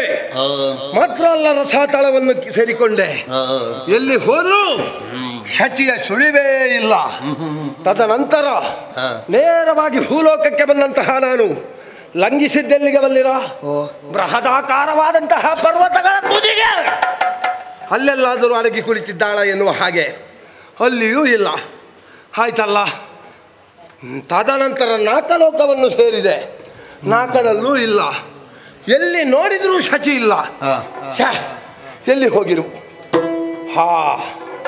ಈಗ ಅರ್ಥವಾಯಿತು. ಪ್ರಾಪಂಚಿಕರಿಗೆ ಬದುಕುವುದಕ್ಕೆ ಜಾಗ ಇರುವುದು ಭೂಲೋಕದಲ್ಲಿ. ಅಂತಹ ಭೂಲೋಕಕ್ಕೆ ಈ ಹಿಂದೆ ದೇವತೆಗಳು ತಮ್ಮ ಕಷ್ಟವನ್ನು ಪರಿಹರಿಸಿಕೊಳ್ಳುವುದಕ್ಕೆ ಅದೆಷ್ಟೋ ಬಾರಿ ಬಂದಂತಹ ಉದಾಹರಣೆಗಳುಂಟು. ಹಾಗಾದರೆ ಈಗ ಶೂರಪದ್ಮನ ಬೆದರಿಕೆಗೆ ಹೆದರಿದಂತಹ ಇವರೆಲ್ಲ ಯಾಕೆ ಭೂಲೋಕದಲ್ಲಿರಬಾರ್ದು? ಹಾಗಾದರೆ ಭೂಲೋಕದ ಸಂದುಗೊಂದು, ಹಳ್ಳಿ ಹಳ್ಳಿ, ಕೇರಿ ಕೇರಿ, ಗಲ್ಲಿ ಗಲ್ಲಿ ತಿರುಗಬೇಕಲ್ಲ. ಹೊರಟ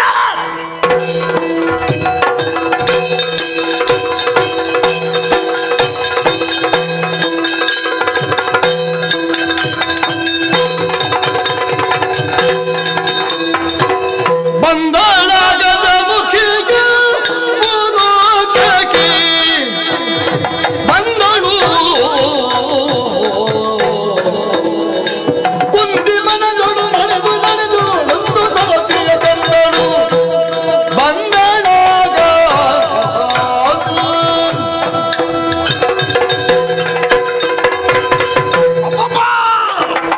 ನೋಡಿದಿರಾ? ನಮ್ಮ ಹಿಂದೆ ನಿಂತವರೆಲ್ಲ ಹೇಳ್ತಾ ಇದ್ದಾರೆ, ಬಂದಳಾಗ ಜಮುಖಿಯು ಬಂದಳಾಗ ಮಂದಗಮನೆಯಂತೆ.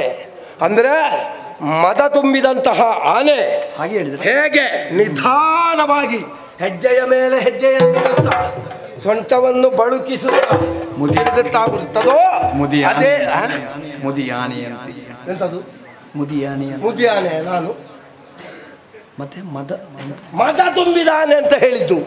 ಮುದಿ ಆನೆ ಹಾಗೆ ನಿಮಗೆ ಬೇಕಾದ್ದು ಕೇಳುವುದಿಲ್ಲ, ಬೇಡದ್ದೆಲ್ಲ ಕೇಳ್ತದಲ್ಲ. ನನ್ನನ್ನು ನೋಡುವಾಗ ಮುದುಕಿ ಹಾಗೆ ಕಾಣ್ತೇನಾ? ಅಲ್ಲ, ಎಂತದು ಹೇಳುವುದು? ನಮ್ಮನ್ನು ಸಣ್ಣದು ಮಾಡುವುದೇ ನೀವು. ಮತ್ತೆ ನೋಡಿದವರೆಲ್ಲ ಸಣ್ಣದು ಮಾಡುದು ಅಲ್ವಾ? ಇಲ್ಲಮ್ಮ, ನೀವಲ್ವಾ, ತೊಂದರೆ ಇಲ್ಲ. ನೀವು ಆ ರಾಗವನ್ನು ಹೇಳುವಾಗ ನನಗೆ ಯಾಕೋ ಏನು ನಾನು ಅದರಲ್ಲಿ ತಲ್ಲೀನಲಾಗಿ ಹೋಗುತ್ತೇನೆ ಅಂತ. ಇರಲಿ, ನಾ ಬಂದಂತಹ ಪರಿಯನ್ನು ನಮ್ಮ ಹಿಂದೆ ನಿಂತವರು ಆ ರೀತಿಯಾಗಿ ವರ್ಣಿಸ್ತಾ ಇದ್ದಾರೆ. ಅವರ ವರ್ಣನೆಗೆ ನಿಲುಕದಂತಹ ದೇಹ ನನ್ನದು ಎನ್ನುವುದು ನನಗೆ ಅರ್ಥ ಆಗಿದೆ, ಅವರಿಗೆ ಅರ್ಥ ಆಗಲಿಲ್ಲ. ಆದರೆ ಒಂದಯ್ಯ, ಮೇಲೆ ಹೋದೆ, ಕೆಳಗೆ ಬಂದೆ, ಮಧ್ಯದಲ್ಲಿ ಸುತ್ತಾಡಿದೆ, ಒಟ್ಟಾರೆಯಾಗಿ ದೇಹಕ್ಕೆ ಆಯಾಸ ಆಗುತ್ತಾ ಉಂಟು.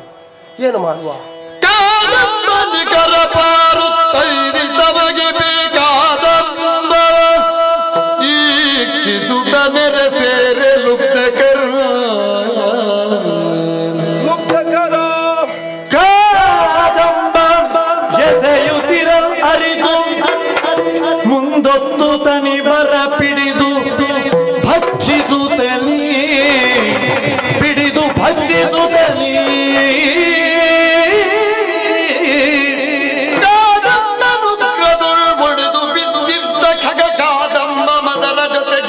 ಪಶುಗಳ ನೆಳೆದುತ್ತ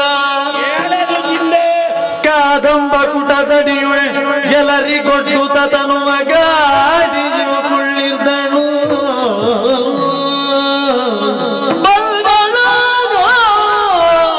ಅಜಮುಗಿಯು ಬಂದಳ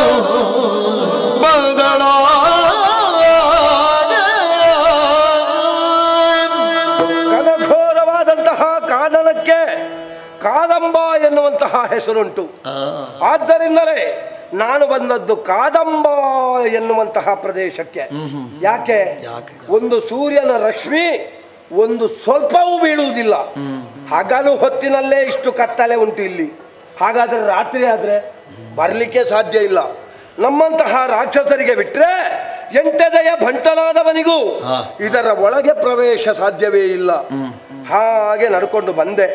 ಒಂದೆಡೆಯಲ್ಲಿ ದೇಹಕ್ಕೆ ಆಯಾಸವಾಗುತ್ತಾ ಇದೆ, ಮತ್ತೊಂದೆಡೆಯಲ್ಲಿ ಉದರಾಗ್ನಿ ಬಾಧಿಸ್ತಾ ಇದೆ, ಇನ್ನೊಂದೆಡೆಯಲ್ಲಿ ತ್ರಷೆ ಗಂಟಲ ಪಸೆ ಆರುತ್ತಾ ಇದೆ. ಅದಕ್ಕೇನು ಮಾಡಿದ್ದಿ? ಏನು ಮಾಡುವುದು ಎನ್ನುವ ಹಾಗೆ ಆ ಕಡೆ ಈ ಕಡೆ ನೋಡುವಾಗ ಓ ಹೋ ಹೋ ಹೋ ಹೋ ಸಾಲು ಸಾಲಾಗಿ ಗೋವುಗಳು ಹೌದಾ ಮೇಯುವುದಕ್ಕೆ ಬರ್ತಾ ಇದ್ವು. ಅದನ್ನು ದೂರದಿಂದಲೇ ಕಂಡಂತಹ ಪಂಚಾಸ್ಯ ಅಂದ್ರೆ ಸಿಂಹ ಅದರ ಮೇಲೆ ಲಂಘಿಸಿ ಒಂದು ಗೋವನ್ನು ಕೊಂದು ಸ್ವಲ್ಪ ತಲೆಯನ್ನು ಹಿಡ್ಕೊಂಡು ಹೋಯಿತು. ಸ್ವಲ್ಪ ಮಾಂಸ ಅದಕ್ಕೆ ಬೇಕಾದದ್ದು. ಹಾಗಾದ್ರೆ ನಾನೇನು ಮಾಡೋಣ? ಮೃಗಬೇಟೆಯಾಡಿ ನಾನು ಬೇಕಾದಷ್ಟು ಆಹಾರವನ್ನು ಸೇವಿಸಿದೆ. ಆದರೂ ಈ ದನವನ್ನು ನೋಡುವಾಗ ತಿನ್ನುವ ಅಂತ ಕಾಣ್ತದೆ. ಅದು ಬಿಟ್ಟು ಹೌದು ಸರಿ. ಅದರ ಒಂದು ಕಾಲನ್ನು ಹರಿದು ಕೈಯಲ್ಲಿ ಹಿಡ್ಕೊಂಡು ಸ್ವಲ್ಪ ಸ್ವಲ್ಪವೇ ಜಗಿತಾ ಇದ್ದೇನೆ. ತೃಷೆಗೆ ಬೇಕಾಗಿ ಕಾಣುತ್ತಿರುವಂತಹ ಪುಷ್ಕರಣಿಯಲ್ಲಿ ನೀರನ್ನು ಸರಿಯಾಗಿ ಕುಡಿದೆ. ತೃಷೆ ನಿವಾರಣೆ ಆಯಿತು, ಹಸಿವೆ ಹೋಯಿತು, ಬಾಯಾರಿಕೆ ಹೋಯಿತು.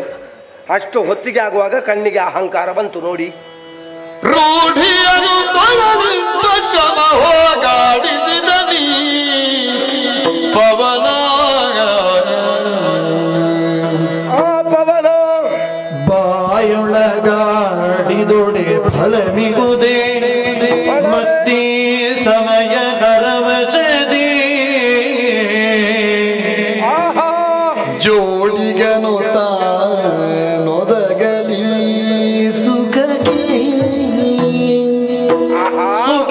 ಸುಖಗೀಡಗುದೆ ಮಧುಮಾಧವಿಗೆ ತಾ ಕೂಡಿದಂಟೆನು ಯೋಚಿಸುತ್ತಿದ್ದಳು ಅಜಮುಗಿಯು ಜೋಡಿಗನು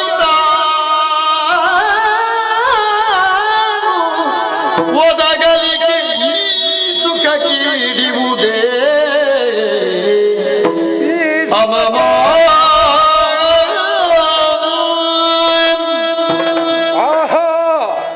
ನಮ್ಮ ಅಣ್ಣನ ಆಜ್ಞಾಧಾರಕನಾದಂತಹ ಪವನ ಅಂದ್ರೆ ವಾಯು ಅವನ ಆಜ್ಞೆಯಂತೆ ಬೀಸ್ತಾ ಇದ್ದಾನೆ. ಹಾಗಂತ ಜೋರಾಗಿಯೂ ಅಲ್ಲ, ಮಂದವಾಗಿಯೂ ಅಲ್ಲ, ಒಂದು ಹದದಲ್ಲಿ ಬೀಸ್ತಾ ಇದ್ದಾನೆ. ಯಾಕೆ? ಅಜಮುಖಿ ಬಳಲಿದ್ದಾಳೆ, ಅವಳಿಗೆ ಸುಖ ಬೇಕು ಎನ್ನುವ ಕಾರಣದಿಂದ ಮಂದವಾಗಿ ಬೀಸ್ತಾ ಇದ್ದಾನೆ. ಅಪ್ಪ, ನನ್ನ ತನುವನ್ನು ಆ ಪವನ ಸೋಕಿದ ಕ್ಷಣದಲ್ಲಿ ನನ್ನ ಆಯಾಸ ಎಲ್ಲ ನಿವಾರಣೆ ಆಯಿತು. ದೇಹಕ್ಕೊಂದು ಯಾವುದೋ ಹೊಸ ರೀತಿಯ ಉಲ್ಲಾಸ ಅಂದ್ರೆ ಮಾತ್ರ ಅಲ್ಲ, ಮನಸ್ಸಿನಲ್ಲಿ ಹಲವು ಬಯಕೆ. ಹಸಿವೆ? ಹೌದು, ಬಯಕೆ ಮನಸ್ಸಿನ. ಹೊಟ್ಟೆಯ ಹಸಿವು ನಿವಾರಣೆಯಾಯಿತು, ಆದ್ರೆ ದೇಹದ ಕಸು ನಿವಾರಣೆ ಆಗಲಿಲ್ಲಲ್ಲ. ಏನು ಆರೋಗ್ಯ ಸರಿಯಲ್ವಾ? ಆರೋಗ್ಯದಲ್ಲ. ಅಯ್ಯೋ, ಹೇಳಿ ಕೇಳಿ ನಾನು ಕಾಡಿನಲ್ಲಿದ್ದೇನೆ. ಪ್ರಾಯ ಸಮರ್ಥನಾದಂತಹ ಒಬ್ಬ ಹುಡುಗ, ಅನುರೂಪನಾದಂತಹ ಹುಡುಗ ನನಗೆ ಸಿಗುತ್ತಿದ್ರೆ ಅವನ ತುಟಿಗೆ ಈ ಚೆಂದುಟಿಯನ್ನೊತ್ತಿ ಅವನ ಮುಖವನ್ನು ನನ್ನ ಕುಚದ್ವಯಗಳಿಗೆ ಅಪ್ಪಿ ಅವನಿಗೆ ರತಿ ಸುಖದಲ್ಲಿ ರತಿಗಿಂತಲೂ ಮಿಗಿಲಾಗಿ ಅವನನ್ನು ಅನುಭವಿಸ್ತಿದ್ದೆ, ಅವನನ್ನು ಸೇವಿಸ್ತಿದ್ದೆ. ಅಯ್ಯೋ, ಒಟ್ಟಾರೆ ನಮ್ಮ ಮನೆಯವರಿಗೆ ಇದೇ ಆಗಿ ಹೋಯಿತು. ಎಲ್ಲ ಅವರವರು ಮದುವೆ ಆಗುವುದು ಅವರವರ ಮಕ್ಕಳದ್ದೇ ಆಯಿತು. ನಮಗೆ ಮದುವೆ ಮಾಡುವ ಬಗ್ಗೆ ಯಾರು ಆಲೋಚನೆ ಮಾಡುವುದಿಲ್ಲ. ಛೇ, ಅನಿತರೊಳಯ್ಯದೆ ಮುನಿ ದೂರ್ವಾಸನು ವನದೊಳಗೋರ್ವನೆ ಬರಲಿಲ್ಲ.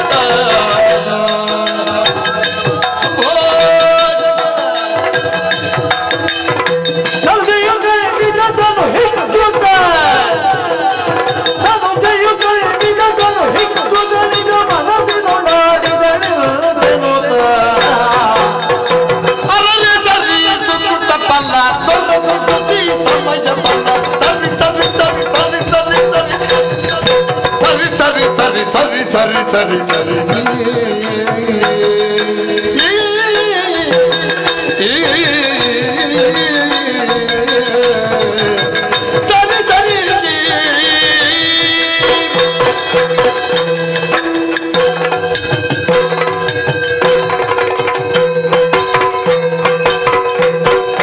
ಸರಿ ಸರಿ ಇದು ಸುಕೃತ ಫಲ ದೊರಕಿದ ಸಮಯ ಫಲ ದೊರಕಿದ ಸಮಯ ಬಲ. ಸರಿ ಸರಿ ಸರಿ ಸರಿ ನೆರವಾಯ್ತ ಮನವರಿಸೆ ಸ್ಪರ್ಶನ ತುಳಿ ಪರಿಗರಿಸೆ. ನೆರವಾಯ್ತ ಮನವರಿಸೆ ಪರದರ ತುಳಿ ಪರಿಗರಿಸೆ.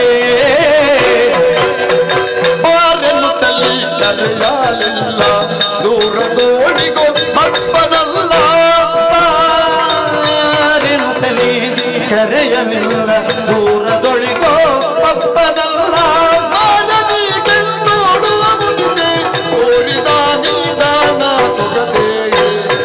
ಸರಿ ಸರಿ ಸರಿ ಸರಿ ಇದು ಸುಕೃತ ಫಲ ತೊರಗಿತು ಸಮಯ ಬಲ.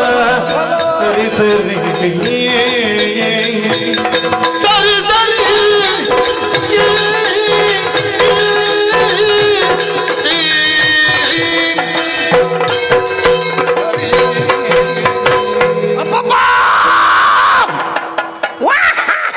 ಮೆಲ್ಲ ಮೆಲ್ಲ ಮೆಲ್ಲ. ಏನಯ್ಯ ಇದು? ಅಬ್ಬ, ನಾ ಈ ಹೊತ್ತಿಗೆ ಇಂತಹ ಒಂದು ಅವಕಾಶ ಕೂಡಿ ಬರಬಹುದು ಎನ್ನುವ ಹಾಗೆ ಕನಸಿನಲ್ಲೂ ಎಣಿಸಿದವಲ್ಲ. ಇಲ್ಲದಿದ್ರೆ ಆಯಾ ಆಕೃತಿ, ಭಾವ, ಭಂಗಿ, ಓಜಸ್ಸು, ತೇಜಸ್ಸು, ಉಪ್ಪು ಹುಪ್ಪು, ಕಟ್ಟಿ ತುಟ್ಟಿ. ಅಯ್ಯೋ, ಅವನೊಬ್ಬನಿದ್ದಾನಂತೆ ಅನಂಗ, ಅವನಲ್ಲುಂಟಂತೆ ಪಂಚಶರಗಳು. ಚೂತ, ಅಶೋಕ, ಅರವಿಂದ, ನವಮಲ್ಲಿಕ, ನೀಲೋತ್ಪಲ ಎನ್ನುವಂತಹ ಪಂಚಶರಗಳನ್ನು ಪುಂಖಾನುಪುಂಖವಾಗಿ ಏಕಕಾಲದಲ್ಲಿ ನನ್ನ ದೇಹಕ್ಕೆ ಪ್ರಯೋಗಿಸಿದನಪ್ಪ. ಅಯ್ಯೋ, ಕಾಮನ ಬಾಧೆಯನ್ನು ಸಹಿಸುವುದಕ್ಕೆ ಸಾಧ್ಯ ಇಲ್ಲ.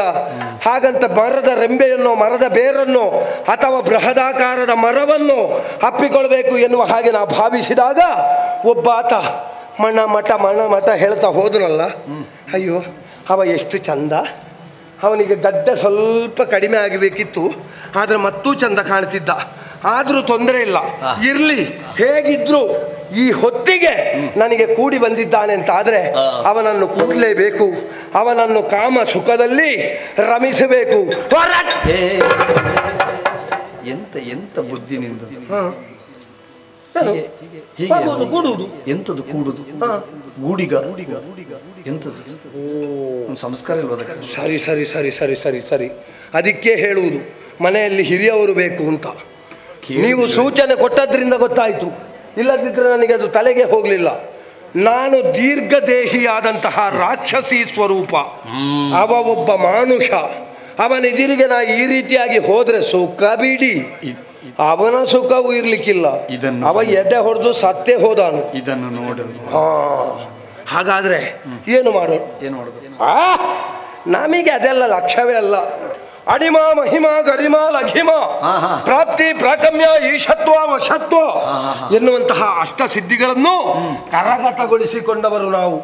ಸೂಕ್ಷ್ಮವಾದ ರೂಪವನ್ನು, ದೀರ್ಘವಾದ ರೂಪವನ್ನು ಈಗಲೇ ನಿಮ್ಮ ಹಾಗೆ ನಾನಾಗಬೇಕಾ? ಬೇಡ ಬೇಡ ಬೇಡ ಬೇಡ. ನಮಗೆ ಸ್ವರದಲ್ಲಿ ಗೊತ್ತಾಗುತ್ತದೆ. ನಿಮ್ಮಷ್ಟು ಇಂಪು ನನ್ನ ಸ್ವರ ಇಲ್ಲ. ಉಂಟು ಆದ್ರಿಂದ ಬೇಡ. ನಿಮ್ಮ ರೂಪವನ್ನಲ್ಲ, ಅವನ ಮನವನ್ನು ಮೋಹಿಸುವಂತಹ ಒಂದು ರೂಪದಿಂದ ಬರಬೇಕಲ್ಲ. ಇದಾಗಿ ಕ್ಷಣದಲ್ಲಿ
ಮಂದಗತಿ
ಇಬ್ಬರೇನು ಬಿಟ್ಟಕೊಂಡು ಬಿಟ್ಟ ಹಾಗೆ ನೋಡುವುದು? ಯಾರು? ನೀವೀರುವರು ಅಲ್ಲ, ನೀವು ಯಾರು? ಜನ ಗೊತ್ತಾಗ್ಲಿಲ್ವಾ? ಇಲ್ಲಪ್ಪ. ನಾನು ಅವಳಲ್ವಾ? ಅವಳು ಅಂದ್ರೆ ನಾನು ಇವಳಲ್ವಾ? ಇವಳು ಕಿರಿಕಿರಿ. ಯಾವುದು ಕಿರಿಕಿರಿ? ಅವಳು ಇವಳು. ಅದೇ ಕಿರಿಕಿರಿ ಆಗುವುದು. ಎಷ್ಟು ಮಂದಿ ಹೆಣ್ಣು ಮಕ್ಕಳನ್ನು ನೋಡಿರ್ಲಿಕ್ಕಿಲ್ಲ ನೀವು? ಅದೇ ಸಮಸ್ಯೆ. ನಾನು ಅವಳು ಇವಳು ಅಂತ ಹೇಳೋದು. ಎಲ್ಲಿ ಮಾತಾಡಿದ ನೆನಪಾಗುದು? ಗೊತ್ತಾಯ್ತು, ತುಂಬಾ ಮಂದಿ ಹತ್ರ ಮಾತನಾಡಿದ್ದೀರಿ ಅಂತ. ಗೊತ್ತಾಗುದು. ನನ್ನ ಪರಿಚಯ ಆಗ್ಲೇ ಇಲ್ವಾ?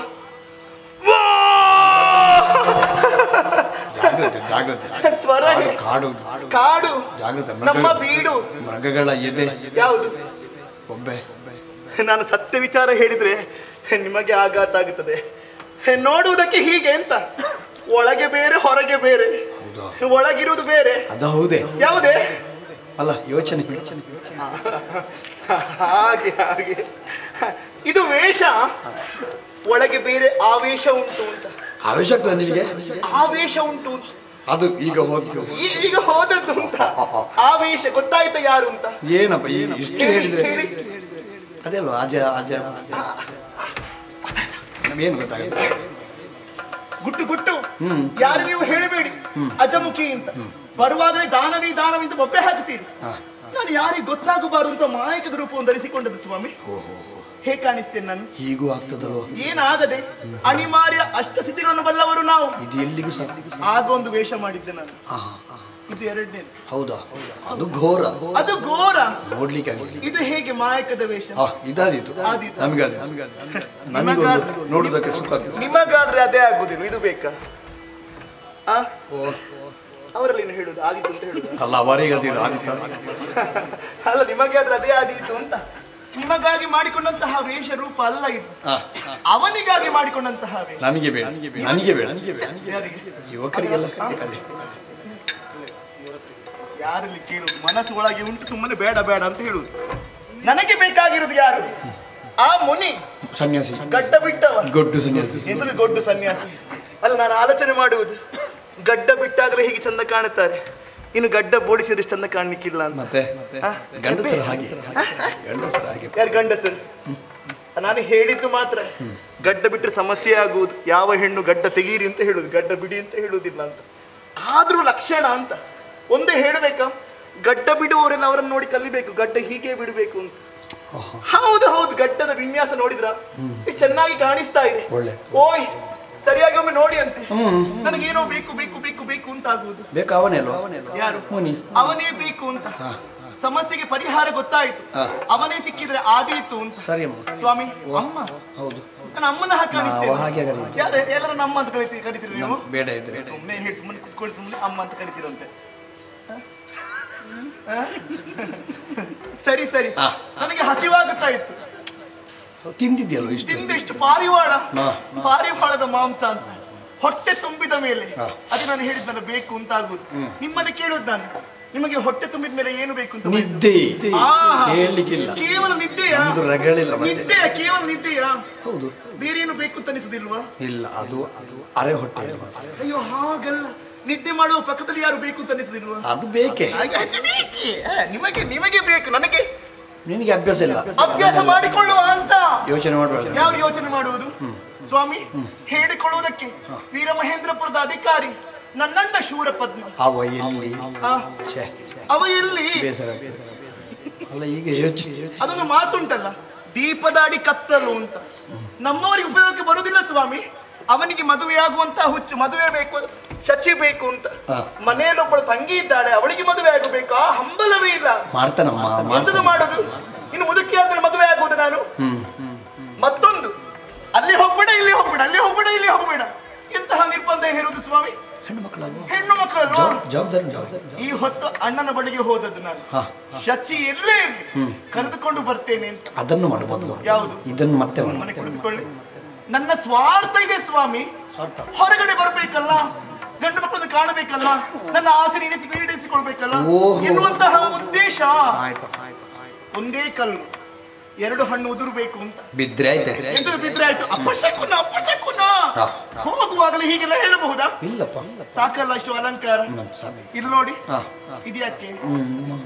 ಕುತ್ತಿಗೆ ಎಂತ ಸುತ್ತ ಅಲ್ಲ ಇದು ಯಾಕೆ ಹಾಕಿಕೊಂಡದ್ದು ನಾನು ಗೊತ್ತಿಲ್ಲ. ಗೊತ್ತಿಲ್ವಾ? ಅವನ ಮುಂದೆ ಹೋಗುವುದು ಬಾ ಬಾ ಬಾ ಅಂತ ಹೇಳುವುದಕ್ಕೆ. ಅದನ್ನೇ ಮಾಡಿದ್ದಲ್ಲ. ಯಾರು ಯಾರು ಜಡೆ ಅದನ್ನೇ ಮಾಡಿದ್ದ ಅಂತ. ಅದೇ ಅದಕ್ಕೆ ಬೇಕು ಅಂತ. ಹೌದಾ? ಹೌದು. ಒಂದು ನನ್ನ ಕಡೆ ಕಣ್ಣ ಕುಡಿ ನೋಟ, ಅಷ್ಟ ಒಂದು ನಗು ಬಿದ್ದದ್ದೇ. ಯಾರು? ಮೃಗಗಳು ಮಿಗಗಳು ನಿನ್ನ ಆ ಪ್ರಾಣಿ ಬಿಡಬೇಕು. ಪ್ರಾಣ ಇರುದಲ್ಲ ಅದು. ಸರಿ, ಆದಷ್ಟು ಬೇಗ ಹೋಗಬೇಕು. ಆದ್ರೆ ಒಂದು ನೇರವಾಗಿ ಅವನ ಬಳಿಗೆ ಹೋಗುವುದಲ್ಲ. ನೋಡಿ, ಬೃಹದಾದ ಒಂದು ಮರ ಕಾಣುತ್ತಾ ಇದೆ. ಅವ ಇಲ್ಲಿಗೆ ಬರ್ಬೇಕು. ಆಗ ನೋಡ್ಬೇಕು, ಅವನಿಗೆ ಆಸೆ ಆಗ್ಬೇಕು, ಮಾತನಾಡಬೇಕು ಅಂತ. ಅದಕ್ಕೆ ಬೇಕಾಗಿ ಆ ಮರಕ್ಕೆ ಹೊರಗೆ ನಿಲ್ತೀನಿ ನೋಡು. ಸರಿ ಸರಿ. ಮುದೆ ಮುದೈ ತರುತ್ತಾಗ ಐ ತರುತ್ತ ಮುನಿಪತಿ ಬಂಧುರದ ಓಮನೆಯ ಈಕ್ಷಿಸುತ್ತಾಗ ಕೋಮಲೆಯ ನೀಕ್ಷಿಸುತ್ತ ಎಂದದ ಒಳಗೆ ಅರರಿ ಅರರಿ ಅರರಿ ಅರರಿ ಯಾರಿ ಬಳಿಲುತ್ತ ಬೆರಗಿ ಯಾರುಗಳು ಯಾರಿ ಒಳ ಯಾರಿ ಅನನ ಅನನ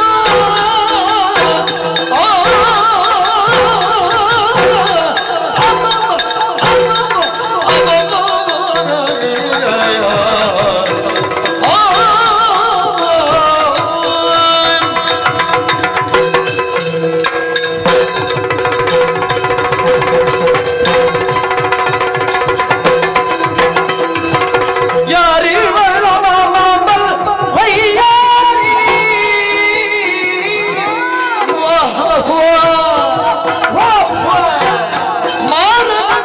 ಮಾನಗನೆಯಂತೆಗಳು ಪೋರಿ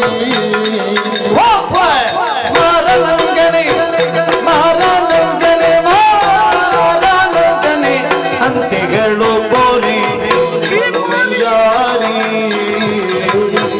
ಸಲಿರಾಜ ಬಗೆ ಕೂಟ ಕೊರಗಿದ್ದು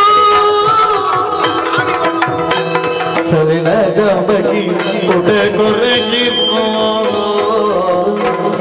ದೃಷ್ಟಿ ಚಲಿಸಿ ನಿಲ್ಲಿಸಿ ನೋಡುವಳು ಕತ್ತು ನೋಡುವಳು ಕತ್ತು ಲಲಿತಾ ಗಂಧಗಳ ನಿಸ್ತುತ ಮೇಲೆ ಲಲಿತಾ ಹಸ್ತಗಳ ಲಲಿತಾ ಹಸ್ತಗಳ ಎತ್ತುತ್ತ ಮತ್ತೆ ನೆಲಗೀಚುತ್ತ ನಗುಮಳು ಬಾಲೆ ನೆಲಗೀಚುತ್ತ ನಗುಮಳು ಬಾಲೆ ಮತ್ತೆ ನೆಲಗೀಚುತ್ತ ನಗುಮಳು ಬಾಲೆ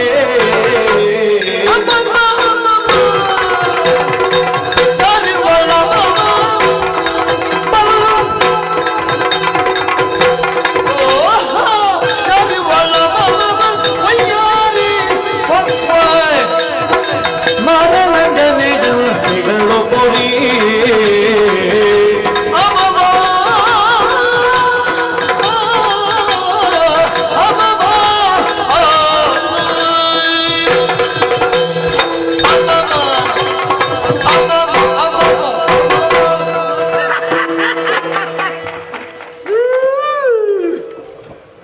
ಯಾ ದೇವರೇ, ನಾನು ಇಷ್ಟು ಸಮಯ ಆಯ್ತು ಈ ಪ್ರದೇಶದಲ್ಲಿ ಸುತ್ತುವರುದು, ನಾನು ಇಷ್ಟರವರೆಗೆ ನೋಡ್ಲಿಲ್ಲ ಅಂತ. ಎಂಥ ಸೌಂದರ್ಯ, ಎಂತಹ ಆನಂದ, ಎಂಥದಿದು. ಈ ಮರವೇ ಹೆತ್ತದ್ದ ಅಂತ ಅವಳನ್ನು.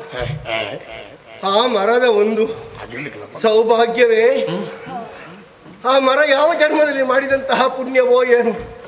ಆ ಮರಕ್ಕೆ ಒರಗಿ ಮರವನ್ನು ಅಪ್ಪಿ ಆ ಜಾಗದಲ್ಲಿ ನಾನು ಇರ್ತಿದ್ರೆ, ಅಯ್ಯೋ, ಕೇವಲ ಸ್ವಪ್ನದಲ್ಲಿ ಮಂಡಿಗೆ ಬೀಳುವುದು ಮಾತ್ರ ನಾನು. ಎಂಥ ಚಂದ, ಎಂಥ ಚಂದ. ಮೇಲಿಂದ ಕೆಳಗೆ, ಕೆಳಗಿನಿಂದ ಮೇಲೆ ನೋಡಿದರೆ ಉಂಗುರ ಹಾಕಿ ಉಂಗುರ ತೆಗಿಬಹುದು. ಅಂತಹ ಸರ್ವಾಂಗ ಸುಂದರಿ ನೋಡಿದಿರಾ? ಜಿಂಕೆ ಕಣ್ಣು ಜಿಂಕೆ ಕಣ್ಣು. ಹೌದಾ? ಆಚೆ ಈಚೆ ಈಚೆ ಆಚೆ ಆಚೆ ಈಚೆ ನೋಡ್ತಾಳೆ. ಆದ್ರೆ ಒಮ್ಮೊಮ್ಮೆ ಮಧ್ಯದಲ್ಲಿ ನಿಲ್ಲಿಸ್ತಾಳೆ. ನನ್ನನ್ನು ಕದ್ದು ಕದ್ದು ನೋಡ್ತಾಳೆ. ಚಲಿಸಿ ನಿಲ್ಲಿಸಿ ಚಲಿಸಿ ನಿಲ್ಲಿಸಿ ಕದ್ದು ನೋಡುವಳಿಕೆ. ನೋಡಿ, ಬೆರಳ ತುದಿಯಲ್ಲಿ ಏನೋ ಒಂದು ಪ್ರೇಮದ ಓಲೆಯನ್ನು ಬರಿತಾ ಇದ್ದಾಳೆ. ಕಾಲ ಬೆರಳ ತುದಿಯಿಂದ ನೆಲಗೀಚುವುದಲ್ಲ, ಅದು ಪ್ರಾಯಕ್ಕೆ ಬಂದ ಹೆಣ್ಮಕ್ಕಳು ನೋಡುವವರಿಗೆ ಸೂಚನೆ ಕೊಡುವುದು, ಇದನ್ನು ಓದು ಇದನ್ನು ಓದು ಅಂತ. ನೋಡಿದಿರಾ ಆ ನಳಿನ ಹಸ್ತಗಳನ್ನು ಮೇಲೆತ್ತುವಾಗ ಬಿತ್ತು ಬಿತ್ತು ಬಿತ್ತು ಬಿತ್ತು.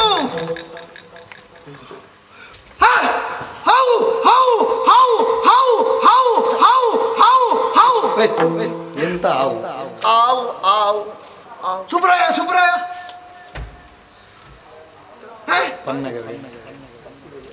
ಅದು ಸುಬ್ರಾಯ ಅಲ್ವಾ? ಷಣ್ಮುಖ ಸುಬ್ರಾಯ. ಪನ್ನಗ ಪನ್ನಗ ಪನ್ನಗವೇನು?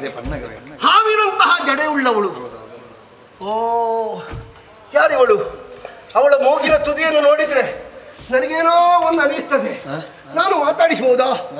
ನಾನು ಇವಳನ್ನು ನೋಡಬಹುದಾ? ಇವಳಲ್ಲಿ ಏನಾದರೂ ವ್ಯವಹರಿಸಬಹುದಾ? ನಾನು ಯಾರು? ಪರಮಯೋಗೀಂದ್ರನಾಗಿಗೆ ನೋಡಿ ಸರ್ವ ತೊರೆದ ಸ್ತ್ರೀಯರನ್ನು ದೃಷ್ಟಿಸಿ ನೋಡಿ ಸರಿಗೆ ಮನವು ವಂಚಿಸುವುದಲ್ಲ, ಮಿಕ್ಕ ನರರಿಗಿಂತವುದು ಶಂಕರ ಬಲ್ಲ, ಶಿವನೇ ಬಲ್ಲ ಶಂಕರ ಬಲ್ಲ.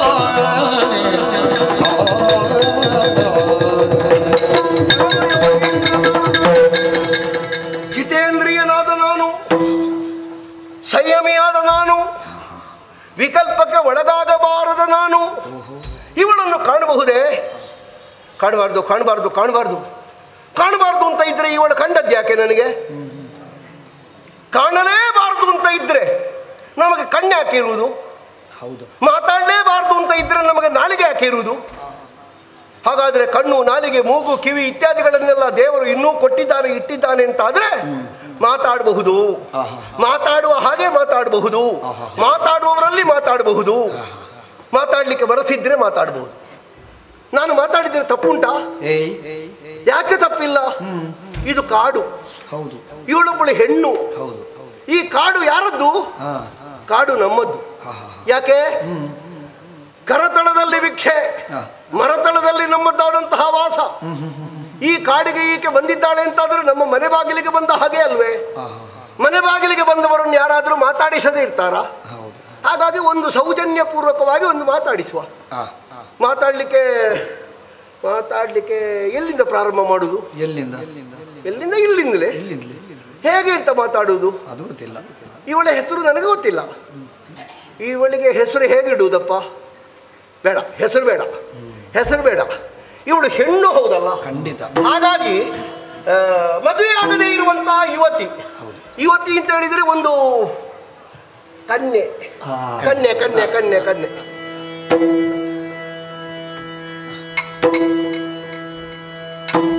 ಕನ್ಯೆ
ಧನ್ಯಾವನು ಮುದುಕರ ಪಿಡಿದಿಗ ಹೊರನೆಲ್ಲಿಗ ಬಂದಿ ಕಡಲದು ಒಡೆದೊಳ ಗೆಡಬಲ ನೋಡುದ ಕಡದ ಜೋದಿಗಾರನ ಬಿಳೇರಿಗೆ ಕನ್ನಡ ಗುಣ ತಪ್ಪಲ್ಲನೆ ಬೀಳಾರೆ ಮುದ ಮೋಗಂತೆ ರನ್ನೆ ವಿಮಲ ಬಿಡದೊಲ್ಲುದ ದುಬದಿದೆ ಅನ್ನಗ ಬೀಣಿ ನನ್ನಿಯೊಳೆಲ್ಲಲಿ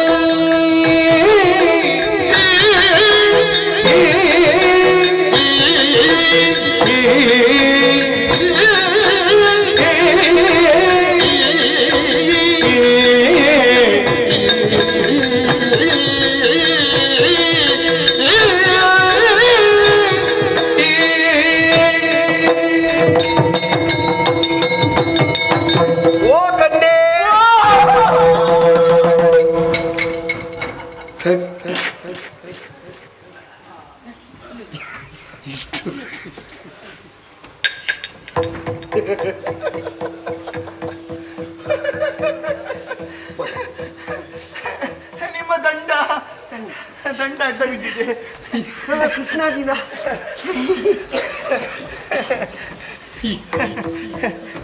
ಮುಟ್ಬೇಡ ನಿಮ್ಮ ದಂಡ ಅದು ನನ್ನದೇ ದಂಡ ಅದೇ ನೀವು ಮುಟ್ಬೇಡ ನೀವು ಮುಟ್ಟಿದ್ಯಾ ಮುಟ್ಲಿಕ್ಕೆ ಪ್ರಯತ್ನಿಸಿದೆ ಕೈ ತಾಗಿತಾ ಇಲ್ಲ ತಾಗ್ಲಿಲ್ಲವಾ ದಂಡ ನೀನು ಇಷ್ಟು ವೇಗದಲ್ಲಿ ಅಂತ ಗೊತ್ತಾಗ್ಲಿಲ್ಲ ನನಗೆ ಇದು ಕನ್ನೆ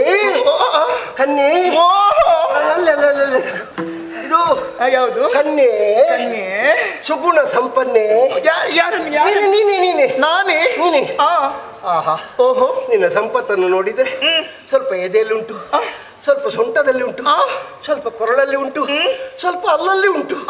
ಹಾಗಾಗಿ ಸಂಪನ್ನೆ ಮೋಹನ್ನೇ ಇದು ಯಾವುದು ನೀನು ನಾನು ನೀನು ಮೇಲಿಂದ ಬಿದ್ದೆಯಾ ಮಳೆ ಹನಿಯ ಕೆಳಗಿನಿಂದ ಎದ್ದೆಯಾ ಎಂತದದ್ದು ಸಸಿಯ ಕೆಲವು ಸಲ ಈ ಮಳೆ ಬರ್ಲಿಕ್ಕೆ ಆಗುವಾಗ ಕೆಲವು ನೆಲದಿಂದ ಹೇಳ್ತವೆ ನೋಡು ಮಣ್ಣಿನ ಮಕ್ಕಳು ಅಂತ ಕಾಣಿಸ್ತೇನೆ ನಾನು ಬಹಳ ಚಂದ ಬೊಂಬೆ ಬೊಂಬೆ ನೀನು ನಾನು ರಂಬೆ ರಂಬೆ ಛೇ ರಂಬೆಯನ್ನು ತಂದು ನಿನ್ನ ಕಿರು ಬೆರಳಿಗೆ ಕಟ್ಟಬೇಕು. ನಡೆಯುವುದು ಹೇಗೆ ನಾನು ಹಾಗಲ್ಲ ಹೇಳಿ ಹೇಗೆ ಒಂದು ಹೋಲಿಕೆ ಹೋಲಿಕೆ ಹೋಲಿಕೆ ಯಾರಲ್ಲಾದ್ರೂ ಮಾತಾಡುವಾಗ ಒಂದು ಹೊಡಿಗೆ ಕೊಡಬೇಕು ಅಂತ ಉಂಟು. ಹೋಲಿಕೆ ಹೋಲಿಕೆ ಹೋಲಿಕೆ ಹೋಲಿಕೆ ಅಂತ ಹೇಳಿದ್ರೆ ಹೊಡಿಗಲ್ಲ ಹೊಡಿಗಲ್ಲ ಹೋಲಿಕೆ. ನಿನ್ನ ಮೂಗಿನ ತುದಿ ನೋಡುವಾಗ ಮೂಗಿನ ತುದಿಯಲ್ಲಿ ಬೆವರು ಬೆವರು ಬೆವರು ಅದು ಯಾಕೆ ಬರ್ತದೆ ಗೊತ್ತುಂಟ? ಯಾಕೆ ಅದು ಗಂಡಸರನ್ನು ನೋಡುವಾಗ ಮೂಗಿನ ತುದಿ ಬೆವರಿತು ಅಂತಾದ್ರೆ ಅವರಿಗೆ ಏನೋ ಒಳಗಿಂದ ಒಳಗೆ ಎಂಥದ್ದು ಆಗ್ತಾ ಉಂಟು ಅಂತ ಲೆಕ್ಕ. ನಿನಗೆ ನಿನಗೆ ಅಪ್ಪ ಇದ್ದಾರಾ? ಇದ್ರೆ ಅಲ್ಲ ಕೇಳಿದ್ದ ನಾನು ನಿನ್ನ ಅಮ್ಮನಿಗೆ ಎಷ್ಟು ಜನ? ಬೇಡದೆಲ್ಲ ಹೇಳ್ಬೇಡ ನೀವು ಮತ್ತೆ ಹಾಗೆ ಹೇಳೋದು ಏನು ಹೇಳಿದೆ? ಅಮ್ಮನಿಗೆ ಎಷ್ಟು ಜನ ಅಂತ ಕೇಳಿದ್ರೆ ನಿನ್ನ ಅಮ್ಮನಿಗೆ ನೀವು ಮಕ್ಕಳೆಷ್ಟು ಮಕ್ಕಳೆಷ್ಟು ಅಂತ ಅದರಲ್ಲಿ ಗಂಡೆಷ್ಟು ಹೆಣ್ಣೆಷ್ಟು? ನಿನಗೆ ಅಕ್ಕಂದಿರಿದ್ದಾರಾ? ಅವರಿಗೆ ಮದುವೆ ಆಗಿದ? ಆಗದೇ ಇದ್ರೆ ಆಗುವ ಯೋಚನೆ ಉಂಟಾ? ಅಂದ್ರೆ ನಿನ್ನ ತಂಗಿಯಂದಿರಿಗೆ ಆಗಿದ? ಆಗದಿದ್ರೆ ಆಗ್ತಾರ ಅವರು? ಅಲ್ಲ ಸನ್ಯಾಸಿಗಳಾಗ್ತಾರ? ಇದು ನಿನ್ನ ಅಮ್ಮ ಯಾರವಳು? ನಿನ್ನನ್ನು ಪೆತ್ತ ಹೆತ್ತ ನಿನ್ನ ಪೆತ್ತವಳು ನಿನ್ನನ್ನು ಹೆತ್ತವಳು. ನಿನಗೆ ಮದುವೆ ಆಗಿದ? ಈಗ ಪರಿಚಿದ್ರು ಸಾಕಾಗ್ತದೆ ಕೆಲಸ. ಇದಕ್ಕೆಲ್ಲ ಕಾರಣವ ಯಾರು? ಮಾರ ಎನ್ನುವಂತಹ ಪೋರ. ಯಾರವ ಮಾರ? ನಿಮ್ಮ ಮನೆಯ ಬದಿಯಲ್ಲಿದ್ದವ? ಅಯ್ಯೋ ಹಾಗಲ್ಲ, ಕಣ್ಣಿಗೆ ಕಾಣಿಸುವುದಿಲ್ಲ. ಮನ್ಮತ ಅನಂಗ ನಾರಾಯಣ ದೇವರ ಮಗ ಮನ್ಮತ. ಹೌದು, ಬಹಳ ಚೋರ. ಯಾರು ಹೇಳಿದ್ದು? ಕೇಳಿದ್ದೇನೆ ನಾನು. ಅವ ಚೋರ ಅಂತ ಹೇಳಿದ್ದು ಅಂದ್ರೆ ಬಾಣ ಬಿಡ್ತಾನೆ ಅಂತ. ಚೋರ ಬಾಣ ಬಿಡ್ತಾನೆ ಅಂತ ಅದು ಬಿಡ್ತಾನವ. ಅಜ್ಜಿ ಹೇಳಿದ್ರು ಇದಕ್ಕೆಲ್ಲ ಒಂದೇ ಮದ್ದು ಮಗ ಅಂತ. ಏನಂತ? ಮದುವೆ ಆಗಬೇಕು ಅಂತ, ಸಮಸ್ಯೆ ಪರಿಹಾರ ಆಗ್ತದೆ ಅಂತ. ಒಳ್ಳೆ ಸಲಹೆ ಕೊಟ್ಟಿದ್ದಾರೆ ಅವರು. ನಿನ್ನ ಅಜ್ಜಿಗೆ 1000 ನಮಸ್ಕಾರ ಮಾಡಬೇಕು. ಅದ್ಯಾ ಎಲ್ಲಿಂದ?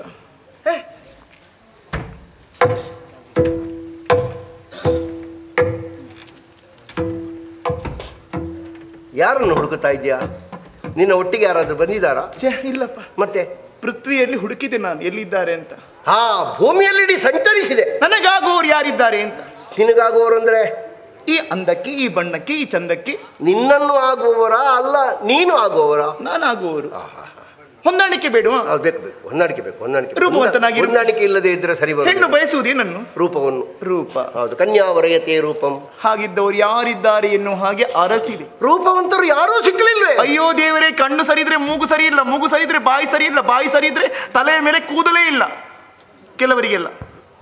ಅಲ್ಲ, ತಲೆಯ ಮೇಲಿನ ಕೂದಲಿಗೂ ಮದುವೆಗೂ ಸಂಬಂಧ ಎಂತ? ಅದದ್ದು ಹಾಗೆ ಅಲ್ಲ, ಮದುವೆ ಆಗಬೇಕಾದ್ರೆ ಗಂಡಾದ್ರೆ ಆಯ್ತಲ್ಲ, ಚಂದ ಇರಬೇಡುವಾ? ಹಾಗೆ ಕೇಶಾಲಂಕಾರ.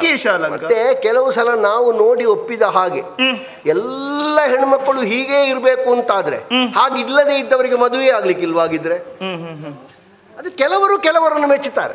ಬಿಡು, ನಿನಗೆ ಅಭಿರುಚಿ ಹಾಗೆ. ಹುಡುಕಿದೆ ಹುಡುಕಿದೆ ಹುಡುಕಿದೆ, ಈಗ ಈಗ ನನ್ನ ಕಣ್ಣೆದುರಿಗೆ ಆ ರೂಪವೇ ಬಂದು ನಿಂತಿದೆ. ಆ ರೂಪ ಅಪರೂಪ. ಯಾವ ರೂಪ? ಈ ರೂಪ. ನನ್ನನ್ನು? ನಿಮ್ಮನ್ನೇ. ನೀನು? ಏನು ಕಾಮನ ಬಾಧೆಯನ್ನು ಸಹಿಸುವುದಕ್ಕೆ ಆಗುತ್ತಾ ಇಲ್ಲ ನನಗೆ. ಅದಕ್ಕೆ ಬನ್ನಿ ಹೀಗೆ ತಡಿ, ಒಂದು ಕ್ಷಣ ತಡಿ.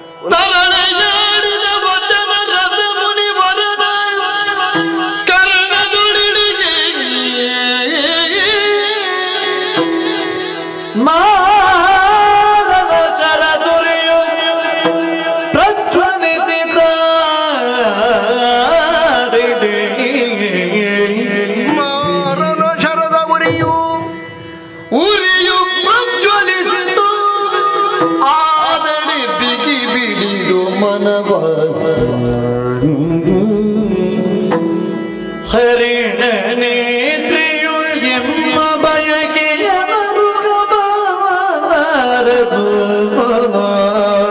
ಎಂದ ಬಯಕೆಯನ್ನು ರುಹಬಾರದು. ಮೊದಲಿದು ತನಿದ ಮರೆಗೊಳಿಸಿತ ಪೀಳಿದನು ಸದ್ಧರ್ಮ ಸಮ್ಮತದಿ.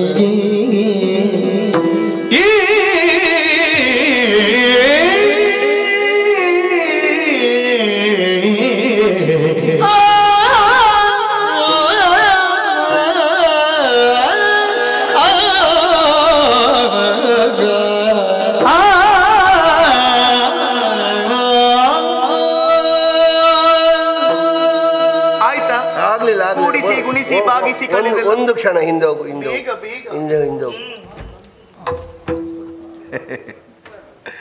ಎಲ್ಲ ನಮಗೆ ಬೇಕಾದ ಹಾಗೇ ಉಂಟು. ಹಾಗೆ ಅಂತ ನಮಗೂ ಮನಸ್ಸುಂಟು. ಹೇಳಿಬಿಡುವುದಾ?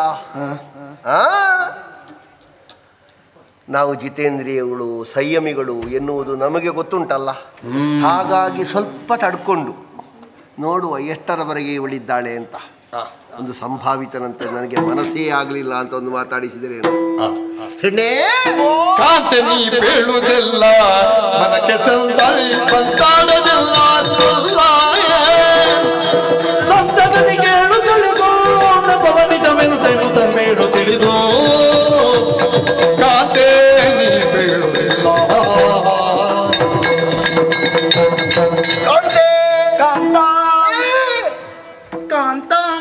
ಕಾಂತೆ ಅಂತ ಹೇಳಿದ್ರೆ ಹೆಣ್ಣು, ಕಾಂತ ಹೇಳಿದ್ರೆ ಗಂಡ.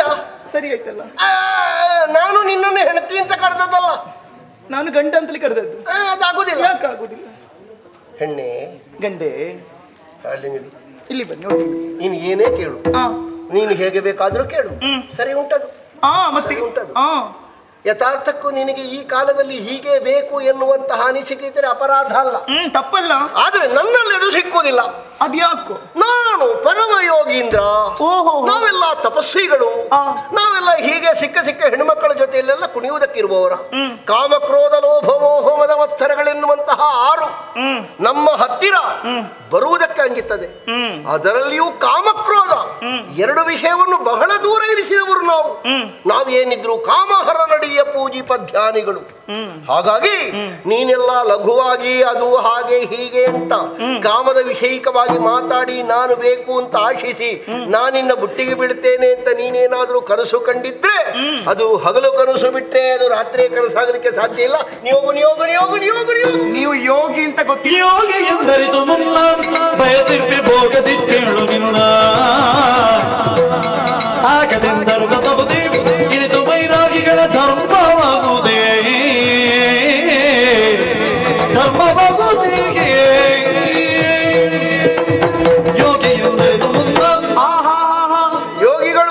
ಏನು ಯೋಗಿ ಅಂತ? ಭೋಗಿಗಳಲ್ಲ, ನೀವು ಯೋಗಿ ಎನ್ನುವಂತಹ ವಿಚಾರವನ್ನು ನಾನು ಅರಿತವಳೆ. ಭಗವಂತನ ಚರಣ ಸರೋಜಗಳಲ್ಲಿ ಚಿತ್ತವನ್ನು ನೆಲೆಗೊಳಿಸಿ ಆಧ್ಯಾತ್ಮ ಯೋಗದಲ್ಲಿ ವಿಹರಿಸುವಂತಹ ಧ್ಯಾನಾಸಕ್ತರು ನಾವು. ನೀನೆಲ್ಲ ಮಾತಾಡಿಸಿದರೆ ನಿನ್ನ ಬಿಳಿಯ ಚರ್ಮಕ್ಕೋ ಮೈಯಿಂದ ಹೊರಡುವ ಸುಗಂಧಕ್ಕೋ ನಿನ್ನ ಲಾಲಿತ್ಯಪೂರ್ಣವಾದಂತಹ ಮಾತಿಗೋ ವಯ್ಯಾರದ ಬಳುಕುವಿಕೆಗೋ ನಾವೆಲ್ಲ ಮರುಳಾಗಿ ಬೀಳುವವರಲ್ಲ. ಏನು ನಮಗೆಲ್ಲ ಸಂಯಮ ಉಂಟು. ನೀನು ಮುಟ್ಟಬೇಡ ಅಂತ. ಓಯ್ ಓಯ್ ಅಂತ ಓಯ್ ವಾಯ್ ಓಯ್. ಈ ನಿಂಬೆಹಣ್ಣನ್ನು ಕತ್ತರಿಸಿದಾಗ ಯಾರ ಬಾಯಲ್ಲಿ ನೀರು ಬರುವುದಿಲ್ಲ ಅವರಿಗೆ ಕರುಳಿನ ಸಮಸ್ಯೆ ಉಂಟು ಅಂತ ಅರ್ಥ. ಅಡುಗೆಯವರು ನಿಂಬೆ ಹಣ್ಣು ಕತ್ತರಿಸುವಾಗ ಯಾವಾಗಲೂ ಬಾಯಿಯಲ್ಲಿ ನೀರು ಬಂದ್ರೆ ಕಷ್ಟ ಅಲ್ವಾ? ಅದು ಅಭ್ಯಾಸ ಬಲದಿಂದ ಕೆಲವು ಸಲ ಬರುವುದಿಲ್ಲ. ಹಾಗೆ ಈರುಳ್ಳಿಯನ್ನು ಕತ್ತರಿಸಿದಾಗ ಯಾರ ಕಣ್ಣಲ್ಲಿ ನೀರು ಬರೋದ್ರಿಗೆ ದೃಷ್ಟಿ ದೋಷ ಉಂಟು ಅಂತ ಅರ್ಥ. ಪಾಚಕರು ಅದನ್ನೇ ದಿನಾ ತುಂಡು ಮಾಡುದು. ಅದನ್ನು ತುಂಡು ಮಾಡುವಾಗ ಕಣ್ಣಲ್ಲಿ ನೀರು ಬಂತು ಅಂತ ಇದ್ರೆ ತುಂಡು ಮಾಡ್ಲಿಕ್ಕೆ ಸಾಧ್ಯ ಉಂಟಾ? ಅದು ಒಮ್ಮೊಮ್ಮೆ ಅವಸರದಲ್ಲಿ ಅಪರೂಪವಾಗಿ ಅಡುಗೆ ಕೊನೆಗೆ ಹೋದವರು ಹೀಗೆ ಮಾಡುವುದಷ್ಟೇ.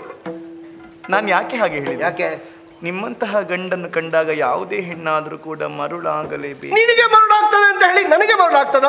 ಆ ಮನ್ಮತ ನನಗೆ ಬಿಟ್ಟಿದ್ದಾನೆ, ನಿನಗೆ ಬಿಟ್ಟಿದ್ದಾನೆ, ಅದಕ್ಕೆ ನಾನೇನು ಮಾಡ್ಲಿ? ನಿನಗೆ ಬಿಟ್ಟರೆ ಅವನಲ್ಲಿ ಕೇಳು. ನೀ ಮುಟ್ಟಬೇಡ ನನ್ನನ್ನು. ಮನಸ್ಸು ಮಾಡಿ ಎಂತದ್ದು ಮಾಡುದು? ಆಗುದಿಲ್ಲ, ಆಗುದಿಲ್ಲ. ಯಾಕಾಗುದಿಲ್ಲ? ಯಾಕಾಗುದಿಲ್ಲ? ಬೇಡ ಬೇಡ ಬಲವರ್ಥ, ಬೇಡ ಬೇಡ ಬಲವರ್ಥ, ಈ ತರದ ಕಾಲದಿರೋ ನೀನಿರರ್ಥ, ಈಡಲ್ಲ ವಿದಗಿದಲ್ಲ ಪರಿದೇಶಿ ಬೀಡಿಸುವ ಬೇಡ ಚಿನ್ನ.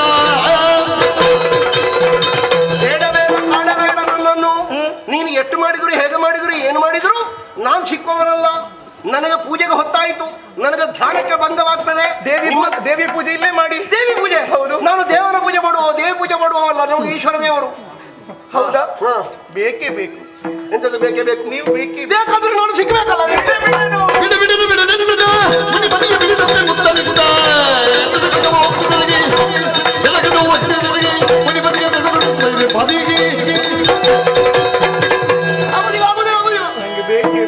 ಬೇಕು ಅಂತ ಹೇಳಿದ್ರೆ ಆಗೋದಿಲ್ಲ. ಅದು ಮದುವೆ ಆಗಲೇ. ಅಯ್ಯೋ ಇಲ್ಲ ಅಂತ ಹೇಳಬೇಡಿ.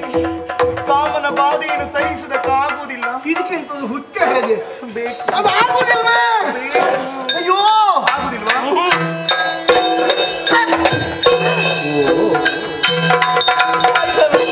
ಮದುವೆ ಆಯ್ತಲ್ಲ.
ಗುಣವೃಂದ ಮುನಿ ತಿಲಕ ಕ್ಷಮಿಸುವುದು ತಪ್ಪುಗಳೊಂದೆಣಿಸದೆಂದ ತಿಂಬಡಿಕ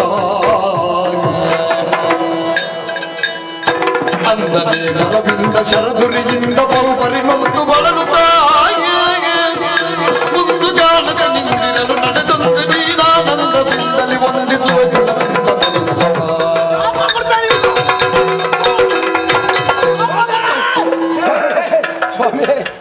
ಬನ್ನಿ ಸ್ವಾಮಿ, ಬನ್ನಿ ಸ್ವಾಮಿ. ಪ್ರಭು, ಯಾಕೆ ಸ್ವಾಮಿ? ಇನ್ನೂ ಅಳುಕೆ, ಇನ್ನೂ ಅಂಜಿಕೆ, ಅದನ್ನೆಲ್ಲ ಬಿಟ್ಟು ಬಿಡಿ ದೇವರೇ. ನಾನೊಬ್ಬಳು ನಿಕೃಷ್ಟಳು ಎನ್ನುವ ಹಾಗೆ ಭಾವಿಸಿದ್ರೆ ಅದು ನಿಮ್ಮ ತಪ್ಪು ಕಲ್ಪನೆ. ನನಗೆ ಒಂದು ವಾರ ಜ್ವರ ಬರ್ತದೋ ಅಂತ. ವೀರಮಹೇಂದ್ರ ಪಟ್ಟಣದ ಅಧಿಕಾರಿಯಾದಂತಹ ಶೂರಪದ್ಮನ ಅನುಜ ನಾನಾಗಿದ್ದೇನೆ. ಅಜಮುಖಿ ನಾಮಕಳಾಗಿದ್ದೇನೆ. ನೀನು ಆಗ ಬಾರಿ ಚಂದ ಇದ್ದಿ. ಹೌದು. ಈಗ ಎಂಥದಿಂದ ಅಪರೂಪ? ಅದು ನನ್ನದಾದಂತಹ ಮಾಯಾವಿದ್ಯೆಯ ಪ್ರಯೋಗದಿಂದಲಾಗಿ ಆ ರೂಪವನ್ನು ಧರಿಸಿದೆ. ನನ್ನ ನಿಜ ಇದು, ಅದು ವೇಷ. ಸ್ವಾಮಿ, ನಿಮಗೆ ತೃಪ್ತಿ ಆಯ್ತೆ? ಅಯ್ಯೋ, ತೃಪ್ತಿ ಆಗಲ್ಲ. ಈಗ ನನಗೆ ವಾಕರಿಕೆ ಬರ್ತಾ ಉಂಟು. ತೊಂದರೆ ಇಲ್ಲ, ನನಗೆ ತೃಪ್ತಿ ಆಯ್ತು. ಜಿಯಾ, ನಾ ಹೊರಟದ್ದು ಕಾರ್ಯಾರ್ಥಿಯಾಗಿ ಎಲ್ಲಿಗೆ? ಇಂದ್ರನ ಅರಸಿಯಾದಂತಹ ಶಚಿಯನ್ನು ಹುಡುಕುತ್ತಾ ಅದೆಷ್ಟೋ ಲೋಕಗಳನ್ನು ಸಂಚರಿಸಿದೆ. ಎಲ್ಲಿ ನೋಡಿದ್ರೂ ಅವಳು ನನಗೆ ಸಿಗಲೇ ಇಲ್ಲ. ಕಡೆಗೆ ಮೃಗಬೇಟೆಯನ್ನಾಡಿ ನನ್ನ ಹಸಿವು ಬಾಯಾರಿಕೆಗಳನ್ನು ನಿವಾರಿಸಿ ಕಾನನದಲ್ಲಿ ಕುಳಿತಿರುವಂತಹ ವೇಳೆಯಲ್ಲಿ ತಮ್ಮನ್ನು ದೂರದಿಂದಲೇ ಕಂಡೆ. ಕಾಮನ ಬಾಧೆಗೆ ಒಳಗಾದೆ. ತಮ್ಮನ್ನು ಕೂಡಬೇಕು ಎನ್ನುವಂತಹ ಕಾರಣದಿಂದ ಅಷ್ಟು ಸುಂದರವಾದಂತಹ ರೂಪವನ್ನು ಧರಿಸಿದೆ. ತಮ್ಮನ್ನು ಕೂಡಿದೆ. ಈಗ ಸಮಾಧಾನವಾಯಿತು. ಆದ್ರೆ ನಾನು ಬಳಲಿದ್ದೇನೆ ಪ್ರಭೋ, ಬಳಲಿದ್ದೇನೆ. ಅಸುರೇ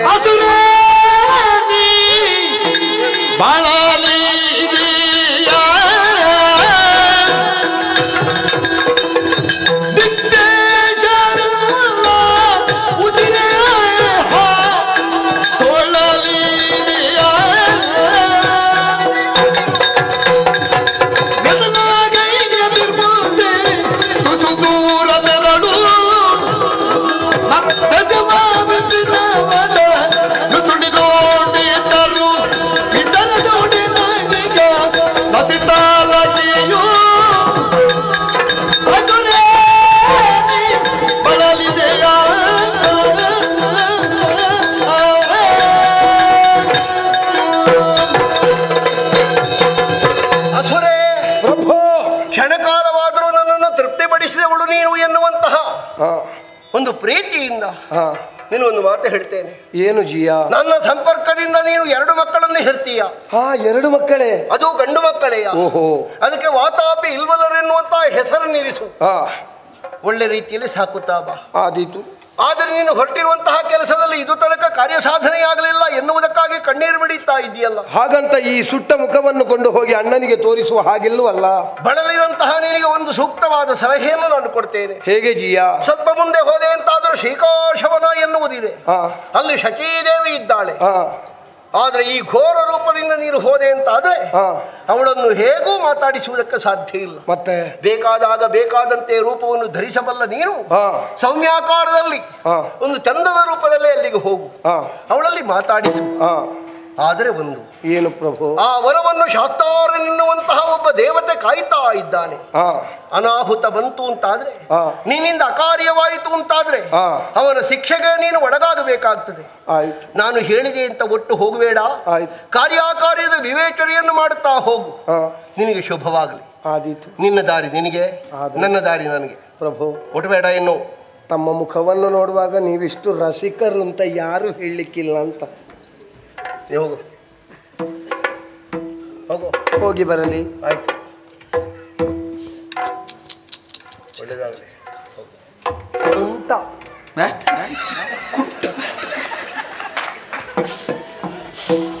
ನಾನು ಅಂತ ಏನು? ದುರ್ವಾದ ವಿಶ್ವಾಮಿತ್ರರಿನಿ ಸಾಮಾನ್ಯರಿ ಸರ್ವತ್ರ ಪೂಜ್ಯರು ಪವನ ಜಲ ಪರ್ಣಾಶನರು ನೋಡೆ ಚಿತ್ರವಿದು ಸೋತಿಗರು ಸರಸಿದ ನೇತ್ರಿಯರ ಠೌಡಿಕಗಿ ಇಳಿತಿರಿ ಧಾತ್ರಿಯುಳು ಶಾಲ್ಯಾನ್ನ ಘೃತ ಭಕ್ಷಕರ ಪಾಡೇನು ಅತ್ರಿ ಭೃಗು ದುರ್ವಾಸ ವಿಶ್ವಾಮಿತ್ರರು ಸಾಮಾನ್ಯರೇ ಅರರೇ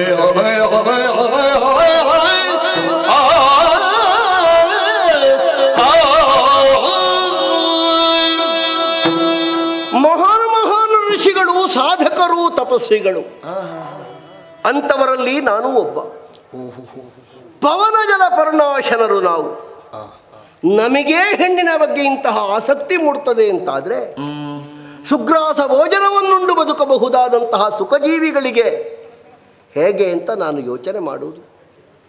ಹಾಗಾದರೆ ನಾವು ಯಾಕೆ ಹೀಗೆ ಒಮ್ಮೆ ತಪ್ಪಿ ಬೀಳ್ತೇವೆ? ಏನೋ ಕಾಲದ ನಿಯತ್ತಿಗೆ ನಮ್ಮನ್ನು ನಾವು ಒಡ್ಡಿಕೊಳ್ಳುವುದಕ್ಕೆ ದೈವದ ಪ್ರೇರಣೆ ಇರಬಹುದು, ಪ್ರಚೋದನೆ ಇರಬಹುದು. ಮನೆಯಲ್ಲಿದ್ದಂತಹ ಕಸವನ್ನು ಗುಡಿಸಿದ ಹಾಗೆ, ದೇಹದಲ್ಲಿ ಉತ್ಪತ್ತಿಯಾದಂತಹ ಕಲ್ಮಶವನ್ನು ಬಿಸಾಡಿದ ಹಾಗೆ, ಇನ್ನು ತಪಸ್ಸಿಗೆ ಪ್ರಶಸ್ತವಾಗಿದೆ ಈ ದೇಹ. ಲೋಕದಲ್ಲಿ ಏನೋ ಒಂದು ಆಗುವುದಕ್ಕುಂಟು ಎನ್ನುವುದಕ್ಕಾಗಿ ನಂದಿ ಸ್ವರೂಪದಿಂದ ನಾನು ಈ ಕ್ರಿಯೆಯಲ್ಲಿ ಭಾಗಿಯಾಗಿದ್ದೇನೆ ಬಿಟ್ಟರೆ, ದುರ್ವಾಸನ ಯೋಗ್ಯತೆಯನ್ನು ಕೇವಲ ಈ ಪ್ರಕರಣದಲ್ಲಿ ಅಳತೆ ಮಾಡುವುದಲ್ಲ. ಎಲ್ಲರಿಗೂ ಶುಭವಾಗಲಿ. ಶಂಭೋ ಶಂಕರ, ಶಂಭೋ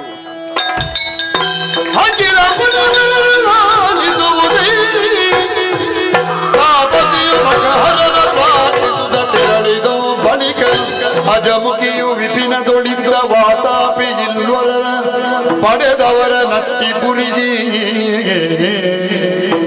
ಶುಕವಾಣಿಯ ನರಸಲೆಂದು ಮೋದೈದಿ ಗಿರಿ ನಿಕರಮೋ ಕಳೆದು ಚೀಕಾಶವನದೊಳ್ ಕೊಮೋದ ಸಕನಂತೆ ರಾಜಿಸುತ್ತೀರ್ಪ ಸುರಫಲ ಅರ್ಥ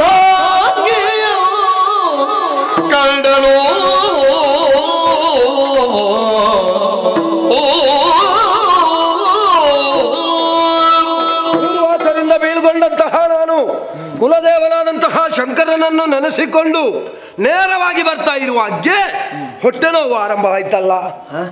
ಯಾಕೆ ಯಾಕೆ ಎನ್ನುವ ಹಾಗೆ ನೋಡಿದಾಗ ಅಲ್ಲೇ ಪರ್ವತದ ಎಡೆಯಲ್ಲಿರುವಂತಹ ಮರೆಯಲ್ಲಿ ಹೋಗಿ ಸ್ವಲ್ಪ ವಿಶ್ರಾಂತಿಯನ್ನು ಪಡೆದಾಗ 2 ಮಕ್ಕಳನ್ನು ಪಡೆದೆ. ವಾತಾಪಿ ಇಲ್ವಲ್ಲರು ಎನ್ನುವ ಹಾಗೆ ಹೆಸರನ್ನರಿಸಿದೆ. ಹೋಗಿ ಮಕ್ಕಳೇ, ಮಾವನ ಬಳಿಯಲ್ಲಿರುವುದಾದ್ರೆ ಅಲ್ಲಿರಿ, ಸ್ವತಂತ್ರರಾಗಿ ಬದುಕುವುದಾದ್ರೆ ಬದುಕಿಕೊಳ್ಳಿ ಎನ್ನುವ ಹಾಗೆ ಅವರನ್ನು ಬೀಳ್ಕೊಂಡೆ. ಕಾರ್ಯ ಸಾಧನೆ ಎನ್ನುವುದು ಮುಖ್ಯ ಆಗಿರ್ತದೆ, ಅದಕ್ಕಾಗಿ ಮುಂದುವರಿಬೇಕು ಎನ್ನುವ ಹಾಗೆ ನಾ ಬಗೆದಾಗ ಮಹರ್ಷಿಗಳಾಡಿದ ವಾಕ್ಯ ನನಗೆ ನೆನಪಾಗುತ್ತಾ ಇದೆ. ಅವಳು ಶೀಕಾಶವನದಲ್ಲಿದ್ದಾಳೆ, ನೀನು ಹೀಗೆ ಹೋಗಬೇಡ ಎನ್ನುವ ಹಾಗೆ. ಹಾಗಾದ್ರೆ ಏನು ಮಾಡೋಣ? ಶಚಿಗೆ ಬಹಳ ಆಪ್ತೆ ಅಂತ ಇರುವುದು ಮಂಜುಘೋಷೆ. ಓಹೋ ಅಪ್ಸರಾಸ್ತ್ರೀ, ಅವಳ ರೂಪವನ್ನು ತಾಳಿ ಶೀಕಾಶವನವನ್ನು ಪ್ರವೇಶ ಮಾಡ್ತಾನೆ.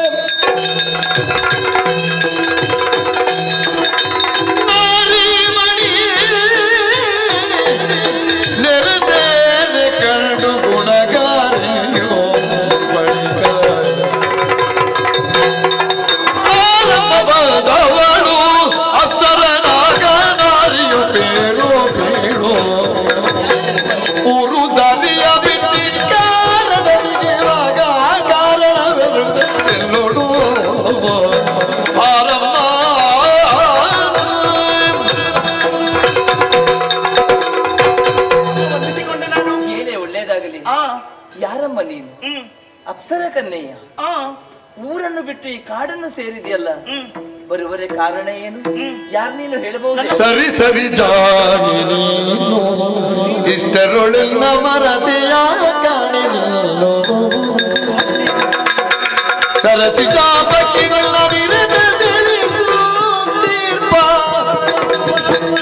ಸುರಮಂತು ಗೋಜಿಯಲ್ಲಿ ಸರಿ ಸರಿ ಸರಿ ಸರಿ ಜಾನಿ ನೀನು ಇಷ್ಟರೊಳನ್ನ ಮರತೆಯ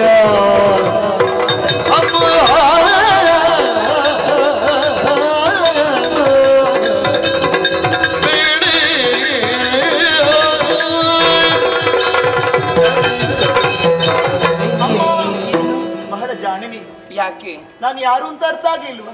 ಖಂಡಿತ ಇಲ್ಲ. ಈ ಮುಖ ಯಾವಾಗಲೂ ಜೊತೆಯಲ್ಲೇ ಇದ್ದವಳು ನಾನು. ನೋಡಿದ ನೆನಪಾಗುವುದೇ ಇಲ್ವಲ್ಲ ನನಗೆ. ನಿರತ ನಿಮ್ಮ ಸೇವೆಯಲ್ಲೇ ಇದ್ದವಳು ನಾನು. ಬಹಳಷ್ಟು ಮಂದಿ ಇದ್ದಿದ್ರು. ಯಾರು ನೀನು? ಸುರಕನ್ನಿಕೆ ನಾನು. ಹೌದಾ? ಮಂಜುಘೋಷೆ ಗೊತ್ತಾಗ್ಲಿಲ್ವಾ? ನಾನಲ್ವಾ ಮಂಜುಘೋಷೆ? ಮಂಜುಘೋಷೆ ನೀನು? ನಾನೇ. ಹೇಗೆ ಸಾಧ್ಯ? ಮಂಜುಘೋಷೆ ಹೌದಾ ನೀನು? ಹೌದಮ್ಮ. ಯಾಕೆ ಅನುಮಾನ? ಯಾಕೆ? ಹಾಗಲ್ಲ, ನಾನು ಇಲ್ಲಿ ಇರುವಂತ ವಿಚಾರ ನಿನಗೆ ಯಾರು ಹೇಳಿದ್ದು? ತಡವಾಗಿ ಆದ್ರೆ ಗೊತ್ತಾಯ್ತು ಅಂತ. ಹಾಗಲ್ಲ, ನನ್ನವರಿಗೂ ಮತ್ತು ನನಗೆ ಬಿಟ್ರೆ ಮತ್ತೆ ಯಾರಿಗೂ ತಿಳಿದಿಲ್ಲ. ಮಂಜುಘೋಷಿ ನೀನು? ಅಮ್ಮ ಹೇಗೆ ನಂಬುವುದಕ್ಕೆ ಸಾಧ್ಯ? ಕಾರಣ ಇದೆ. ಏನು? ನಿಮ್ಮ ಕಷ್ಟವನ್ನು ಅರಿತೇ ಈ ಕಡೆಗೆ ಬಂದವಳು ನಾನು. ಛೆ, ಏನಮ್ಮ ಚಿಂತೆ? ನೀವು ಹೇಗಿದ್ದವರು ಹೇಗಾಗಿ ಹೋದ್ರಿ. ಆ ದೇವಲೋಕದಲ್ಲಿ ಆ ಸಂಪತ್ತನ್ನು ಸುಖವನ್ನು ಅನುಭವಿಸುತ್ತಾ ಸಂತೋಷವಾಗಿ ಕಾಲವನ್ನು ಕಳೆಯುತ್ತಿದ್ದವರು ನೀವು. ಸತ್ಯ. ಇಂದು ಈ ಶ್ರೀಕಾಶವನದಲ್ಲಿ ದುಃಖಿಸ್ತಾ ಇದ್ದೀರಿ. ಅಮ್ಮ, ಹೀಗೆ ದುಃಖಿಸುವ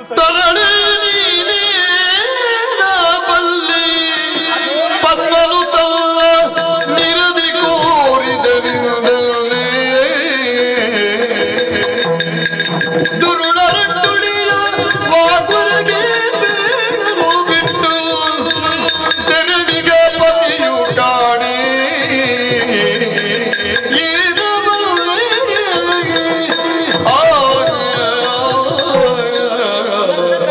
ಕಥೆಯನ್ನು ನಾನು ಏನು ಅಂತ ಹೇಳಿ. ಸ್ವರ್ಗಲೋಕದಲ್ಲಿ ಇರಬೇಕಾದಂತ ನಾನಿಂದ ಈ ಕಾಡಿನಲ್ಲಿ ಇದ್ದೇನಂತ ಆದ್ರೆ ಅದಕ್ಕೆ ಕಾರಣನಾದವ ಆ ಶೂರ ಪದ್ಮ. ಅವನಿಂದ ಇಲ್ಲಿಗೆ ಬರಬೇಕಾಯಿತು. ನನ್ನ ಮಗನನ್ನು ಸೆರೆ ಹಿಡಿದು ಹೋಗಿದ್ದಾನೆ. ನನ್ನವರು ನನ್ನ ಮಗನನ್ನು ರಕ್ಷಿಸುವ ಕಾರಣಕ್ಕಾಗಿ ಹೊರಟು ಹೋಗಿದ್ದಾರೆ. ಈ ಕಾಡಿನಲ್ಲಿ ನಾನು ಒಬ್ಬಳೇ ಇದ್ದೇನೆ. ನನ್ನ ವ್ಯಥೆಯ ಕಥೆಯನ್ನು ಹೇಳುವುದಕ್ಕೆ ಯಾರಿದ್ದಾರೆ, ಕೇಳುವುದಕ್ಕೆ ಯಾರಿದ್ದಾರೆ ಹೇಳು. ಅಮ್ಮ, ವ್ಯಥೆ ಪಡುವುದಕ್ಕೆ ಯಾಕೆ ಈ ಕಾಲವನ್ನು ಸುಮ್ಮನೆ ಉಪಯೋಗ ಮಾಡಿಕೊಳ್ಳುತ್ತೀರಿ ನೀವು? ನೀವು ಸಂತೋಷವಾಗಿರಬೇಕು. ಹೇಗೆ ಸಂತೋಷದಲ್ಲಿರುವುದಕ್ಕೆ ಅದಕ್ಕೆ ದಾರಿಯನ್ನು ನಾನು ಕಲ್ಪಿಸಿಕೊಡ್ತೇನೆ. ಏನು ದಾರಿ? ನಿಮ್ಮವರೇ ಕೈ ಚೆಲ್ಲಿ ಕೂತಿದ್ದಾರೆ ಈಗ, ನಿಂದ ಏನು ಆಗುವುದಿಲ್ಲ ಅಂತ. ಕಾರಣ ಏನು? ಶೂರ ಪದ್ಮ ದೇವಲೋಕವನ್ನು ವಶಪಡಿಸಿಕೊಂಡಿದ್ದಾನೆ. ಸತ್ಯ. ನೀವು ಒಂದು ಮನಸ್ಸು ಮಾಡಬೇಕು. ಏನಂತ? ಮನಸ್ಸು ಮಾಡಿದ್ದು ಹೌದು ಅಂತಾದ್ರೆ ದೇವಲೋಕಕ್ಕೆ ಮರಳಿ ಹೋಗಬಹುದು. ಏನೇ ಅದು? ಶೂರ ಪದ್ಮನ ಅರಸಿಯಾಗಬಹುದು ಅಂತ. ಮುಚ್ಚಬಾಯಿ. ಮರುಳರಂತೆ ಬೇವಿಯಿಂದ ದುರುಳದನ ಸೇರಲಂತೆ ಸುರಪುರೇಶ ಇಂದ್ರ ರಮಣ ಅರಿಯಲ ಗಾಟಿ ಮರುಳಿ.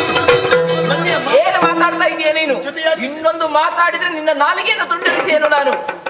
ಎಷ್ಟು ಸೊಪ್ಪು ಅಂತ ನಿನಗೆ. ಒಳ್ಳೆಯದಕ್ಕೆ ಹೇಳಿದ್ರೆ ಏನು ಒಳ್ಳೆಯದಕ್ಕೆ ಹೇಳುವುದು ನೀನು? ಶೂರಪದ್ಮನನ್ನು ನಾನು ಸೇರಬೇಕಾ? ಇನ್ನೊಮ್ಮೆ ಹೇಳುತ್ತೇನೆ ನಾನು. ಇಂದ್ರನ ಹೆಂಡತಿ ನಾ ಶಚಿ. ನೆನಪಿರ್ಲಿ ನಿನಗೆ. ಏನೆಲ್ಲ ಮಾತಾಡುವುದಕ್ಕೆ ಹೋಗಬೇಡ. ಹೊಟ್ಟೋಗಿಲಿಂದ. ನೀನು ಬರ್ತೀಯೋ ಈಗ? ಏನೇ ಏನೇ ಏನು ಅಂತ ಅಂದ್ರೆ ಒಳ್ಳೆ ಮಾತಿಗೆ ಬೆಲೆ ಇಲ್ಲಲ್ಲ. ಯಾರೇ ನೀನು? ಯಾರೇ ನೀನು? ಬೇಡ ಬೇಡ.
ಎಂತಹ ಅನಾಹುತವನ್ನು ಗೈದು ಬಿಟ್ಟೆ. ನಿನ್ನನ್ನು ಬಲಾತ್ಕಾರವಾಗಿ ಎಳೆದೊಯ್ಯುವುದಕ್ಕೆ ಮುಂದಾದೆ ಅಂತಾದ್ರೆ ಶಾಸ್ತಾರ ಎನ್ನುವ ಬಂದು ನನ್ನ ಕರವನ್ನು ಕಡಿದನೆ. ನಿನಗಾಗಬೇಕು ಶಿಕ್ಷೆ. ಪ್ರತೀಕಾರವನ್ನು ಮಾಡಿಯೇ ಮಾಡ್ತೇನೆ. ಹೋಗಿ ಶೂರಪದ್ಮಾಸುರನಲ್ಲಿ ದೂರ ನಿಂತು ಮತ್ತೆ ನಿನ್ನನ್ನು ಏನು ತಾರಿಸಲಿದ್ರೆ ನಾನು ರಾಜಮುಖಿ ಅಲ್ಲ.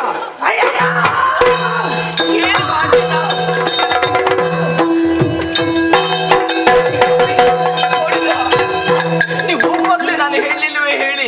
ಕಾಡಿದು ಯಾರಿಂದಾದ್ರೂ ನಮಗೆ ಮೋಸ ಆಗ್ತದೆ ಎನ್ನುವುದಾಗಿ ನೋಡಿದ್ರೆ ಈಗ ಏನಾಗಿ ಹೋಯಿತು ಎನ್ನುವುದಾಗಿ. ನಾ ಬರುವ ಕಾಲಕ್ಕೆ ಯಾರೋ ಒಬ್ಬಳು ರಕ್ಕಸಿ ಬೊಬ್ಬಿರುತ್ತಾ ತನ್ನ ಕರಗಳನ್ನು ಕಳಕೊಂಡು ಓಡುತ್ತಾ ಇರುವುದನ್ನು ನಾನು ನೋಡಿದೆ. ಬಹುಶಃ ಅವಳಿಂದ ಏನಾದ್ರೂ ಅಪಾಯ ಆಯಿತು ನನಗೆ. ಅವಳಿಂದಲೇ ಅಪಾಯಕ್ಕೆ ಮುಂದಾದವಳು ನಾನು. ಸ್ವಾಮಿ, ಶಾಸ್ತಾರ ಬಂದು ನನ್ನನ್ನು ರಕ್ಷಿಸಿದ. ಆದ್ರೆ ಅವಳು ಹೋಗಿ ಶೂರಪದ್ಮನಲ್ಲಿ ಹೇಳ್ತಾಳಂತೆ, ಯೋಚಿಸಬೇಡ, ಈ ಕಷ್ಟ ತಪ್ಪಿದ್ದಲ್ಲ ನಮ್ಮ ಬದುಕಿನಲ್ಲಿ ಏನು ಮಾಡುವುದು ಹೇಳಿ. ನಮ್ಮ ಕಷ್ಟಗಳು ದೂರವಾಗುವಂತಹ ಕಾಲ ಈಗ ಬಂದಿದೆ. ಹೇಗೆ ಅಂದ್ರೆ ಬ್ರಹ್ಮದೇವನನ್ನು ಕಂಡ ಕಾಲಕ್ಕೆ ಅವನೇ ಆಡಿದಂತಹ ಮಾತು ಏನು? ಶಿವನ ನಿಲಯವನ್ನು ಸೇರಿ ಅವನನ್ನೇ ಅರ್ಚಿಸಿ ಆರಾಧಿಸಿ ಎನ್ನುವ ಹಾಗೆ ಹೇಳಿದ್ದಾನೆ. ಹಾಗಾಗಿ ನೀನು ನನ್ನ ಜೊತೆಯಾಗಿ ನೇರವಾಗಿ ಕೈಲಾಸಕ್ಕೆ ಹೋಗುವ.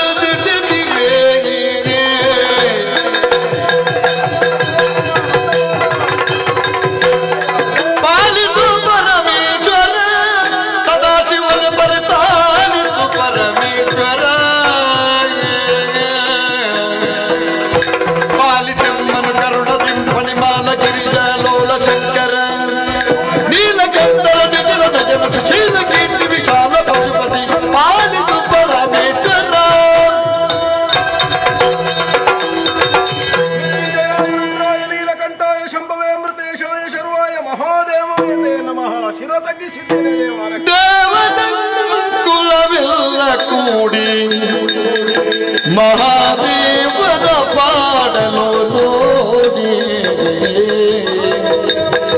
ಪಾವದಾರಿದ ಪಾವದಿ ಸರ್ವರ ತಾವಿದಿ ಮಲ್ಲಿಸುತ್ತ ವನಿತೆಯನು ಸುರಪಾಗ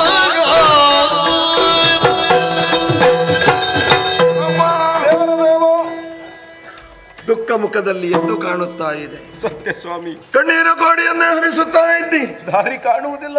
ಎಲ್ಲರನ್ನು ಸೇರಿಸಿಕೊಂಡು ಬಂದೆ. ಹೌದು, ಏನು ಬಂದೆ ಅಪ್ಪ? ಏನು ಕಷ್ಟ ಬಂತು ನಿನಗೆ ಹೇಳು ಪ್ರಭು. ತಾರಕನ ಅಗ್ರಜ ನೆನೆಸಿದಂತಹ ಶೂರಪದ್ಮ ಎನ್ನುವಂತಹ ಅರಸ ನೀಲ ಮಹೇಂದ್ರ ಎನ್ನುವಂತಹ ಪುರವನ್ನು ಆಳ್ವಿಕೆ ಮಾಡುತ್ತಾ ಇದ್ದ. ಆತ ತನ್ನದಾಗಿರಬಹುದಾದ ಸಾಮರ್ಥ್ಯದ ಬಲುಹಿನಿಂದ ತನ್ನ ಮಡದಿಯಾದ ಶಚಿಯನ್ನು ಬಯಸಿದ ಪ್ರಭು. ಹೊತ್ತಿಗೆ ಶಚಿಯನ್ನು ಒಡಗೂಡಿಕೊಂಡು ಶ್ರೀಕಾಶವನದಲ್ಲಿ ನಾವು ಒಡಗಿ ಕುಳಿತೆವು ಅಂತ ಆದ್ರೆ ಅಲ್ಲಿಗೂ ಅವನ ತಂಗಿ ಯಾರೋ ಒಬ್ಬಳು ಬಂದು ಅಜಮುಖಿ ಎಂಬವಳು ಉಪದ್ರವಕಾರಿಯಾಗಿ ವ್ಯವಹರಿಸುತ್ತಾ ಇದ್ದಾಳೆ. ಆದರೆ ಅವನ ಹನನವಾಗಬೇಕು ಅಂತಾದ್ರೆ ನಿಮ್ಮ ಮಗನಿಂದ ಮಾತ್ರ ಸಾಧ್ಯ ಅಂತ ತಿಳಿದು ಸುರಪಾಗಾಡಿದ ಮಾತ ಕೇಳಿ ಓಟಂಬಡುತ್ತಲೆಂದನು ಚಂದ್ರ ಮೌಳಿ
ಬಂದಂತಹ ಕಷ್ಟವಲ್ಲ, ಮೂರು ಲೋಕಕ್ಕೂ ಬಂದಂತಹ ಕಷ್ಟವಿದೆ.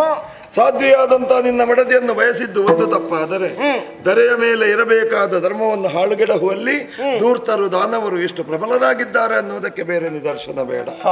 ಹಾಗೆಂದು ಎಲ್ಲರೂ ಬಂದು ನನ್ನಲ್ಲಿ ದೂರಿತ್ತ ಕಾರಣ ಇದನ್ನು ಪರಿಹರಿಸುವತ್ತ ನಾನು ಮನ ಮಾಡಲೇಬೇಕಾಗ್ತದೆ. ಯೋಚಿಸಬೇಡಿ, ಧೈರ್ಯ ತಾಳಿ, ನಿಮ್ಮ ಕಷ್ಟವನ್ನು ನಾನು ಪರಿಹರಿಸ್ತೇನೆ. ಕುಮಾರ,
ಓಡೋಡಿ ಬಂದವ ನೀನು. ಹೌದು, ವೀರ ಸಮೀರ ಬಲಾನ್ವಿತ ನೀನು.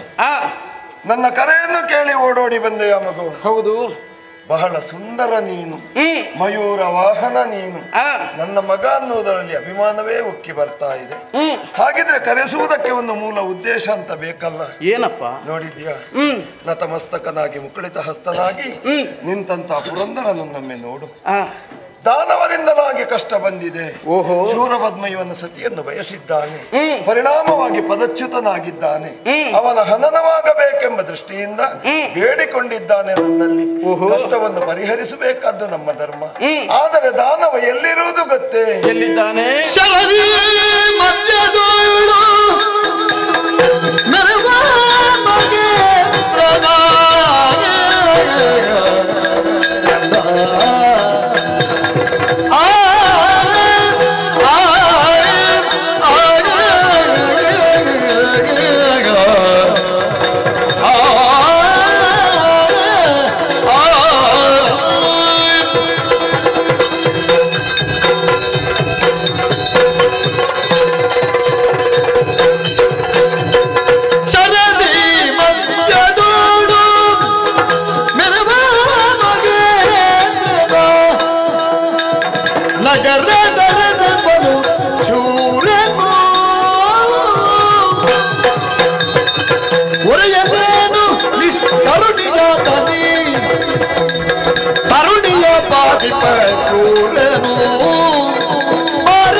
ಇರುವಂತಹ ಪುರ ಯಾವುದು ಗೊತ್ತೇ? ಯಾವುದು? ಸಮುದ್ರ ಮಧ್ಯದಲ್ಲಿರುವ ಪುರ, ವೀರ ಮಹೇಂದ್ರ ಪಟ್ಟಣ.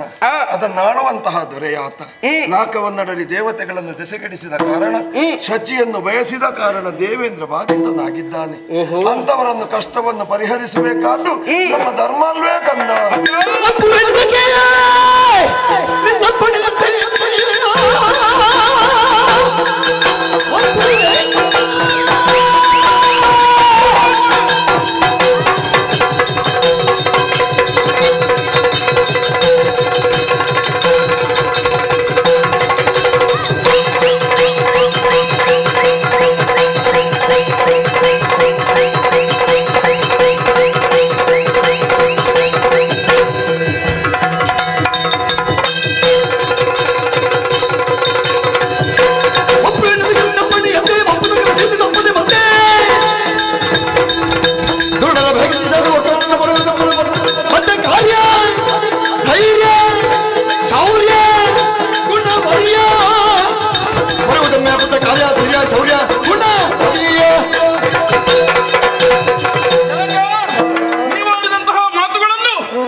ಪರಿಹರಿಸುವುದಕ್ಕಾಗಿ ನಿಮ್ಮ ಮಗ ನಾನು ಹೊರಟು ನಿಂತಿದ್ದೇನೆ.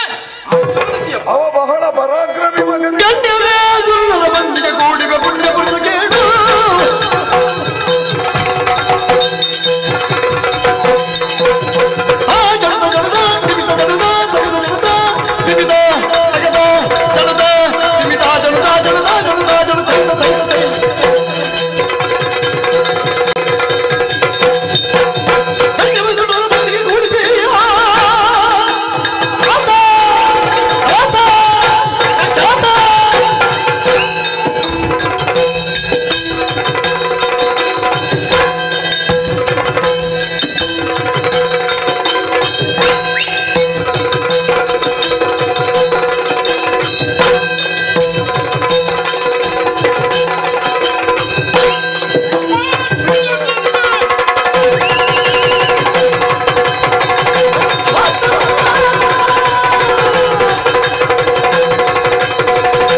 ಸ್ವರೂಪಿಣಿಯಾದಂತ ನಿನ್ನ ಅಮ್ಮನ ಆಶೀರ್ವಾದವೂ ನಿನಗೆ ಹರಸಿ ಕಳುಗಿರಳು ಸ್ಕಂದನನು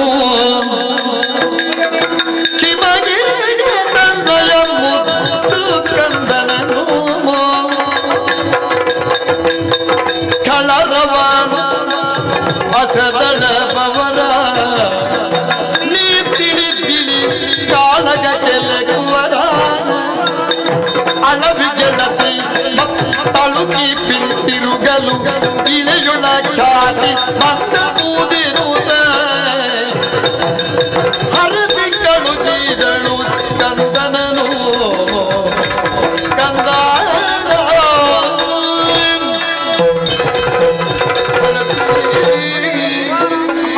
ನಿನ್ನ ಮಾತನ್ನು ಕೇಳುವಾಗ ಸಂತೋಷವಾಗುತ್ತಾ ಇದೆ. ಮಕ್ಕಳಂತ ಹೇಳಿದ್ರೆ ನಿನ್ನ ಹಾಗೆ ಇರಬೇಕು. ತಾಯಿ ತಂದೆಯವರು ಹೇಳಿದಂತಹ ಕೆಲಸವನ್ನು ಮಾಡುವಂತಹ ಮಕ್ಕಳಾಗಿರಬೇಕು. ಆದ್ರೆ ಒಂದು ವಿಚಾರ ಏನು ತಾಯಿ, ಇಂದ್ರನಿಗೆ ಬಂದಂತಹ ಕಷ್ಟವನ್ನು ದೂರ ಮಾಡುವುದಕ್ಕೆ ಬೇಕಾಗಿ ಈ ಸಂದರ್ಭದಲ್ಲಿ ನೀನು ಹೊರಟು ನಿಂತಿದ್ದೀಯ ಮಗು. ಏನು ಹೋಗುವಂತಹ ಸಂದರ್ಭದಲ್ಲಿ ನಾವು ಮೊದಲಾಗಿ ಎಚ್ಚರ ಮಾಡಬೇಕಾಗಿದೆ. ಯಾವುದನ್ನು? ಏನು ತಾಯಿ? ಕಾಲಿಡ ಮುನ್ನ ಕಣ್ಣಿಡಬೇಕು. ದುರುಳರವರು ದುಷ್ಟರಾಗಿದ್ದಾರೆ. ಅನಿಮಾದಿ ಅಷ್ಟ ಸಿದ್ಧಿ ಬಲ್ಲವರು. ಎಲ್ಲಿ ಏನು ನಡೆಯುತ್ತೆ ಎಂಬ ತಿಳಿಯುವ ಶಕ್ತಿ ಅವರಿಗಿದೆ. ಆದರೆ ನೀನು ಯುದ್ಧಕ್ಕೆ ಹೋಗುವಂತಹ ಸಂದರ್ಭದಲ್ಲಿ ರಕ್ಕಸರಲ್ವೇ? ಹೌದು. ಮೋಸದಿಂದ ಕಪಟದಿಂದ ವಂಚಿಸ್ತಾರೆ ಅವರು. ಯುದ್ಧವನ್ನು ಮಾಡುವಾಗ ಎಚ್ಚರಿಕೆಯಿಂದ ನೀನು ಯುದ್ಧವನ್ನು ಮಾಡಬೇಕು ಮಗನೇ. ಖಂಡಿತ ತಾಯಿ, ಆ ವಿಚಾರವಾಗಿ ಯೋಚಿಸಬೇಕಾದ ಅಗತ್ಯವಿಲ್ಲ. ನಿಮ್ಮ ಮಕ್ಕ ನಾನು. ಹಾಗಿರುವಾಗ ಎಷ್ಟೇ ಮಾಯಾ ವಿದ್ಯೆಯನ್ನು ಮಾಡಿದರೂ ಆ ಮಾಯವನ್ನು ಭೇದಿಸಿ ಕೊಡ್ತೇನೆ ತಾಯಿ. ಭರವಸೆ ಉಂಟು ಮಗ, ಧೈರ್ಯಕ್ಕೆ ಕೇಳಿದ್ದ. ಹೌದಾ? ಕರ್ಕೊಂಡು ಹೋಗುದಲ್ವ ನಾನು?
ನೋಡಿದ್ರ ಏನಂತ ಯಾರವರು ಹುಡುಗ ನಮ್ಮನ್ನು ವಿಚಾರಿಸುವುದಕ್ಕೆ ಬರ್ತಾ ಇದ್ದಾನೆ.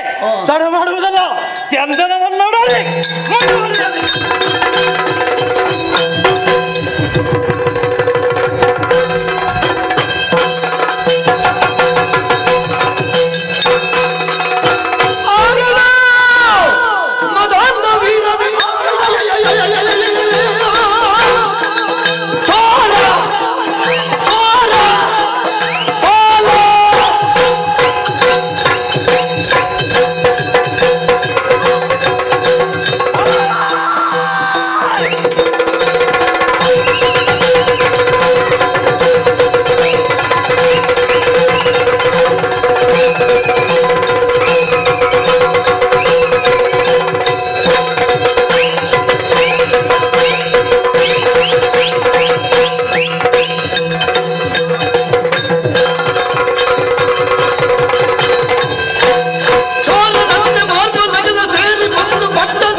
ಮಹಾಯುದ್ಧವನ್ನು ಮಾಡುವ ಮೂಲಕವಾಗಿ ನಮ್ಮದಾಗಿರುವಂತಹ ಸೇನೆಯನ್ನು ಜನಹಾನಿ ಮಾಡುವುದಕ್ಕೆ ಮುಂದಾದಿಯೇನೋ? ಹೌದು.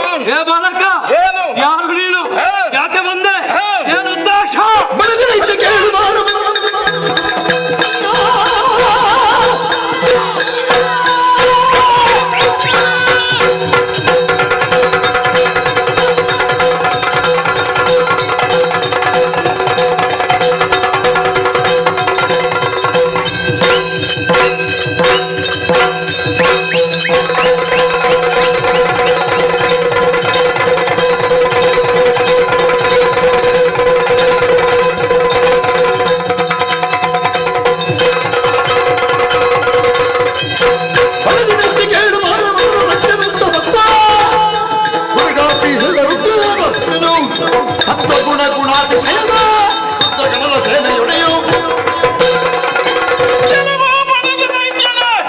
ಹೋರಾಟದಲ್ಲಿ ಎಲ್ಲರೂ ಸೋಲುತ್ತಾ ಇದ್ದಾರೆ ಎನ್ನುವುದನ್ನು ದೃಷ್ಟಿಕೋನದಲ್ಲಿ ಇರಿಸಿಕೊಂಡು ನನ್ನ ಮುಂದೆ ಬಂದೆಯೋ? ನಾನು ಯಾರು ಬಲ್ಲೆಯೋ? ಶಿವಕುಮಾರ, ಸುಬ್ರಹ್ಮಣ್ಯ ಬಂದವರೆಲ್ಲರೂ ನನ್ನ ಅಪ್ಪನ ಸೇನೆಯವರೇ. ಹೋರಾಟ ಮಾಡುವುದಕ್ಕೆ ಧೈರ್ಯ ಉಂಟಾ? ಇಲ್ವಾ? ಇಲ್ಲ ಎಂದಾದರೆ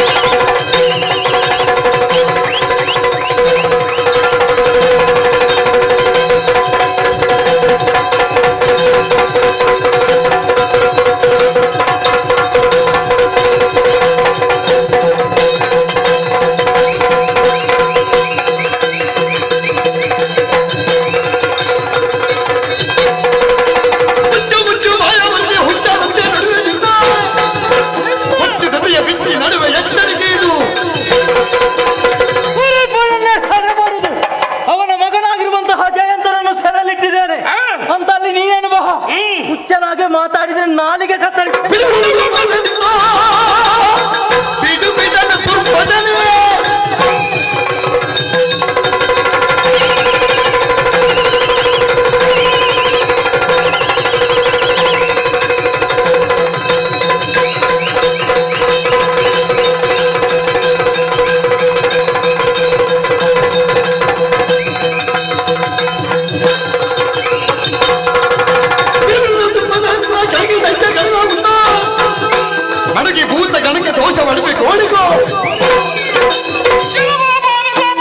ಏನು ಬದುಕುವುದಿದ್ದರೆ 4 ದಿವಸ ಬದುಕು ಎನ್ನುವ ಹಾಗೆ ನಿತ್ಯ ಮಾತನಾಡಿದರೆ ನಿತ್ಯ ಮಾತು ನಿನಗೆ ಮಧ್ಯವಾಗುವುದಿಲ್ಲ. ನಿನ್ನನ್ನು ಕಡಿದು ಶಾಕಿರುಡಾಕಿರಿ ಜ್ವಾಲಿ ಮಾದರಿಗೆ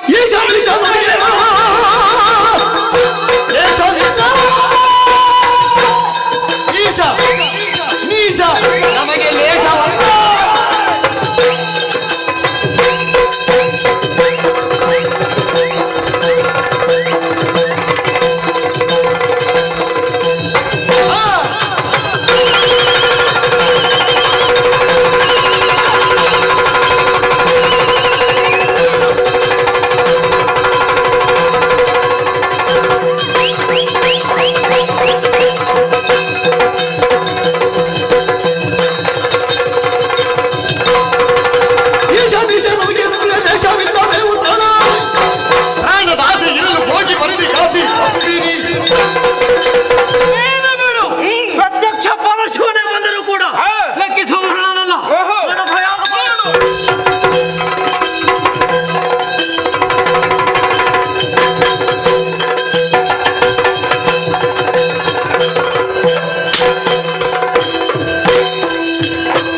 ವರ್ತಮಾನವನ್ನು ಕೇಳುತ್ತಾ ಇದ್ದೇನೆ. ತಂಗಿಯಾದಂತಹ ಅಜಮುಖಿ ಕೈಗಳನ್ನು ಕತ್ತರಿಸಿಕೊಂಡು ಈ ಆಸ್ಥಾನವನ್ನು ಪ್ರವೇಶ ಮಾಡಿದಾಗ ಅವಳು ಆಡಿದಂತಹ ಮಾತು, ಶಶಿ ಶ್ರೀಕಾಶವನದಲ್ಲಿದ್ದಾಳೆ, ತರುವುದಕ್ಕಾಗಿ ಮಗನಾದಂತಹ ಭಾನು ಕೋಪ ಹೋದ್ರೆ ಅಲ್ಲಿ ಅಳಿದು ಹೋದರಂತೆ. ಹಾಗಾದ್ರೆ ಏನು ಮಾಡೋಣ? ಇದೇ ಯೋಚನೆಯಲ್ಲಿ ನಾನಿದ್ದೇನಲ್ಲ. ಶಿವನೇ ಪ್ರೇಮ ಪುತ್ರ ಹಿರಣ್ಯ ನಾಕ್ಷನ ಸಾಮದಲ್ಲಿ ನೀತಿಯನ್ನು ತಿಳಿದು ಎಲಗುದ ಅಯ್ಯಂಗಿ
ಪಾಲ ಸದ್ಗುಣವಂತ ಲೋಕ ಪ್ರಖ್ಯಾತ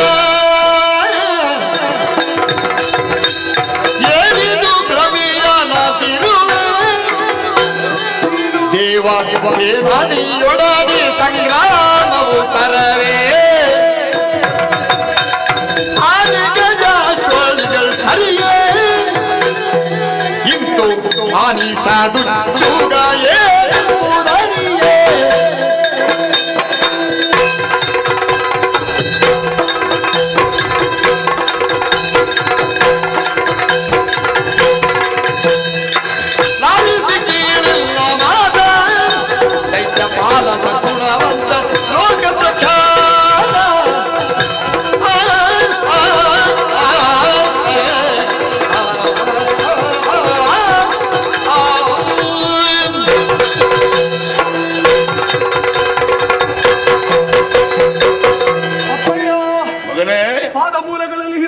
ಪ್ರಣಾಮಗಳು. ಪ್ರಣಾಕಾಂಕ್ಷಿಗಳಾಗಿ ಹೊರಟು ನಿಂತಹ ಇವತ್ತು ವಾತ್ಸಲ್ಯದಿಂದಲೇ ಪ್ರಜಾಹಿತ ಪರವಾಗಿ 4 ಮಾತುಗಳನ್ನು ನಾನು ಆಡುವುದಕ್ಕೆ ಹೊರಟು. ಅದಕ್ಕೆ ಅವಕಾಶ ಕೊಡ್ತೀರಿ ಅಂತ ಆದ್ರೆ ಆಡ್ತೀರಿ. ಮಗ, ನಿನಗೆ ಮಾತನಾಡುವುದಕ್ಕೆ ಅವಕಾಶವನ್ನು ಕೊಡದಿದ್ರೆ ನಿನ್ನ ತಾಯಿ ಬೈತಾಳೆ, ಇದ್ದವರು ಬೈತಾರೆ. ಯಾವಾಗಲೂ ಮಾತಾಡುವುದಕ್ಕೆ ಅವಕಾಶವನ್ನು ಯಾರು ಹೊಂದುತ್ತಾರೆ ಅಂದ್ರೆ ಸಮಯ ಸಂದರ್ಭ ನೋಡಿಕೊಂಡು ಸಮುಚಿತವಾದ ಮಾತುಗಳಲ್ಲಿ ಆಡುವವರ ಮಾತಿಗೆ ಮಾತ್ರ ಮನ್ನಣೆ. ಈ ಕಾಲ ಕ್ರಿಯಾಕರ್ಮದಲ್ಲಿ ತನ್ನನ್ನು ತಾನು ತೊಡಗಿಸುವುದಕ್ಕಿಂತ ಕಾಲ ಎಂಬುದನ್ನು ಅರಿತವರೇ ಇದ್ದೇನೆ. ಆದರೆ ತೊಡಗಿದ ಕರ್ಮ ಅನುಚಿತ ಅಂತ ನಮಗೆ ಆಶಂಕೆ ಬಂದರೆ ಅದರ ಕುರಿತಾಗಿ 4 ಮಾತಾಡುವುದು ಸಮಂಜಸವಾಗುತ್ತದೆ, ಸಮುಚಿತವಾಗುತ್ತದೆ. ದುರಾಕಾಂಕ್ಷಿಗಳಾಗಿ ಹೊರಟು ನಿಂತಿದ್ದೀರಿ. ವೀರಮೋಹಯಂತ್ರದ ಅಧಿಪತಿಯಾದ ವೀರ ವಿಕ್ರಮದ ವಿಸ್ಫುಲಿಂಗವೆನಿಸಿದಂತಹ ಮಹಾಮೇರುವಿನಂತಹ ವ್ಯಕ್ತಿತ್ವವನ್ನು ಹೊಂದಿದ ತಾವು ಈ ಕಾಲದಲ್ಲಿ ದೇವಸೇನೆಯನ್ನು ಅದಕ್ಕೆ ನಾಯಕತ್ವವನ್ನು ವಹಿಸಿದಂತಹ ಬಾಲನಾದಂತಹ ಒಬ್ಬಾತ ವೀರನನ್ನು ಎದುರಿಸುವುದಕ್ಕೆ ಉಜ್ಜುಗಿಸಿ ಹೊರಟು ನಿಂತದ್ದಲ್ವೇ? ಅವರನ್ನು ನೋಡಬೇಕು ಅಂದ್ರೆ ಪುತ್ರ ವಿಯೋಗದ ಶೋಕದಿಂದ ಜರ್ಜರಿತರಾದರೂ ಕೂಡ ಧೃತಿಗೆಡದಂತಹ ಸ್ಥಿತಿಯಲ್ಲೇ ಮುನ್ನಡೆಯುವುದಕ್ಕೆ ಸಮಸ್ತ ಚತುರಂಗಬಲವನ್ನು ನೀವು ಉಜ್ಜುಗಿಸ್ತಾ ಇರುವುದು ನೋಡಿದ್ರೆ ನಿಮ್ಮ ವಿಕ್ರಮ ಅಸ್ಥಾನದಲ್ಲಿ ಅಕಾಲದಲ್ಲಿ ಅಪಾತ್ರರಲ್ಲಿ ವಿನಿಯೋಗವಾಗ್ತಾ ಉಂಟು ಎಂಬ ಆತಂಕ ಬಂದದ್ದರಿಂದಲೇ ತಡೆದು ನಿಂತೆ. ಯಾರಲ್ಲಿ ಕಾದಾಟ, ಯಾಕಾಗಿ ಕಾದಾಟ, ಗೆಲ್ಲುವಲ್ಲಿ ನಾವು ಅನುಸರಿಸುವ ತಂತ್ರ ಏನು, ಅದನ್ನು ಇಲ್ಲಿ ಅನುಷ್ಠಾನಕ್ಕೆ ತರ್ತಾ ಇರುವುದು ಸಮುಚಿತವಾದ ಕ್ರಮದಲ್ಲಿ ಅಧಿಪತಿಯಾದವರು ಮಾಡಿದಂತಹ ಹಾಗೇನು ಅನುಜನರಾದವರು ಸರಿಯಾಗಿ ಅನುಸರಿಸ್ತಾ ಇದ್ದಾರೆ. ಇದೆಲ್ಲವನ್ನು ನಾಯಕತ್ವವನ್ನು ವಹಿಸಿದಂತಹ ನೀವು ಚಿಂತಿಸಬೇಕಲ್ಲಪ್ಪ. ಹೌದು. ಈ ಕಾಲದಲ್ಲಿ ಆನೆಯನ್ನು, ಕುದುರೆಗಳನ್ನು, ರಥಾಶ್ವಗಳನ್ನು ಇದೆಲ್ಲವನ್ನು ಒಗ್ಗೂಡಿಸಿಕೊಂಡು ಹೋಗುತ್ತಾ ಇರುವುದು. ಅದರಿಂದ ಗೆಲ್ಲಬಹುದಾದ ಸೇನೆಯನ್ನಾದರೆ, ಅದರಿಂದ ಗೆಲ್ಲಬಹುದಾದ ವೀರರಿಗೆ ಎದುರಾಗಿ ಆದರೆ ನಾನು ನಿಮ್ಮ ಬೆಂಬಲಕ್ಕೆ ನಿಲ್ಲಬೇಕಾದವನಪ್ಪ. ಅಪ್ಪ ಮಾಡಿದಂತಹ ನಿರ್ಣಯವನ್ನು ಪ್ರೋತ್ಸಾಹದಿಂದಲೇ ಬೆಂಬಲಿಸ್ತಾ ಹಿಂಬಾಲಿಸಬೇಕಾದ ಬದ್ಧತೆ ಮಗನಾಗಿ ನನಗೂ ಉಂಟು. ಆದರೆ ಈ ಕಾಲದಲ್ಲಿ ಯಾರು ಇದು ತನಕ ನಮಗೆ ದುರದಲ್ಲಿ ಸೋಲುಣಿಸಿದ್ದಾರೋ ಅವರಲ್ಲಿ ನಾವು ಉಪಕ್ರಮಿಸಿದ ವಿಧಾನವೇ ತಪ್ಪಾದದ್ದರಿಂದ ಎದುರಾಳಿಯ ಪ್ರಾಬಲ್ಯದಿಂದಲೇ ಸೋಲು ಬಂದ್ರೆ ಅದು ಸಮರದಲ್ಲಿ ಸಹಜ ಅಂತ ಒಪ್ಪಬಹುದು. ನಮ್ಮ ದೌರ್ಬಲ್ಯದಿಂದಲೇ ಬಂದ್ರೆ, ನಮ್ಮ ತಿಳಿಗೇಡಿತನದಿಂದಲೇ ಬಂದ್ರೆ, ನಮ್ಮ ಭ್ರಾಂತಿಯಿಂದಲೇ ಬಂದಿದ್ರೆ, ಭ್ರಾಂತಿ ಅಂತಂದ್ರೆ ತಂದೆಯಾದಂತಹ ನಿಮ್ಮನ್ನು ಭ್ರಾಂತ ಅಂತ ಆಡುವಷ್ಟು ಉದ್ದಟ ಅಂತ ತಿಳಿಯಕೂಡದು. ಇಲ್ಲದನ್ನು ಉಂಟು ಅಂತ ತಿಳಿಯುವುದು, ಇದ್ದದನ್ನು ಇಲ್ಲ ಅಂತ ಪರಿಭಾವಿಸುವುದು, ಇದು ಭ್ರಾಂತಿ ಅಂತ ಪ್ರಾಜ್ಞರಾದವರು ಹೇಳಿದರು. ಇದ್ದದನ್ನು ಇದ್ದ ಹಾಗೆಯೇ ತಿಳಿಯುವುದು ಅದು ಭ್ರಮ, ಇದು ಭ್ರಮ.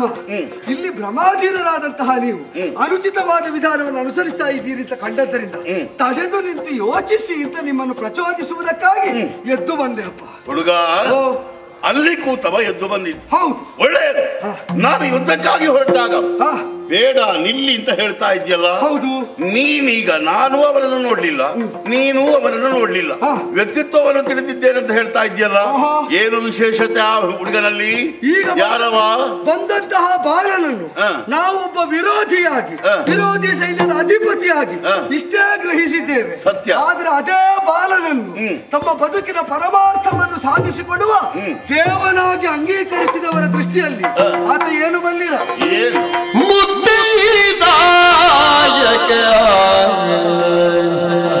ಸುಬ್ರಹ್ಮಣ್ಯ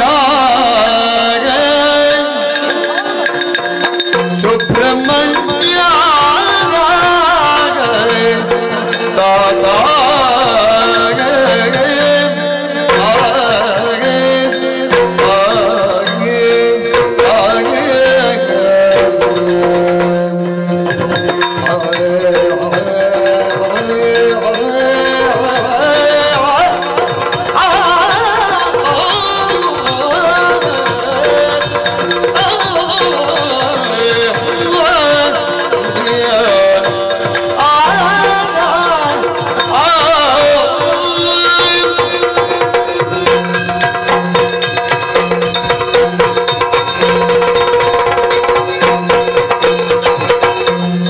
ಮುಕ್ತಿದಾಯಕ ಸುಬ್ರಹ್ಮಣ್ಯ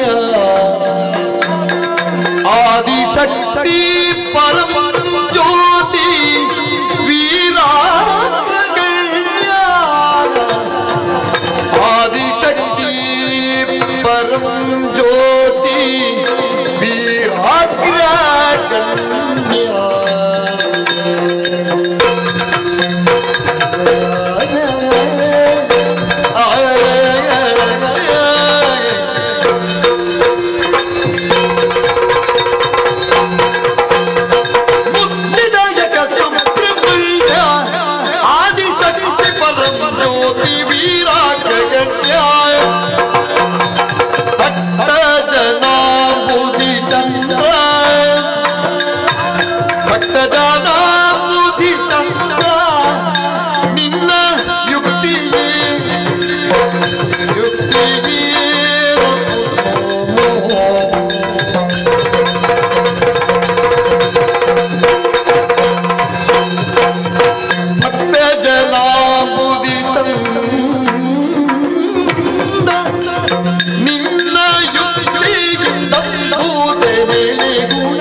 ಮುಕ್ತಿದಾಯಕ ಸುಬ್ರಹ್ಮಣ್ಯ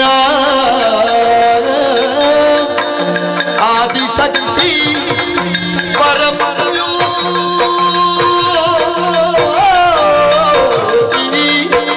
ವೀರಾಗ್ರಗಣ್ಯ ಸುಬ್ರಹ್ಮಣ್ಯ ವೀರಾದಿ ಅಗ್ರಗಣ್ಯ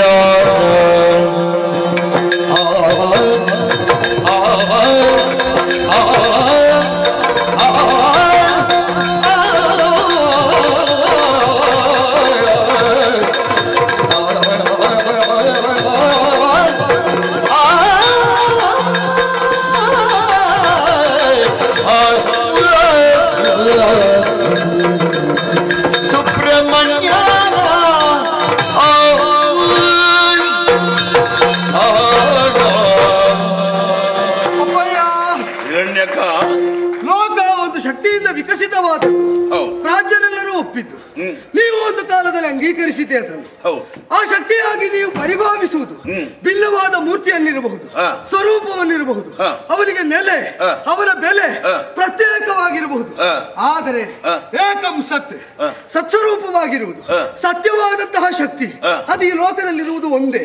ಅದೇ ವಿಕಾಸ ಹೊಂದಿದ್ದದ್ದು ಎರಡಾಯ್ತು, ಎರಡು ಮೂರಾಯ್ತು, ಮೂರು ಲೋಕಗಳಾಯ್ತು.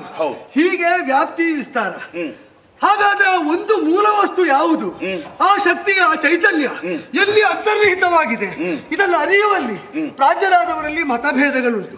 ಅರಿತ ಶಾಸ್ತ್ರವಾಕ್ಯಗಳನ್ನೇ ಆಧರಿಸಿ ಆಡುವುದಾದರೆ ಅದನ್ನೇ ವಿಷ್ಣುವಾಗಿ ಪರಿಭಾವಿಸಿದವರಿದ್ದಾರೆ, ರುದ್ರನಿಂದ ಕೊಂಡಾಡಿದವರಿದ್ದಾರೆ, ಶಕ್ತಿ ಸ್ವರೂಪದಿಂದ ಆರಾಧಿಸಿದವರಿದ್ದಾರೆ. ಶಿವಸೂನುವಾದ ಗಣಪತಿಯನ್ನು ಅಥವಾ ಪ್ರತ್ಯಕ್ಷದರ್ಶಿಯಾದ ಲೋಕದಕ್ಷಿಯಾದಂತಹ ಸೂರ್ಯನನ್ನು ಅವನನ್ನು ಗುರುತಿಸಿದವರು ಇದ್ದಾರೆ. ಹಾಗಾದರೆ ಭಿನ್ನ ಭಿನ್ನವಾದಂತಹ ಅವಯವಗಳನ್ನು ಹೊಂದಿದಂತಹ ಸ್ವರೂಪದಲ್ಲಿ ನಿಷ್ಠರಾಗಿ ಇದನ್ನೇ ಪರಬ್ರಹ್ಮ ಸ್ವರೂಪ ಅಂತ ಅಂಗೀಕರಿಸಿದ್ದಾರೆ. ಆದರೆ ಪ್ರಾಜ್ಞರ ವರ್ಗದಲ್ಲಿ ಮುನಿಗಳಾದವರು, ಮನೀಷಿಗಳಾದವರು ಮುಕ್ತಿದಾಯಕನಾದಂತಹ ಸತ್ಸ್ವರೂಪನ ಸ್ಥಾನದಲ್ಲಿ ಸುಬ್ರಹ್ಮಣ್ಯರನ್ನು ಕಾಣ್ತಾ ಇದ್ದಾರೆ ಎಂಬ ವಾಸ್ತವ ಅದನ್ನು ತಾವು ಮರೆತ ಹಾಗೂ ಉಂಟು. ಯೋಚನೆ ಮಾಡಿ, ಹುಟ್ಟಿ 6 ದಿವಸದಲ್ಲಿ ಅಸಾಮಾನ್ಯ ವಿಕ್ರಮವನ್ನು ಮೆರೆದಂತಹ ಆತ ಅಧಿದೈವತವಾಗಿ ಅನೇಕರನ್ನು ಈಗಾಗಲೇ ಮೀರಿ ನಿಂತಿದ್ದಾನೆ. ದೇವಾನು ದೇವತೆಗಳೆಲ್ಲ ಅವರಲ್ಲಿರುವ ಶಕ್ತಿ ವಿಶೇಷವನ್ನು ಅಂಗೀಕರಿಸಿದ್ದಾರೆ. ಅವರಲ್ಲಿರುವುದು ಶಕ್ತ್ಯಾಯುಧವಂತೆ, ವೇಲಾಯುಧ ಅಂತ ಅಪರನಾಮ ದೇವನಿಗೆ. ಅವ ಒಮ್ಮೆ ದೇವತೆಗಳಲ್ಲಿಯೇ ಕ್ರೋಧಗೊಂಡು ತನ್ನಲ್ಲಿರುವಂತಹ ಶಕ್ತ್ಯಾಯುಧವನ್ನು ಕೆಳಗೆಸೆದನಂತೆ. ವಿಷ್ಣುವಿನಿಂದ ಮೊದಲುಗೊಂಡು 30 ಕೋಟಿ ದೇವತೆಗಳಲ್ಲಿ ಒಬ್ಬನಿಗೆ ಅದನ್ನು ಅಲುಗಾಡಿಸುವುದಕ್ಕಾಗುವುದಿಲ್ಲ ಅಂತಾದ್ರೆ ವೀರಾಗ್ರಗಣ್ಯನಾದಂತಹ ಅವನ ವಿಕ್ರಮಾತಿಶಯತೆಯ ಸ್ವರೂಪ ಎಂಥದ್ದಿರಬಹುದು, ಸತ್ವೋದ್ರೇಕ ಎಷ್ಟಿರಬಹುದು, ಇದನ್ನು ನಾವು ಪರಿಭಾವಿಸಬೇಡವೆ. ಆದ್ದರಿಂದಲೇ ಈಗ ಪರ್ವತವನ್ನಾದರೂ ಹುಡಿಗಟ್ಟಬೇಕು, ಪರ್ವತವನ್ನು ಹುಡಿಗಟ್ಟುವಂತಹ ನಯವನ್ನೇ ನಾವು ಅನ್ವಯಿಸಬೇಕು. ಆದರೆ ಒಂದು ಸೊಂಡಿಲಿ ತಾನೇ ಎಲ್ಲವನ್ನೂ ಸಾಧಿಸ್ತೇನೆ ಅಂತ ಪರ್ವತಕ್ಕೆ ಅಭಿಮುಖವಾಗಿ ಹೋದರೆ ಅದು ಕಾರ್ಯಸಾಧ್ಯವಾಗುವುದಕ್ಕುಂಟೆ, ಅದು ಸಾಧು ಅಂತ ಅಂಗೀಕರಿಸುವುದಕ್ಕುಂಟೆ. ಅವನು ಮಾಡಿದಂತಹ ವಿಕ್ರಮದ ಬೇರೆ ಬೇರೆ ಕಥನಗಳನ್ನು ಕೇಳಿದ್ರೆ ಸಾಹಸವನ್ನು ಪೂಜಿಸುವವನು, ಆರಾಧಿಸುವವನು, ಅನುಮೋದಿಸುವವನು ರೋಮಹರ್ಷಣವನ್ನು ಹೊಂದಬೇಕಾಗ್ತದೆ.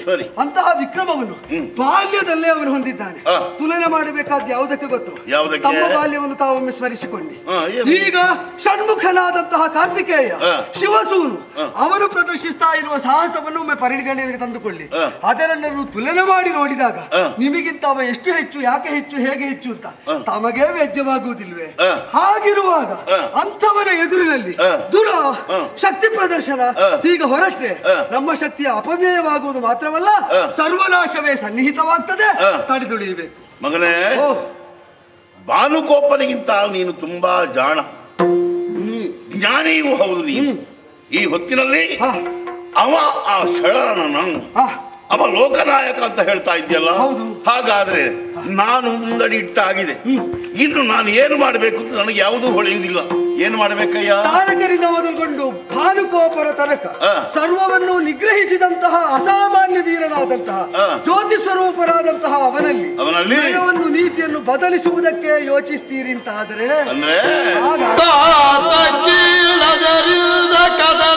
ಮಾತ ಬಿಡು ಸೊಗಸಲ್ಲ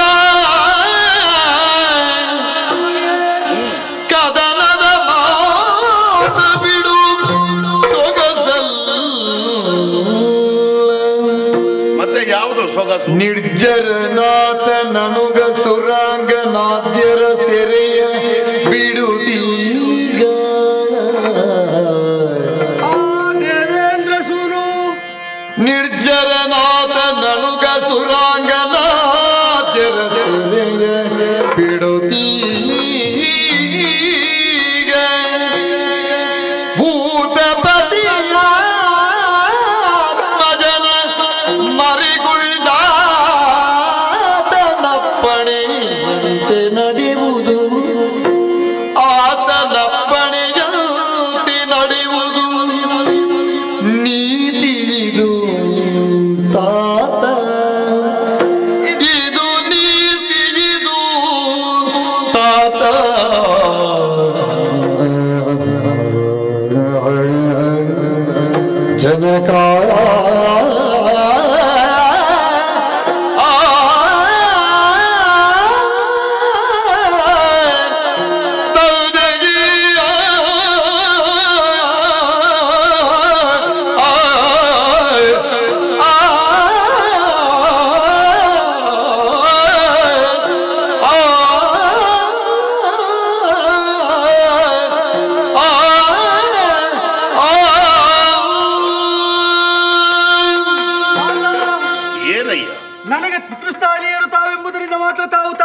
ಬಿಟ್ಟಿದ್ದಲ್ಲ.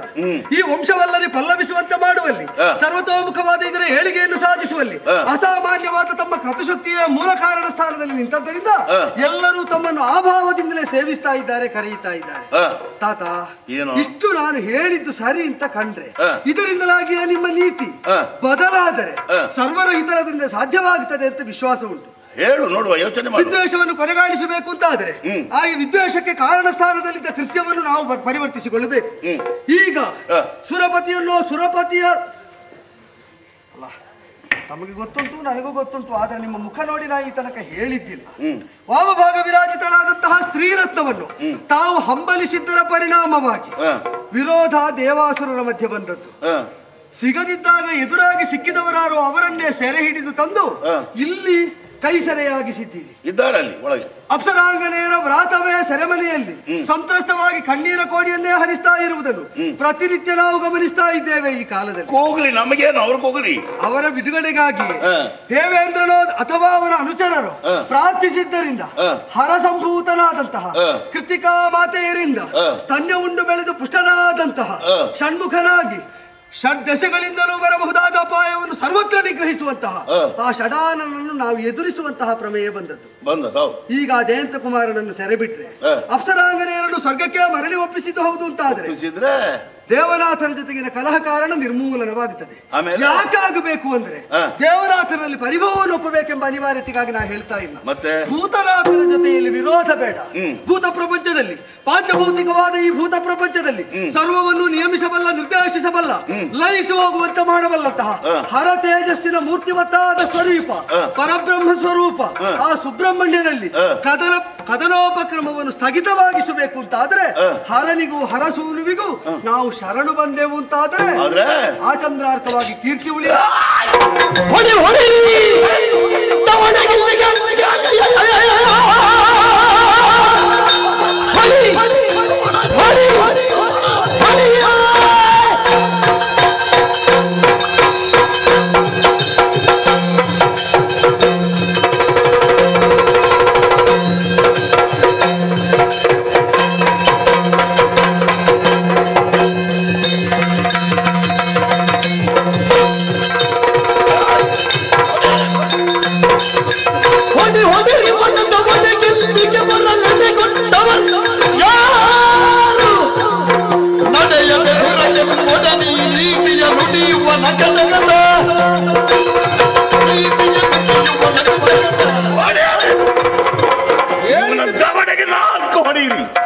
ಯಾರು ಕಳಿಸಿಕೊಟ್ಟದ್ದು? ಯಾರು ಇಲ್ಲಿಗೆ? ಅಲ್ಲ, ನಾನಾಗೆ ಬಂದದ್ದು. ಯಾರಾಗಿ ಕಳಿಸಿಲ್ಲ, ಬೇರೆ ಹುಡುಕಬೇಡಿ, ನಾನಾಗೆ ಬಂದದ್ದು. ನೀನಾಗೆ ಬಂದದ್ದ? ಹೌದೇನೋ ಹಿರಣ್ಯಕ್ಕ? ತಪ್ಪೇಳಿದ್ರು. ನನ್ನ ಪ್ರೀತಿಯ ಮಗ ಅಂತ ನಾನು ಭಾವಿಸಿದ್ದು ಇಷ್ಟರವರೆಗೆ. ಮಾತು ಕೇಳಿದ್ರಲ್ಲ. ನಿನಗೆ ಓದು ಬರಹಕ್ಕೆ ಯಾವುದೂ ಕಡಿಮೆ ಮಾಡಿಲ್ಲ, ಗೊತ್ತಾ? ಕಲಿಸಿದ್ದನ್ನ ಕಲಿತದ್ದಲ್ವಾ? ಗುರುಗಳು ಹೇಳಿಕೊಟ್ಟದನ್ನೆಲ್ಲ ಅರ್ಚನೆ ಮಾಡಿದ್ದೀರಿ. ಚೆನ್ನಾಗಿ ಕಲಿತಂತಹ ನೀನು ಈ ಹೊತ್ತಿನಲ್ಲಿ ಈ ರೀತಿಯಾದಂತ ಮಾತುಗಳನ್ನು ಆಡುವುದು. ಈ ಹೊತ್ತಿನಲ್ಲೂ ಹೇಳದಿದ್ರೆ ಅಪ್ಪನ ಸಾವು ಅಲ್ಲ ಹೇಳಿದ್ದು. ನಾನು ನಿನ್ನ ಸಹಿಸುವುದು. ನಿನ್ನ ಅಪ್ಪ ಬೆಪ್ಪ ಅಂತ ಭಾವಿಸಿದ್ದೆ ನೀನು? ಅಲ್ಲ, ಬುದ್ಧಿವಂತರಾದ್ರಿಂದ ಪ್ರಚೋದನೆ ಕೊಟ್ಟು ಮಾತಾಡಿದ್ದಲ್ವ? ಏನೋ ಪ್ರಚೋದನೆ? ಬೆಪ್ಪರ ಮುಂಭಾಗದಲ್ಲಿ ಎಷ್ಟು ಹೇಳಿದ್ರು ಪ್ರಯೋಜನ ಇಲ್ಲ, ನಿಮ್ಮ ಮುಂಭಾಗದಲ್ಲಿ ಆದ್ರೆ ಹೇಳ್ಬೋದು. ಬಂದವ ಷಡಾನನ ಅವನ ಕಾಲು ಹಿಡಿದು ಬದುಕು ಅಂತ ಹೇಳ್ತಾ ಇದೆಯಲ್ಲ, ಏನೋ ನನಗೇನು ಗೊತ್ತಿಲ್ಲ ಅಂತ ಭಾವಿಸಿದ್ಯಾ? ಗೊತ್ತಿದ್ರೆ ಹೇಗೂ ಹೋಗಬಹುದು. ಬಂದವನ ಬಗ್ಗೆ ನಾನು ಸರಿಯಾಗಿ ಯೋಚನೆ ಮಾಡಿದ್ದೇನೆ. ಸರಿಯಾಗಿ? ಮತ್ತೇನು ಹೀಗೆ ಯುದ್ಧ? ಈ ಯುದ್ಧ ಬೇಕು ಅಂತ ನಾನು ಹೊರಟದ್ದು. ನಾನು ನಿನ್ನನ್ನು ಯಾಕೆ ಕರೀಲಿಲ್ಲ ಗೊತ್ತಾ? ನೀನೊಬ್ಬ ಜ್ಞಾನಿ. ಈ ವೀರಮಹೇಂದ್ರ ಪಟ್ಟಣದಲ್ಲಿದ್ದಂತಹ ಇವರೆಲ್ಲ ಇನ್ನು ಅನಾಥರಾಗಬಾರದು, ಅವರಿಗೊಬ್ಬ ನೇತಾರ ಬೇಕು ಅಂತ ನಾನು ಇಷ್ಟರವರೆಗೆ ನಿನ್ನನ್ನು ಕರೀಲಿಲ್ಲ. ನಾವಿಟ್ಟ ವಿಶ್ವಾಸಕ್ಕೆ ಅನುಗುಣವಾಗಿ ಇಷ್ಟ ಆದ್ರೂ ಮಾತಾಡಬೇಡ. ಇಷ್ಟು ಮಾತನಾಡಿ ನನ್ನನ್ನು ಗಾಡಿ ತೆಗೆಯಲಿಕ್ಕೆ ಬಂದದ್ದಲ್ವಾ? ಹಾಗಾಗ್ಲಿಕ್ಕಿಲ್ಲ. ಹಾಗಾಗ್ತಾ ಇದೆ. ಈಗ ನಾನು ಹೇಳಿದ್ದು ಕೇಳದಿದ್ರೆ ಇಲ್ಲಾದ್ರೂ ಹಾಗಾದೀತೋ ಏನೋ? ಹಾಗಾದೀತೋ ಏನಲ್ಲ. ನಿನ್ನಂತವ ಈ ರೀತಿಯಾಗಿ ಮಾತನಾಡಿ ನನ್ನ ಮನಸ್ಸಿನಲ್ಲಿ ಏನಾಗುತ್ತಾ ಇದೆ ಗೊತ್ತಾ? ನೀನೊಬ್ಬ ಅನ್ನಧ್ವಂಸಿಯಾಗಿ ಬದುಕುತ್ತಾ ಇದೆಯಲ್ಲ. ರಣ ಹೇಳಿ ಮತ್ತೊಬ್ಬರನ್ನು ಕಂಡು ಹೆದರುವಂತಹ ಹೆದರು ಪುಕ್ಕಲ ನೀನು ನನ್ನ ಆಸ್ಥಾನದಲ್ಲಿ ಬೇಕೇನೋ?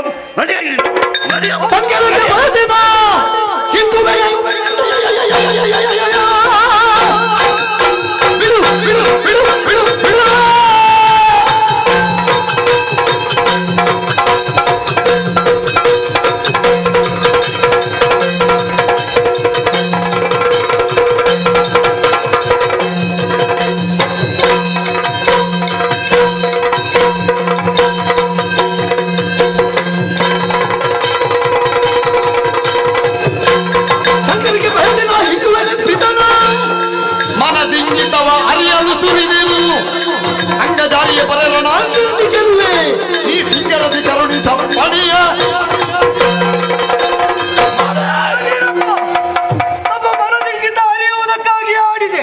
ಆಡಿದ್ದು ಅನುಚಿತ ಅಂತಾದರೆ ಅಸಭ್ಯ ಅಂತ ತಮಗೆ ಕಂಡರೆ ಆ ವಿಚಾರಧಾರೆಯಲ್ಲೇ ನಾನು ಕೈ ಬಿಟ್ಟೆ. ತಮ್ಮ ಅನುಮತಿಯನ್ನು ಧಿಕ್ಕರಿಸುವ ಮಗನಲ್ಲ. ಈಗ ಹೊರಟ ದುರದಲ್ಲಿ ರಣಕಣದಲ್ಲಿ ಅಂಗಜಾರಿಯಾದಂತಹ ಪರಶಿವನೇ ಬಂದರು ಇದು ಬೇಕಾ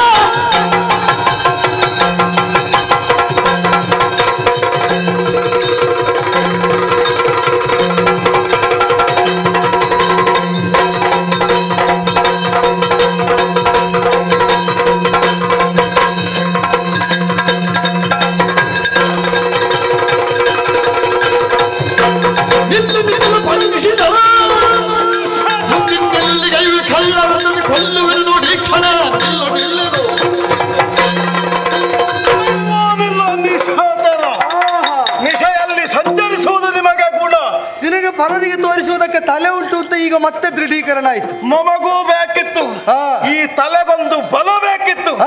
ಬಲ ಬರುವ ಕಾಲಕ್ಕೆ ತಲೆ ಎತ್ತಿ ನಡೆದವು ಅಂತಾರೆ ಮತ್ತೆ ಯಾರು ನಮ್ಮ ಮುಂಭಾಗದಲ್ಲಿ ನಿಲ್ಲುವುದಕ್ಕಿಲ್ಲ ಅನ್ನುವುದನ್ನೇ ನಾವು ಹೊಂದಿದ್ದೆವು. ಈ ನಿಶೆ ಎನ್ನುವುದು ತಮೋಗುಣದ ಒಂದು ಲಕ್ಷಣವೂ ಆಗಿದೆ. ನಿಮಗೆ ನಿಶೆಯ ಸಂಚಾರ ಮಾತ್ರವೇ ಅಲ್ಲ, ನಿಮಗೆ ಆ ಗುಣವೂ ಹೆಚ್ಚಾಗಿ ಪ್ರಾದುರ್ಭವವಾಗಿ ಕಾಣುತ್ತಾ ಉಂಟು.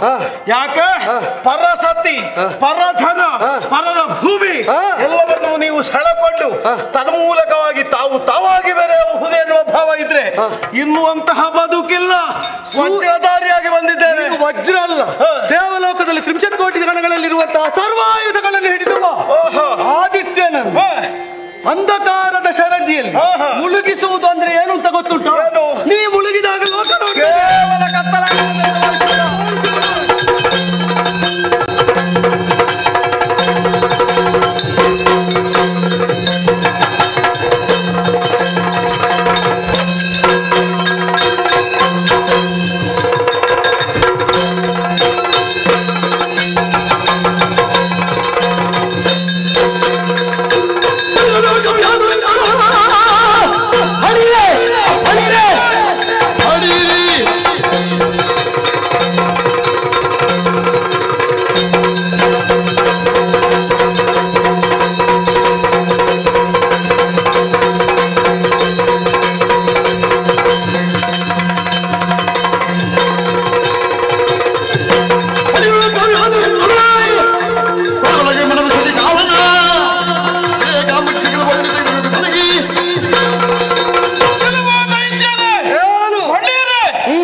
ಯಾಕೆ ಅಂದ್ರೆ ಷಣ್ಮುಖನಾದ ನೀನು ಷಡ್ದಿಶೆಗಳಿಂದಲೂ ನೋಡ್ತಾ ಇರುವಾಗಲೇ ಬಿಡವುಜಾಧಿಪತಿಯಾದಂತಹ ಆ ಸುರಪತಿಯನ್ನು ಕಾರುಗೆಡಿಸಿ ಸದೆ ಮಾಡಿದಂತಹ ನನ್ನ ಮುಂಭಾಗದಲ್ಲಿ ಇದು ತನಕ ಮಸುಕಾದದ್ದನ್ನು ಕಂಡು ಅದನ್ನು ಮುಚ್ಚಿ ಹಾಕಿದ್ದೀನಿ ನೀನು ರಣಕಣದಲ್ಲಿ.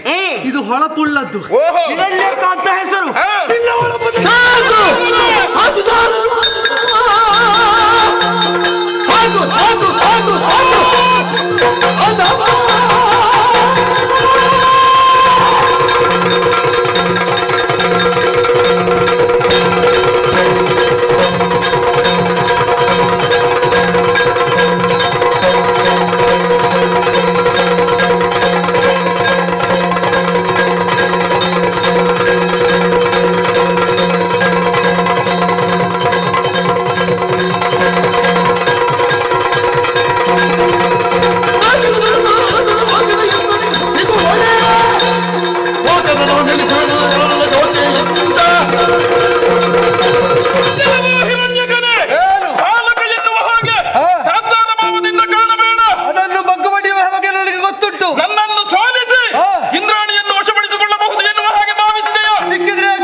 ಶೌರ್ಯ ಎಷ್ಟು ಎಂಬುದನ್ನು ನಾನು ಕೇಳಿಬಲ್ಲೆ.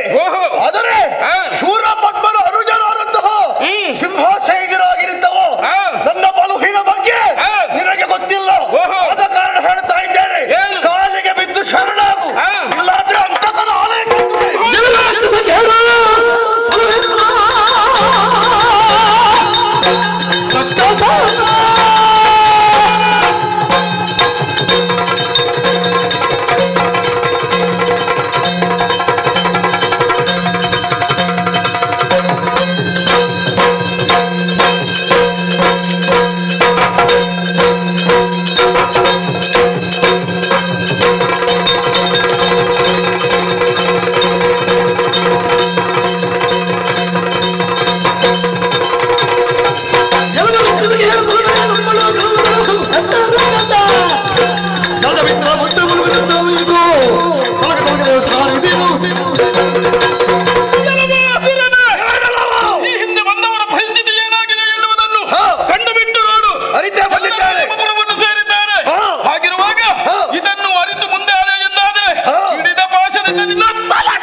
ಈ ರಣಭೂಮಿಯನ್ನು ಪ್ರವೇಶ ಮಾಡಿ ರಕ್ಕಸ ಕುಲವನ್ನೆಲ್ಲ ನಾಶ ಮಾಡುವುದಕ್ಕಾಗಿ ಹೊರಟಿದ್ದೀಯ. ನನ್ನ ಮಗನಾದಂತಹ ಬಾಲುಗೋಪ ಹಿರಣ್ಯಕ ತಮ್ಮ ಸಿಂಹಾಸ್ಯ ಅವರನ್ನೆಲ್ಲ ಯಮನಾಲಯ ಕಟ್ಟಿ ವಿಜೃಂಭಿಸುವುದಕ್ಕೆ ಪ್ರಾರಂಭ ಮಾಡಿದೆಯೇನೋ. ವೀರಮಹೇಂದ್ರ ಪಟ್ಟಣವನ್ನು ಹೊಕ್ಕುವುದಕ್ಕೆ ಬಹಳಷ್ಟು ಎದೆ ಗುಂಡಿಗೆ ಬೇಕು. ಅಂತಹ ಗುಂಡಿಗೆಯನ್ನು ಹೊತ್ತು ಈ ಕಡೆಗೆ ಬಂದಿದ್ಯಲ್ಲ, ನಿನ್ನ ಎದುರಿಗೆ ನಿಂತ ಯಾರಂತ ಭಾವಿಸಿದ್ಯಾ? ಲೋಕಾಧೀಶ 18 ಬ್ರಹ್ಮಾಂಡದ ನಾಯಕ ನಾನೇ ಶೂರಪದ್ಮ.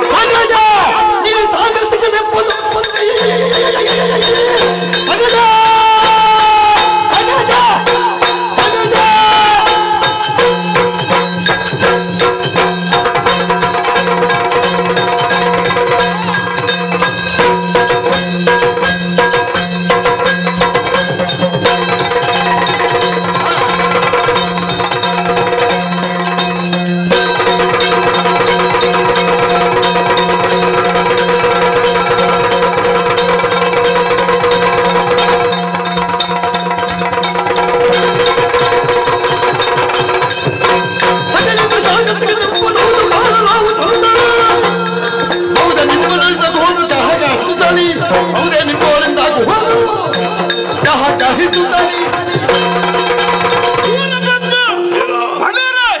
ಮೆಚ್ಚಲೇಬೇಕು. ನೀನೇನು ಮೆಚ್ಚು? ಯಾಕೆ ಮೆಚ್ಚುತ್ತೇನೆ? ನಾನೇ ಮೆಚ್ಚಬೇಕು. ನಿನ್ನ ಸಾಹಸಕ್ಕೆ ನಾನು ಮೆಚ್ಚಿದ್ದೇನೆ, ಅದಕ್ಕಾಗಿ ಬಳಿರೆ ಅಂತ ಹೇಳಿ. ಯಾಕೆ ನಾನು ಮೆಚ್ಚಿದ್ದು? ಯಾಕೆ ಈ ಹಿಂದೆ ನಿನ್ನ ಅನುಜ ನಿನ್ನ ಮಗ ಬಂದಿದ್ದಾನೆ, ಅವರ ಪರಾಕ್ರಮವನ್ನು ಕಂಡಿದ್ದೇನೆ, ನನಗೂ ಸಂತೋಷ ಆಗಿದೆ. ಹೌದು, ಅದಕ್ಕಾಗಿ ಅವರನ್ನು ಬೆಳೆಸಿದವ ನೀನು, ಅದಕ್ಕಾಗಿ ನಿನಗೆ ಬಳಿರೆ. ಹಾಗೆ ಹೌದು. ಅಯ್ಯ, ನೇರವಾಗಿ ನಿನ್ನಲ್ಲಿ ಮಾತು ಹೇಳ್ತಾ ಇದ್ದೇನೆ.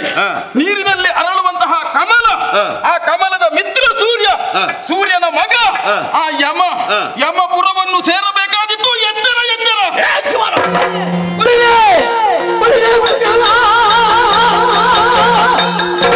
ಬಳಿ ಬಳಿ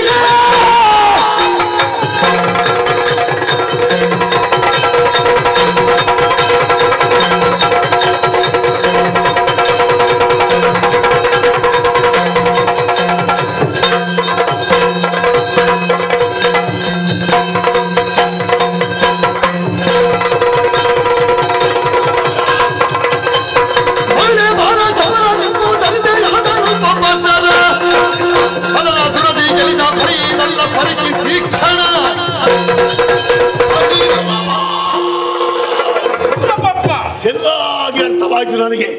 ನೀನು ಯಾರ ಮಗ, ಎಲ್ಲಿಂದ ಬಂದವ? ಏ ಶಿವಕುಮಾರ, ನಿನ್ನನ್ನು ರಾಜ ಅಂತಲೇ ಹೇಳಬಹುದು. ಖಂಡಿತ ಶಿವ ರಾಜ ಏನಂತ ಭಾವಿಸಿದ್ಯೋ? ಈ ವೀರ ಮಹೇಂದ್ರ ಪಟ್ಟಣದಲ್ಲಿ ಅಲ್ಲ, 18 ಬ್ರಹ್ಮಾಂಡದಲ್ಲಿ ಈ ಶೂರಪದ್ಮನ ವಾಕ್ಯವೇ ಅದು ವೇದ ವಾಕ್ಯ. ಅದನ್ನು ಯಾರು ಖಂಡಿಸುವುದಕ್ಕೆ ಸಾಧ್ಯವಿಲ್ಲ. ಕಮಲ ಅರಳುವುದಕ್ಕೆ ಏನು ಬೇಕು? ಸೂರ್ಯ. ಸೂರ್ಯ ಬೇಕು. ಹೌದು. ಸೂರ್ಯನಿಗೆ ಮಿತ್ರ ಯಾರು? ಸೂರ್ಯನ ಮಗ ಯಮ. ಯಮ. ಹೌದು. ಅಲ್ಲಿಗೆ ಹೋಗುವುದಕ್ಕೆ ಜನ ಯಾರು? ನಾನೇ ಕಳಿಸ್ತೇನೆ. ನಿನಗೇನು ಸಂಕಟ ಹೋಗ್ಲಿಕ್ಕೆ? ತೋರಿಸ್ತೇನೆ ದಾರಿ.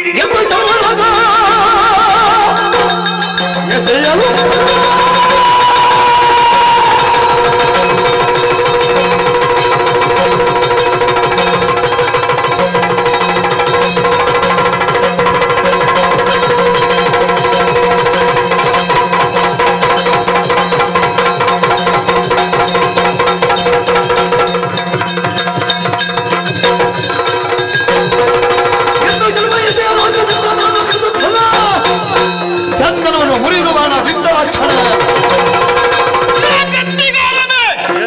ಗಟ್ಟಿಗಾರ ನೀನು. ಹೌದು. ಹೌದಲ್ವೇ? ಒಳ್ಳೆಯ ಮಾತಿನಿಂದ ಹೇಳ್ತಾ ಇದ್ದೇನೆ. ನಿನಗೆ ಇನ್ನಾದರೂ ಬದುಕಬೇಕು ಎನ್ನುವಂತಹ ಆಸೆ ಉಂಟು ಎಂದಾದರೆ ಕಾಲಿಗೆ ಶರಣಾಗು. ಬದುಕುವುದಕ್ಕೆ ಆಸೆ ಬೇಕು ಅಂತಲ್ಲ, ಮತ್ತೆ ಅದು ಯಾವಾಗಲೂ ಇರ್ತದೆ. ಹೌದಾ? ಹಾಗೆಂದ ಮಾತ್ರಕ್ಕೆ ಶರಣಾದರೆ ಬದುಕುವುದಕ್ಕೆ ಅವಕಾಶ ಇಲ್ಲ ಎಂದಾದರೆ ಬಾಗಿಲನ್ನು ತೆರೆಯಬೇಕು ಎಂದು ಸೊಕ್ಕಿಳಿಸ್ತೇನೆ ಬಾ.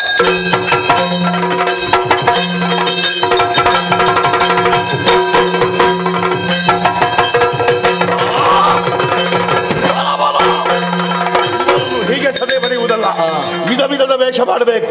ಕಾಗೆಯಾಗಿ, ಗೂಗೆಯಾಗಿ, ನರಿಯಾಗಿ, ಹರಿಯಾಗಿ, ಘೋರವಾದಂತಹ ಆ ಪ್ರಾಣಿಗಳ ವೇಷವನ್ನು ಮಾಡಿ ಇವನನ್ನು ಯಾವ ರೀತಿಯಿಂದಾದರೂ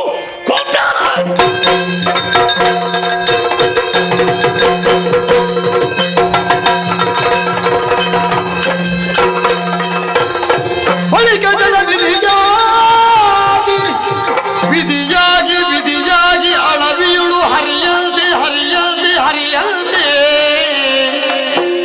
ತಿಳಿದು ನಾ ಕೇಶನುಳ್ ಕೀಶನುಳ್ ಈಶನುಳ್ ಧರಿಸುತ್ತ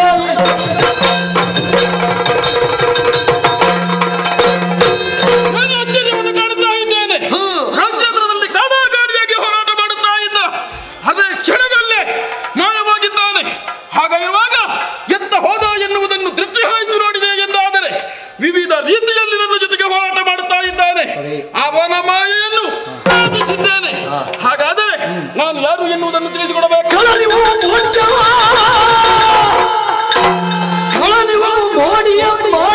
ಮಾಡಿಸುವ ಬಳಿರೆ ಈತಗೆ ಯುದ್ಧ ಮನವಿದ್ದರದು ಬದ್ಧ ಅಳುಕಿಸುವೆ ಎನ್ನುತ್ತ ಮಹದೇವ ಸುತ ದೇವರುತ ವಿಶ್ವರೂಪವ ತೋರಿದವು.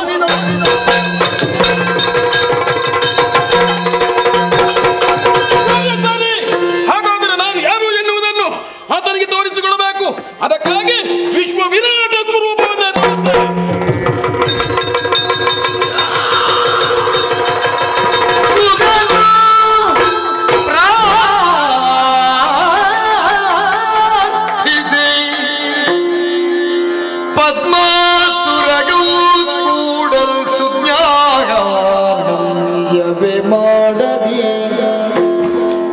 ಬೆರಗಿನೊಳ್ ವಿಶ್ವಾಚಾರೋ ಕಂಡನು ವಿಶ್ವರೂಪವ ಪದ್ಮನೋ ಕಂಡನು ವಿಶ್ವನಾಯಕನ ನೆಲೆಗೊಂಡಿರುವಾದಿ ಮಾಯಕನು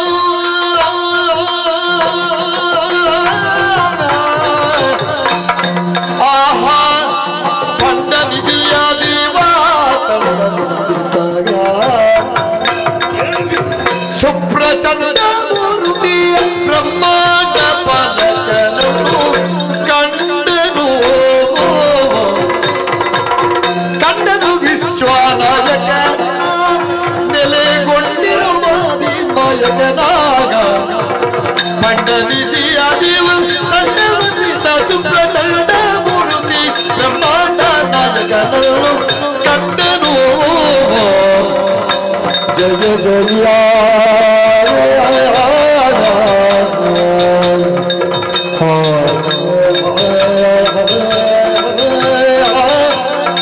ಜಯ ಜಯ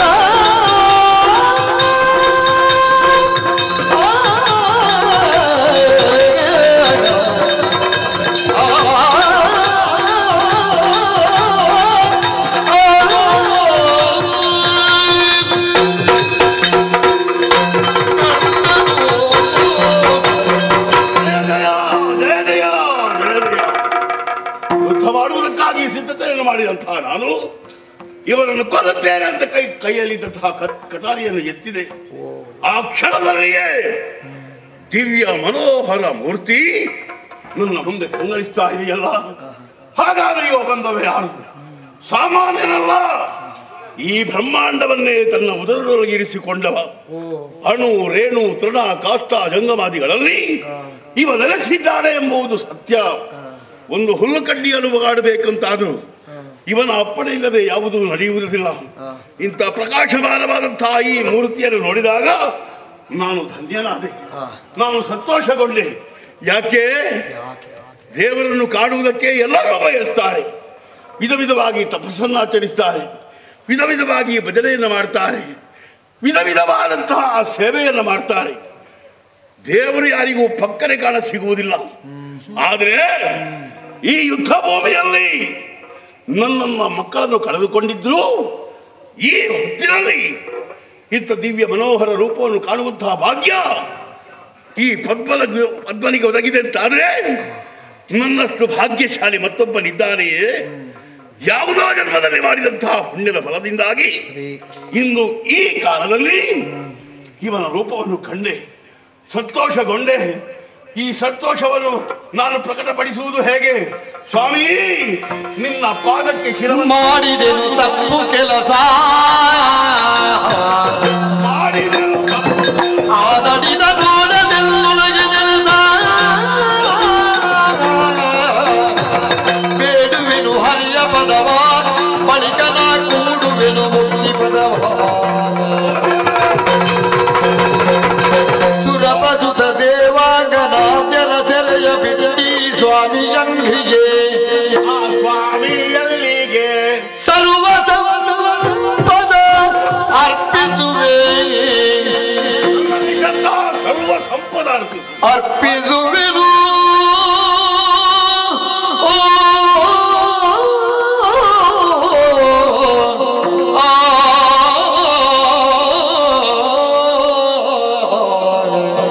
ಸ್ವಾಮಿ,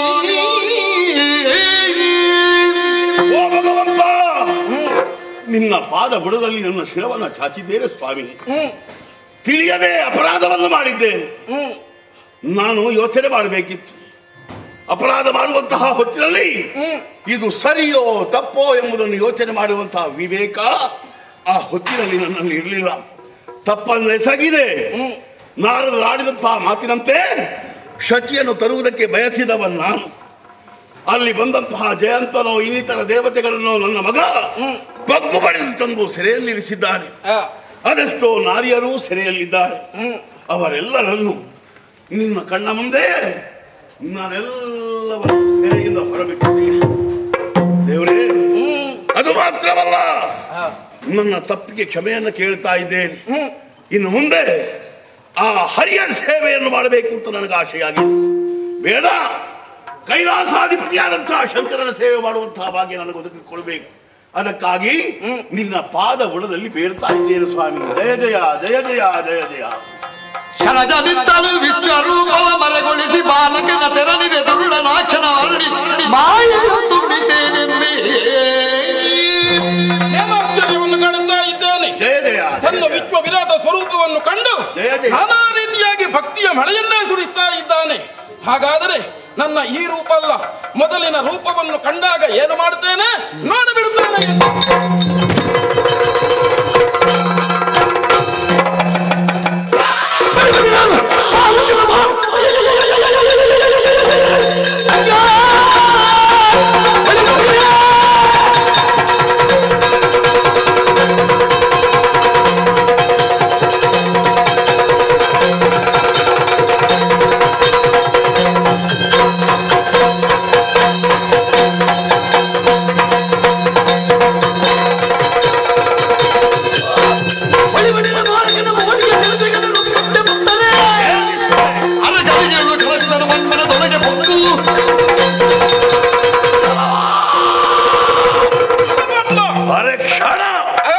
ಭ್ರಮಿತನಾಗಿ ಹೋದೆ ನಾನು.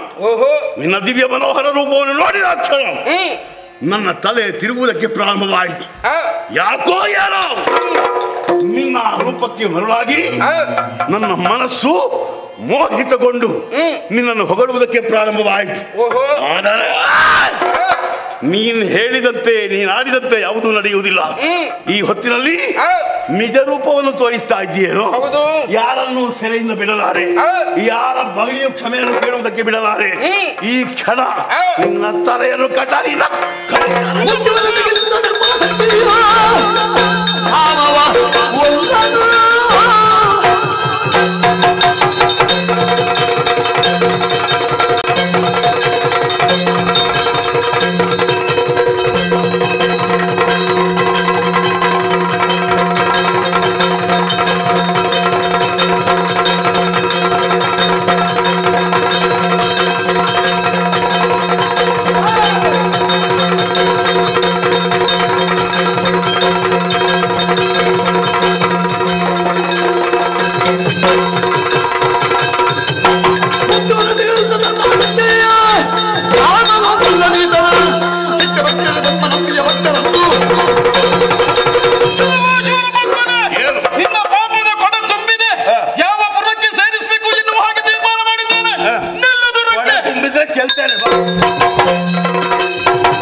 ಹೆದರಬೇಕಾದಂತಹ ಅಗತ್ಯವಿಲ್ಲ.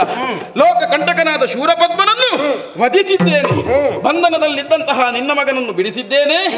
ಮುಂದೇನು ಪ್ರಭು ಏನು ಶೂರಪದ್ಮನ ಹನನವಾದ ಕಾಲಕ್ಕೆ ಅಂಬರಪಥದಲ್ಲಿ ನೆರೆದಂತಹ ಸುರರೆಲ್ಲರೂ ನಾವುಗಳೇ ಒಂದಾಗಿ ಹಿಮವೃಷ್ಟಿಯನ್ನೇ ಸುರಿಸಿದವರು. ಹೌದು. ಜಯ ಜಯ ಎನ್ನುವಂತಹ ಘೋಷವಲ್ಲದೆ ಬೇರೇನು ನಮ್ಮ ಬಾಯಿಯಲ್ಲಿ ಬರ್ತಾ ಇಲ್ಲ. ಒಂದು ಹೊತ್ತಿಗೆ ತಾರಕನ ಹನನಕ್ಕೆ ಬೇಕಾಗಿ ಹರನನ್ನು ಆರಾಧಿಸುವುದರಿಂದ ನಿನ್ನನ್ನು ನಾವು ಹೊಂದಿದೆವು. ಕೇವಲ ನೀನು ಅಲ್ಲಿಗೆ ನಿನ್ನ ಕೆಲಸವನ್ನು ಪೂರ್ಣಗೊಳಿಸಲಿಲ್ಲ. ಈ ಕಾಲಕ್ಕೆ ಶೂರಪದ್ಮನ ಬಾಧೆಯಿಂದ ನಾವು ತತ್ತರಿಸಿದ್ದೇವೆ ಅಂತ ಹೇಳುವಾಗ ಮತ್ತೆ ಆಯುಧಧಾರಿಯಾಗಿ ಬಂದು ನಿಜವಾದ ಸುರ ಸೈನ್ಯಾಧ್ಯಕ್ಷನಾಗಿ ನಿಂತು ನಮ್ಮ ದುರಿತವನ್ನು ದೂರೀಕರಿಸಿದವನು ನೀನಿದ್ದೀಯ. ಹೌದು. ಬ್ರಹ್ಮದಲ್ಲಿ ವಿಹರಿಸುವ ಕಾರಣ ಮಾತ್ರ ನೀನು ಸುಬ್ರಹ್ಮಣ್ಯನಲ್ಲ, ನೀನೊಬ್ಬ ಬ್ರಾಹ್ಮಣ ಶ್ರೇಷ್ಠ ಅನ್ನುವುದರಿಂದಲೂ ಸುಬ್ರಹ್ಮಣ್ಯ. ಬ್ರಾಹ್ಮಣತ್ವದ ನಿಜವಾದ ಸಂಕೇತವೇ ಅದೇ ತಾನೆ.